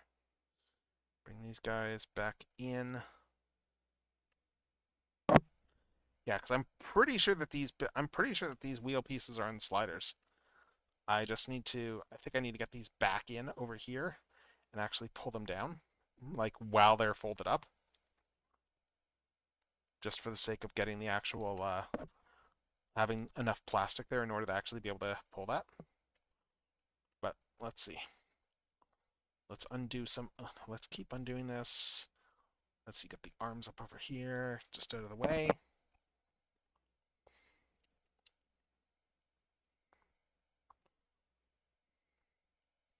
Because even right now I'm looking at this and going, how do I get these wheels back in? I get these wheels out.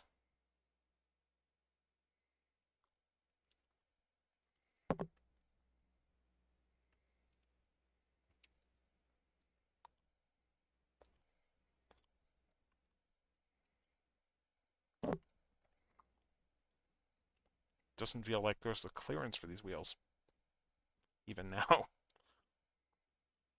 Which is a very good sign of how ingenuity is. It's just. Yeah, no, the engineering is fantastic. It's just the problem is me. Like I'm the problem at this phase. How did these bits fold up? Those went in there, and this stuff all was in the backpack area.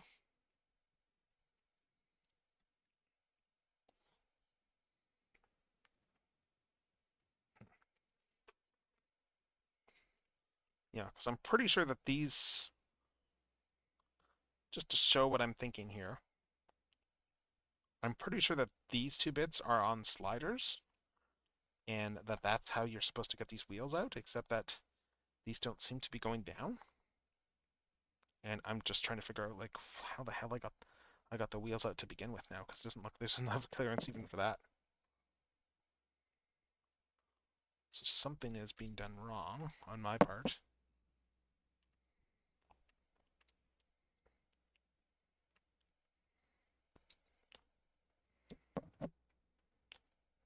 Because these wheels are supposed to go in,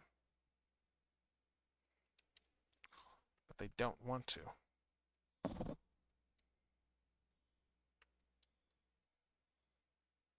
There we go.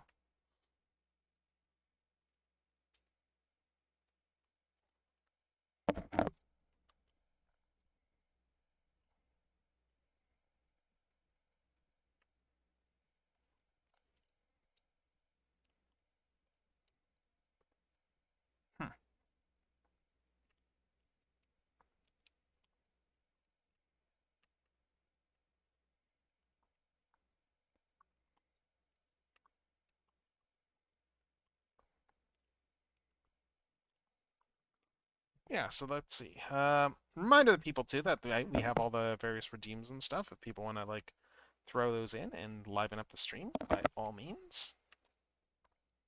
But yeah, in the meantime, You do know how to drive, right? oh. Please, what moose can't drive a automobile?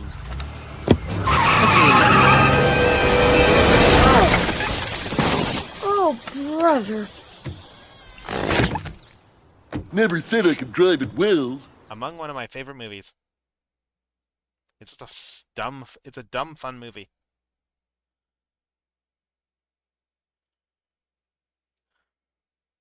I love how it's just like they're not even going for like realistic moose and squirrel. It's just cartoon moose and squirrel.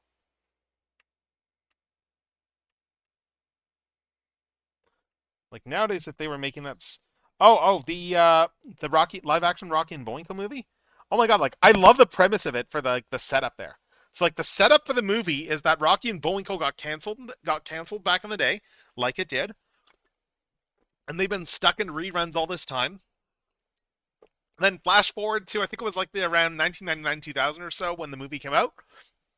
Anyway, the Iron Curtain falls, and Fearless Leader and his minions tunnel to they literally tunnel to Hollywood, and then they manage to make a deal with a movie producer in order to get themselves out of reruns and into the real world, and in which they're played by even more expensive actors. Like the expensive CGI effects are replaced with even more expensive actors. Thus, you get which is a great like meta joke. And then basically it's like, yep. And then yeah, it's Fearless Leader and all of them trying to like take over the world with really bad television. Nice. 9, 10, 89, here I come. Oh my God. Playing with the real Yeah, llama isn't much fun. Yeah, that's a commercial, right? That ad is a classic. That ad is a classic. Like it stuck with me long enough that I remembered it to put it in a stream redeem. I remember seeing that on TV when it aired.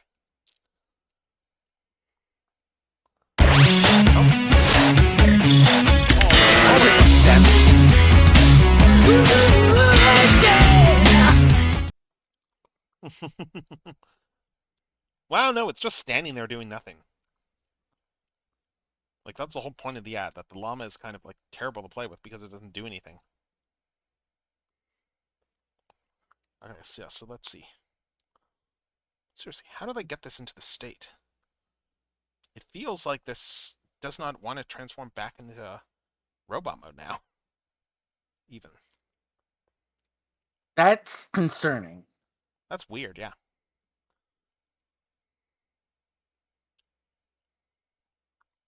Like this has to go up in here. And I've got all these arm assembly and stuff here, and this whole assembly here, but it doesn't seem to want to actually go up. Like, I know it's going to be something stupidly obvious. That's the thing. I'm going to have a moment of, oh my God, that's it. That's it. That's what I'm doing wrong. And then I'm going to just shake my head and I'm going to like just finish this. Yeah, no, I hate when that happens. Because yeah, like right now, like looking at this here, the tires are just not fitting. Like just if you look at this here, this whole thing is just not fitting right now. And it's weird. How did I transform this thing to begin with? How did I get this far? I don't know. I see a literal slider right here. That's the thing that's bugging me. There was a slider blatantly right there, and I can't seem to figure out how to activate it because these pieces seem pretty rigid.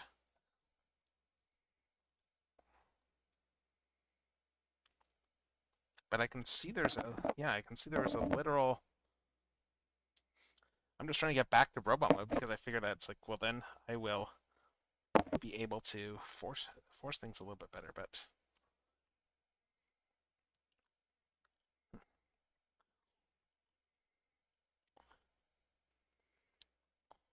this is like the worst. This is like the nightmare version of what happens when you go, oh hey, I can do this without the instructions.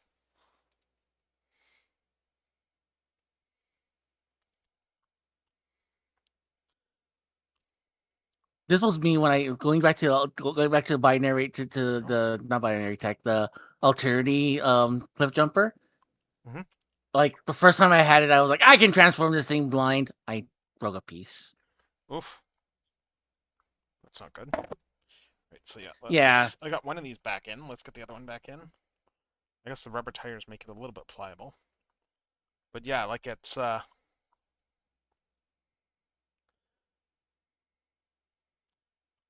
I'm operating on the hypothesis that something needs to slide down here. Worst case, I'm gonna go look up a video, but I'm pretty sure that something is meant to slide down over here. And that is why this is not working. And it's because that part is not sliding down that I'm running into all these issues. I probably And it's gonna be it's gonna be like the most simplest answer. That's the worst part. yeah, it will. It will. Let's see. So we got all this stuff up here. I've got these.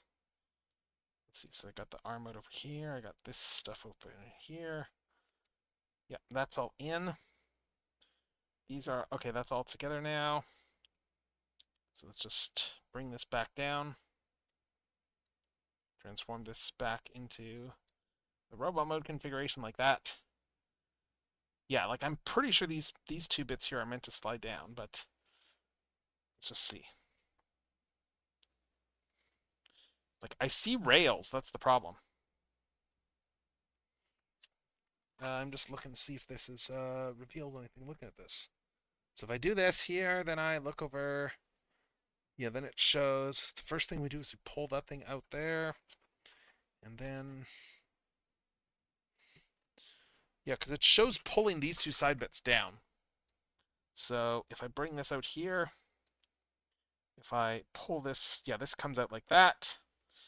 This guy comes out like that first. This spins around like so before we do that. And then it shows these coming down. And I think that's my problem, that I didn't bring these down properly. I'm probably just going to go look up a... If I can't figure this out in a second, I'm just going to go over to my laptop, my desktop, and look up the video. But I'm pretty sure that these two bits are supposed to slide down. Because it is just... Yeah, something's supposed to slide down here.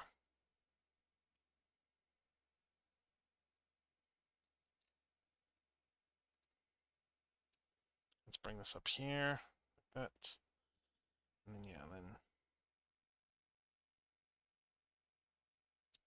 Oh, did I get this or nope? No, I did not. Okay. Let me just see. No, I just pushed that out. That did not slide down the way I wanted it to.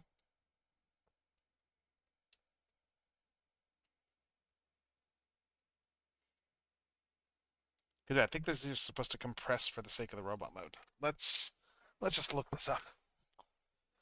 All right, let's look up a video of this.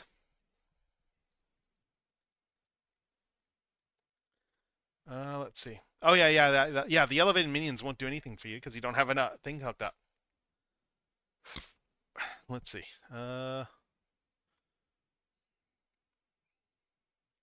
When in doubt, look up video instructions on things. Snooping as usual, I see. I say, why not?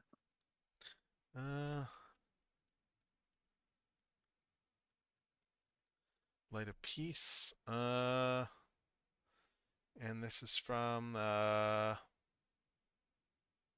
just trying to find a transformation.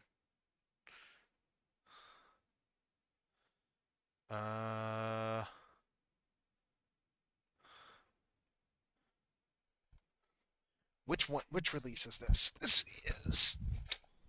Oh, Light of Victory. Okay.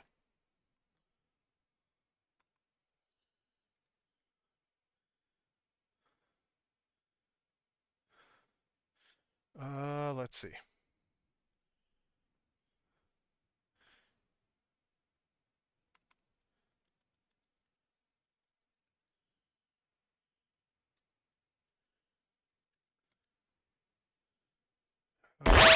Oh my God, we're getting a raid. Hello, Raiders. Hello. It's me. It's General Techno. It's General Techno, your friendly neighborhood amateur antagonist. And I am right now just in the process of just looking up what I'm doing wrong on this transformation for this figure, for this Magic Square figure, because quite frankly, I am just getting stumped at a particular step. So I am just looking up. I am just at the point where it's like I have abandoned my hubris of I can figure this out, and I have moved fully into okay, where are the transformation steps, so that I can actually figure this out. Because yeah, it's. But yes, thank you for the raid. How was your night though, Psycho Show? What were you up to tonight? Oh, hey, no Psycho Show. Hey, show. They're good people. Okay, let's see. Why can't I not find a transformation? What were you guys up to on your stream tonight? Yeah. How was your stream? I hope it was a good one. I hope you had a good night. Let's see.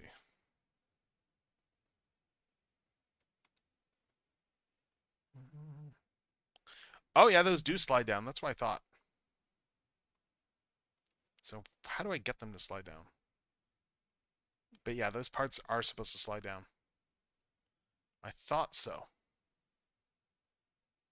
I'm just trying to figure out why they aren't sliding down for me. But yeah, that's the problem. Oh, cool. Mario Kart set, nice. Okay, but yeah, the problem I am having is these two bits here are supposed to slide down. They are not moving at all. So they are too tight for some reason. Like these are just supposed to come straight down. And I'm just trying to figure out why it's stuck. Because that is causing me problems. The fact that these bits will not go down is what is hampering me right now.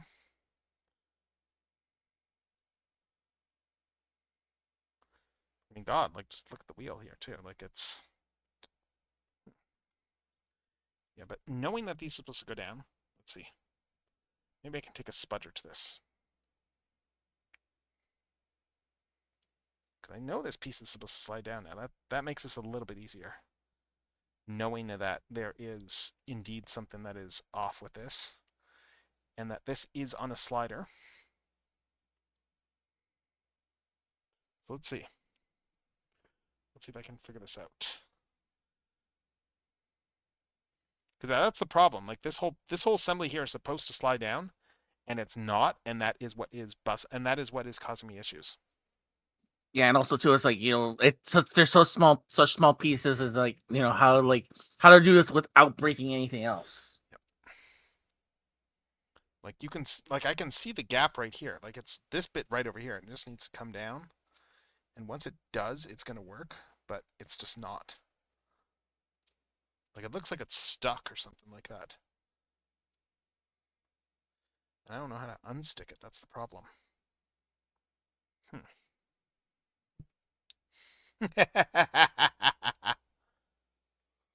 I am definitely not. I don't have any of the answers, unfortunately. I mean, the only answer I can say is if maybe to lose up the pieces, stick like a blow dryer onto it. That's a thought. Yeah.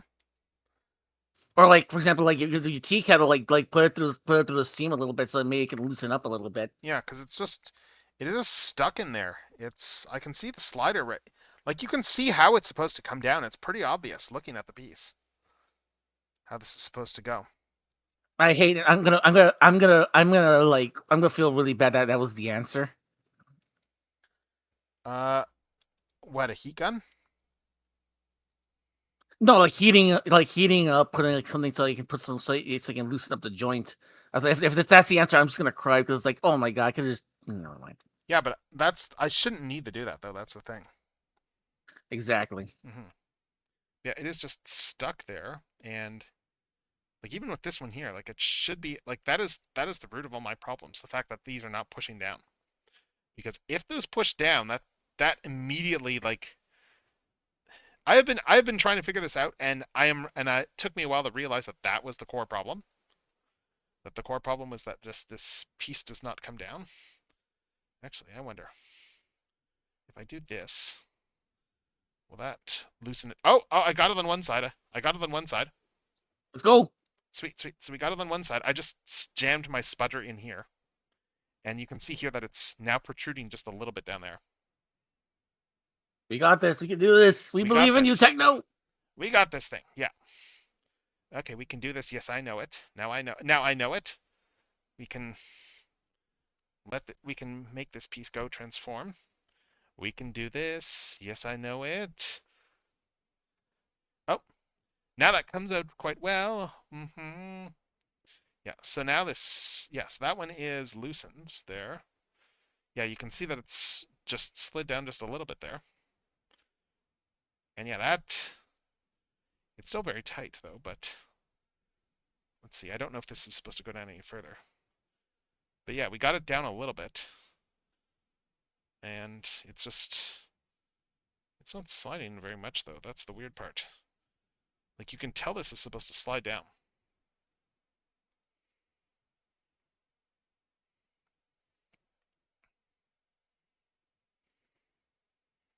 Yeah, it's really not coming down very much though.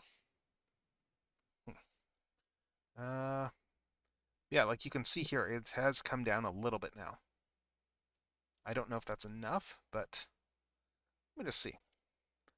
Will this actually slide up much? Will this actually close up more easily now? Did I have that slid down? Not by much. Yeah, that's the problem, that this thing is too tight.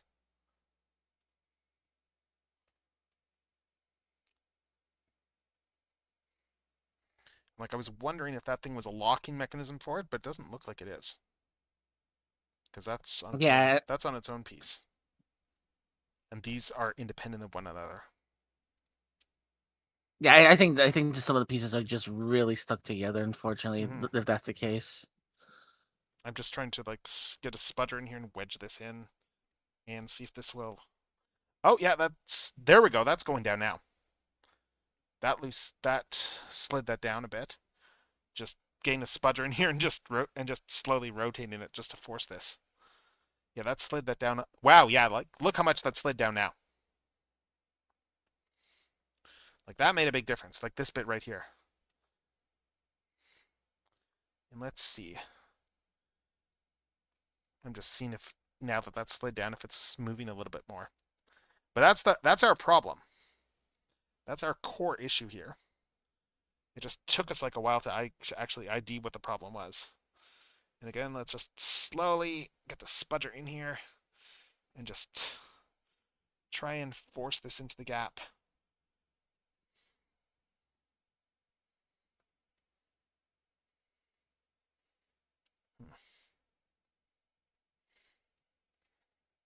Yeah, because I don't know why oh, there we go. That one came down a bit more. Okay, so now this is working. This one's come down all the way now. Sweet. But this is really tight.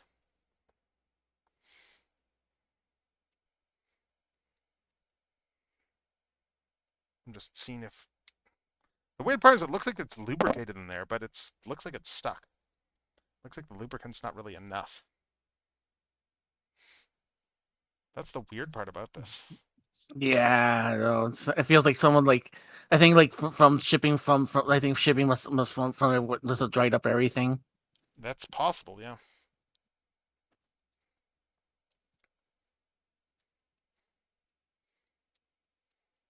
Okay, this one's come down now. But yeah, it just I should be able to get an alt. Okay, these are coming down now a lot better though.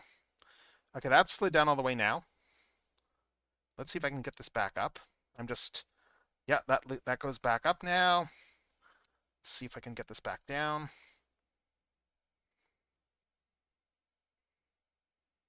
Okay, this is moving a little bit more now. It's still not great, but it's actually moving. Yeah, so I can actually get this up. I can actually fold this up now without having to struggle, which I couldn't do before. Okay, so we should be light at the end of the tunnel now. Let's just see if I can get this. Yeah. Interesting. What I didn't realize is this is apparently like their old one, but they just redid it with a. Looks like this is a reissue with a new deco, which is probably how they put it out as quickly as they did. Like they revised the deco on there, Shatterglass Optimus, it seems like. Yes, these come up like this. I'm just trying to do a bit of a reverse transformation just because I want to see if I can, like, if I wiggle this a few times, if that improves it. But just by getting this back into the bot mode configuration. And then if it does, then we're cooking. Then we're in business. Take that, bring this guy up, bring these guys back in. Yeah, because now we have this big gap here. And this is supposed to fold up here. Yep. But yeah, it feels a lot better though knowing that the problem wasn't me, the problem was the toy. Like that is actually like a massive relief. Not just that, I feel like like I don't know. It's just like when you know it's kind of like when you know it's the toy's fault. It's like, okay, at least you can eliminate, like, if something goes wrong, at least you can say like it's the toy, not me. Yes, exactly. If it makes sense. No, that makes perfect sense. Yes, absolutely. I'm just trying to get it back into bot mode now because I want to try and just play with that bit there and loosen tighten that assembly a little bit more. Now that I know what's going on, I want to see if I can if I play with this a bit more times. I do have some like lubricant, so I could probably like relube this if need be, but I'd rather not need to. But let's see. Oh, and let's get the head back up here. Oh, I see the problem. Yeah, it's because we shifted this down on the rail.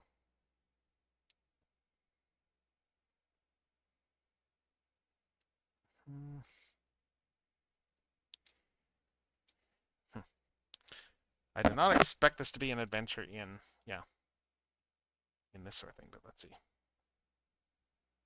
Yes, this comes up like this.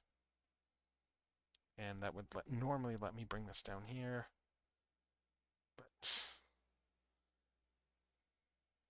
there we go, that comes down, that head goes up. Okay, that comes in there. Let's get this back into the bot mode and let's see. So yeah, these things are on sliders. And now these need to slide back up into the body.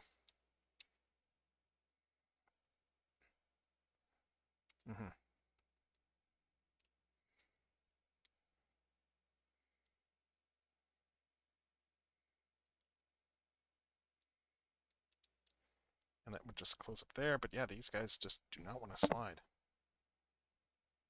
Like I'm struggling to get them back up now. So I'm having the opposite issue. Yeah, I can't get these things to slide back up now, let alone down.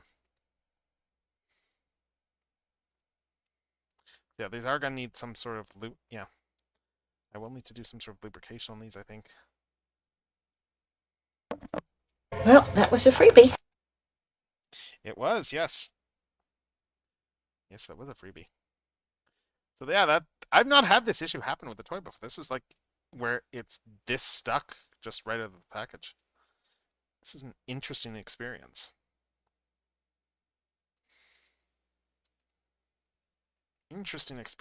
And I'm just yeah, and of course now this won't close up back in bot mode because these guys need to shift up a little bit. All right, Cycle Show. Thank you so much for stopping by. I really yes, do appreciate it. Thank you for coming by, and yes, thank you for trusting your what you call it, your viewers to the stream and such. Yes. And now that I know what I'm doing wrong on this thing, I'm hoping that I'm just seeing if I can I do this here, use leverage, because yeah, now I've got the opposite problem where these guys won't go back up. It's just, yeah, it's just these parts are just too stuck overall. So let's just get this back. Let's just try and get this in all mode then. Now that we know what the problem is, and now that we can work past it. So let's all mode this guy. Because you know what? Let's achieve something. We achieve something. Yes, let's achieve something tonight. And let's get this guy finally transformed.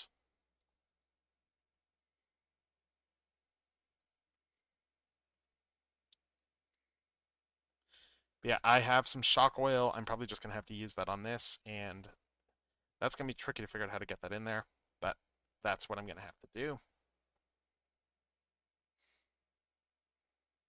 Like, the problem is I don't know where I need to apply it either, so like I probably need to get it into the gaps somewhere. But yeah, it's...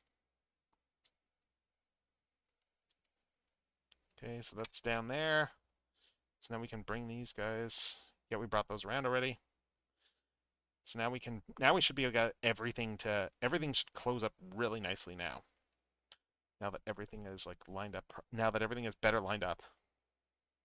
This should cause all the issues I was having to go away.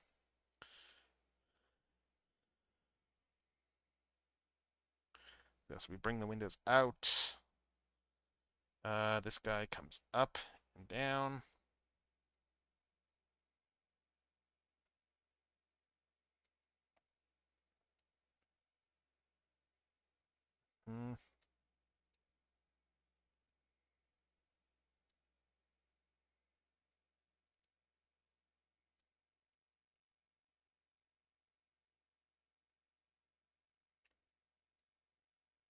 This guy comes up there, and then once this is up, we can swing it down. That. Close this window up. Close this window up.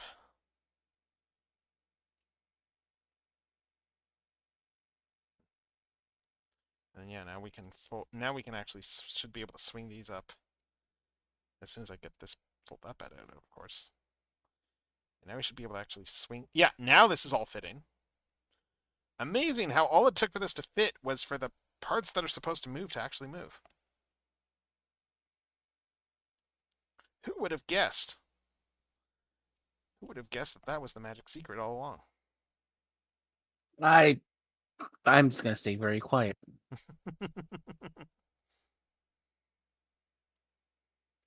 Okay, so I just find it funny that the knockoff is the one that I had that actually like went way smoother than this. It's bucket on nothing! Oh my god, you got another one of friends, amaze your family, and you'd be surprised how many points I have saved up. Free for only 99. All I gotta say is right now it's gonna take me a bit to get back here, but I had one more in the chamber. I won't lie. I'm kind of thinking right now that bucket of nothing is probably gonna be. I'm probably gonna use that as like a secret redeem. In that, like, if you do bucket of nothing, I'm actually gonna do the sound thing for you. Like that's the way I'm thinking of it. That's like, yeah, so that's like, yes, I'm gonna do something with the bucket of nothing. Make it a bucket of something. Anyway, let's see. So we're getting this closed up here. This is actually sealing up now. And then this guy's gonna come up and over. Probably should have put this up and over already. Probably should have done that order of operations. Yeah, let's bring the arms back out because this guy needs to come up first. Just to get it over the smokestacks. Yes, this guy comes up, over, and down. And then this guy's gonna go over the windows here. And that's gonna. Now I can't unsee you I can't not unsee this guy having like evil eyebrows. Oh, I missed where the evil eyebrows were. It's like when you transform it just feels like he's just got like you're putting in the robot like you're doing like you have like it looks like a robot with evil eyebrows. Ah. I mean, Especially how you had to like put it like especially how you had to like put it in that certain way. It's like you're just assembling the evil eyebrows on the evil robot. hmm. But then again, too, it's like this is kind of like part of the course for you. Yeah. Let's see. So you got this hold in here, and this needs to. Just checking to see how this feeds in. Yeah, this is gonna feed in over here like that, in that gap there. These all close up. These all close up. We can actually close this guy up now, which feels good. This is gonna come down. The worst part, I was looking at the Magic Square Ultra Magnus. Hmm. Nice. All right, that comes down there. Cool, cool. All right, so now we got the cab pretty much done. Cab is pretty much all sewed up. I think there's a few bits that aren't quite clipping, but yeah, it's looking pretty good here, cab-wise. Like it's actually fully assembled there. Yeah. It looks like I bet that we chipped off a little bit of that just from all the transformations there. Just trying to get that windows back and forth. It looks like a little bit of paint flaked on there, but let's see. Now then, let's do the legs. Legs. These guys are supposed to come forward, looking at the instructions. Get these whole plates here are supposed to come out.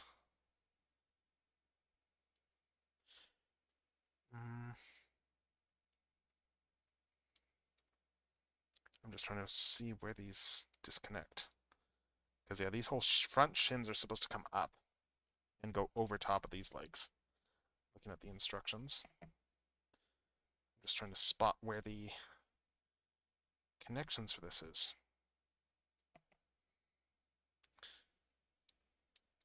Oh, do I need to? Let's see. I bet I need to wrap it over top of this little. I think I see how this works. I think I need to pump this open a little bit. Yeah, there we go. We need to pop this open here and just get it off this little locking bit over there. This circle there kind of locks it on. So we just need to pull it off there, and then we can pull this thing forward. Like this. So now this whole thing comes forward.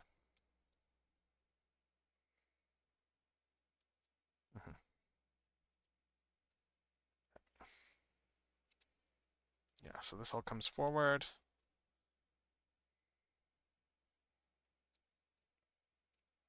Yeah, this all comes forward and goes underneath the thigh there. Okay, cool, cool. Excellent. Let's see.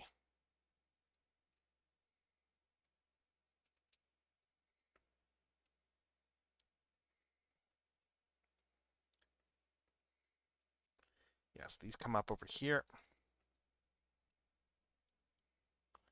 And then we do all the stuff with this back bit here, where these guys can start coming out. And this guy comes out. Yeah, now this guy comes out like this. Okay, cool, cool. So there we go. Now this is coming together. Now we're coming together because this guy comes out here, this guy comes out over here, and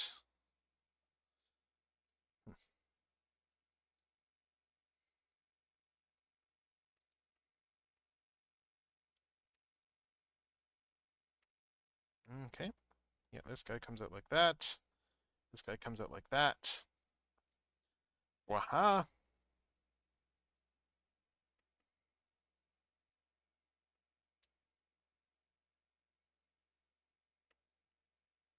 And then yeah, and then this guy needs to pull out. It didn't on this. It did on this side, but it hasn't on this side yet. Again, maybe it's just a case of just things got mucked up because of weather or something. I don't know. Yeah, okay, so that pulls out on this rail here. That's a really thin plastic rail. That's a bit of a Like that feels like something that should be a pin.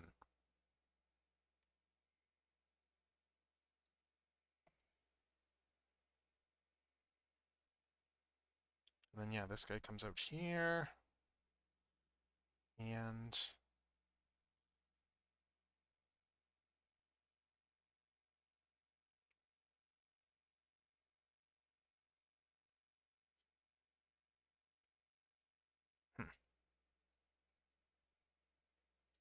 Yeah, some of these things feel really rigid.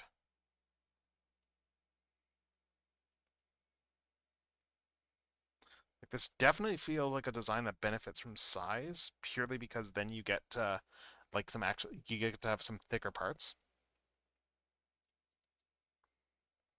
Like it feels like a bit of a detriment that this thing is as small as it is.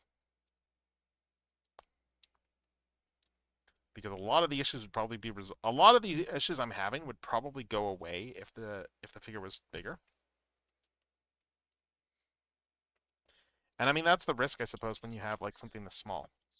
Yeah, I'm pretty sure because of the reduced size, there's a lot less clearance to work with. Yeah, there's a lot less clearance and parts have to be smaller and stuff like that. It's an interesting. Yes, yes, yes. Yeah. Have a great night, Toaster. Have a fantastic night. Thank you for Good stopping night, by. Toaster. Good night, good night, good night. All right. So yes, this all comes around here. Let's just check the foot transformation on this. Okay, so yeah, so the feet are supposed to fold up like this. Yeah, yeah. And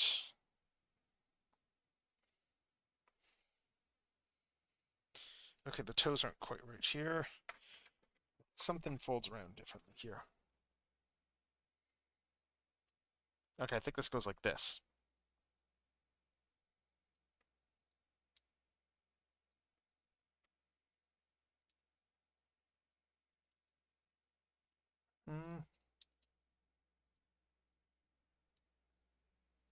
Yes, so it comes around.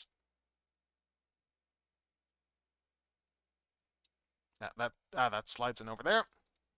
That locks that in. All right, so then we just, yeah, this stuff needs to come down.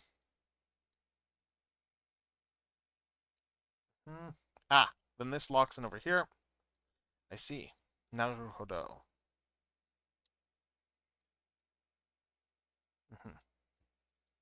There's a lot of good locking bits here, but actually, where does this go? Where are these supposed to fold up to? Where do the gas cans fold up to when you do this? No, that's right. They're supposed to just stay up like that. Okay. Yes, this all comes around over here, and that's going to clip in over to the side. And these guys are going to just come back and down, back and down. Yes, we're almost there. The national nightmare is over. Yeah, that guy clips in here. This guy clips in over here.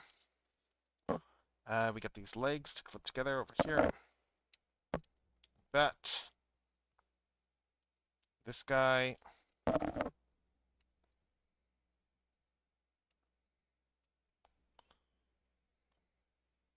This guy comes in here, clips in over there. This guy clips in over there.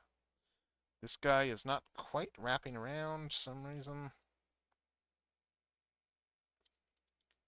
Something's not lined up over here. Yeah, this guy needs to come up. Gas can.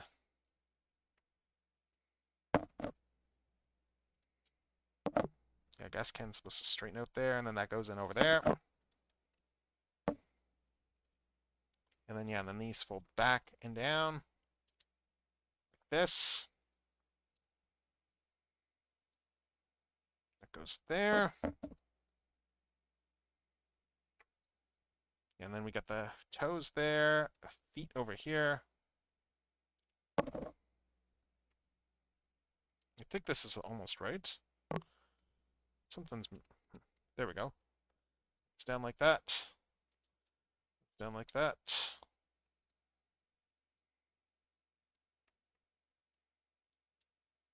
Okay. Godmaster. Okay, I think this is pretty much it. Like, I'm just gonna double check the legs here, and oh, yeah, I see. I decided foolishly to look at AliExpress and see if I can find out more of the bootlegs of the Classics Prime. Mm-hmm. And I saw the original one, like the one in like the regular colors. Okay. He still comes with that. He still comes with the weird. He still comes with the weird weapons.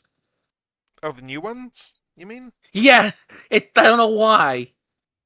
Yeah, it's certainly a choice. It's weird that they have the mind wipe gun in there. It's really strange. But hey, whatever. Anyway, let's see. I think that this is pretty much it. I'm just checking to see if the legs. I think I've got this. I'm just checking to see the feet. And okay, yeah, no, the feet need to. How are the feet supposed to go? Let's hold this up like this, and I'm just looking at the shapes here. Are these supposed to? Do I need to turn these around, or? Oh, maybe I turned these around where I wasn't supposed to. Let's see. No, I think they're supposed to come in like this. I'm just. It's just this is all supposed to flatten up here. So. Oh no, I think it goes like this. Okay. I think it just goes like this here. Yeah, and then these just fold up over top like that. And yeah, I think this is pretty much it for Magic Square for the Magic Square Shard Glass Prime. So there's the alt mode. There's the alt mode. Nice, nice, I nice, guess my nice. big thought on this toy is that yeah, so there's parts that really do not fit together as well as they should. And that is the biggest issue on this guy, that there were sliders that were way too tight. And that's probably just like a lubrication issue, but I shouldn't be in that issue to begin with. It could just be a weather thing. It couldn't very much be just because of how cold it's been at certain points in time. I don't know, but that's my guess anyway. And it's a shame because because there's some cool stuff going on, but we would have been done this an hour ago if that part had actually moved properly. Like that's the tragedy here. This would have been like a much simpler toy if everything had worked properly, and that's a little bit of a negative, unfortunately. But you know what? We're gonna put this guy back in belt mode because this one was fun. This one was fun. Yeah, it's a nice little throwback to the good old 20-year-old classics mold, and oh god, 20-year-old classics mold. Yeah, and it's so good that I still want to buy it even after this long. Yeah, it's like half the size of the original classic Optimus, and it still works really well. And it's the closest I'm probably realistically going to come to owning the original. Because look, let's be honest, if it gets to a point where the original drops in price enough that I can buy it, that probably means that the toy market is like anything but healthy at that point. And it probably means that a lot of Transformers fans are no longer with us, which is depressing to think about.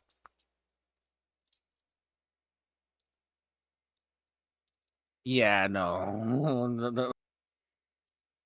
Let's not have that conversation, please. No, let's not. So let's just keep doing this. Yeah. Anyway, yeah. So just standard classics mold. Like we got the giant shoulder bits there. And that comes around. And yeah, and it's just a nice and simple thing. It's got some ankle tilt, which the original did not have. And it's got some backwards pieces, which I should be able to fix in post. What's this over here, actually? There is a... Oh my god! There's a flip out thing there, just for the alt mode. Just to help hold the legs together. That's not necessary, but it's nice. The original didn't have a post like that. It's like the more you fool around with it, the more you realize. Yeah, I really like this guy. It's a tiny little Classics Prime, and I really like this guy. Like, yeah, he does everything that he needs to do really well. Like it's like half the size of the original. It doesn't have ratchet joints, but it's small enough that it doesn't need ratchet joints, so whatever. That's not really a complaint. It's just me observing that, oh hey, there's still some stuff there, and oh my god, and we're coming around to the next set of ads. Oh my god, jeez. Wow, that was, yeah. Hold up. You know what I am going to do? I'm going to hit the delay button on those because you know what? Let's hit the snooze button on those ads for now. Because yeah, I don't know if they've got much more to do on this thing. This guy that one Magic Score one took way too long, quite honestly. Like I was gonna transform him back for like just the end of the video, but I don't know if I am now. I might just do that off camera. Yeah, no, you're better off like Like I think yeah, I probably you're need to like just pull out my like just some the lubrication stuff that I have there and just give that a whirl. Yeah, the Galvatron's really cool. The statue's neat. These all-day figures are like these all-day figures. They're really nice action figures. Really nice Transformers action figures, and we got a lot of blockies opened too tonight, which was nice. And also to the Star Saber. Yes, I mean, the the Dark Star Saber, Saber. they're very good too. Yeah. Like these guys are all fun. These guys are a lot of fun. They're neat. So we got a lot of cool things out here. A lot of cool things. I'm just posing stuff out as we finish up. God, I love this. This Galvatron is just so cool. I can't believe I got the Chase variant. I'm still very happy about that. Like that makes up for the incredibly finicky Shatterglass Prime. I will be honest. The fact that I have this Galvatron right there, who is just really neat. And I'm just gonna put these guys up here. Yeah, I'm definitely gonna have to mess with this guy. See if I can loosen up some of the bits that are like just quite frankly way too tight on him. Yeah, and also too, it's like the Galvatron and also the size down Classics 1.0 Shattered Glass Prime is they seem to be like the winners tonight. Oh, they are the absolute winners. Yes, and the statue's nice too. Don't get me wrong. Don't forget about the statue. The statue's nice. The plush is really cool too. Yeah, the Galvatron is absolutely the winner of the night, as is the Shatterglass Prime. It's a really cool thing. So with that said, yeah, we are gonna start winding down. So let's see what we got for things to rate here, and let's go to our end screen stream as well, and stream screen as well. Like while we're doing that, so we are back tomorrow. We're gonna be doing some Genshin Impact. I'm doing the Windbloom Festival stuff. Because yeah, I haven't started any of the Windbloom stuff, and I'm just looking here to see who's going in my followers. Not many people. I see Hika's going still. I'm guessing she'll probably stick. If she's up this late, she'll probably be going for like the next hour or so. So before she heads off. So let's raid Hika.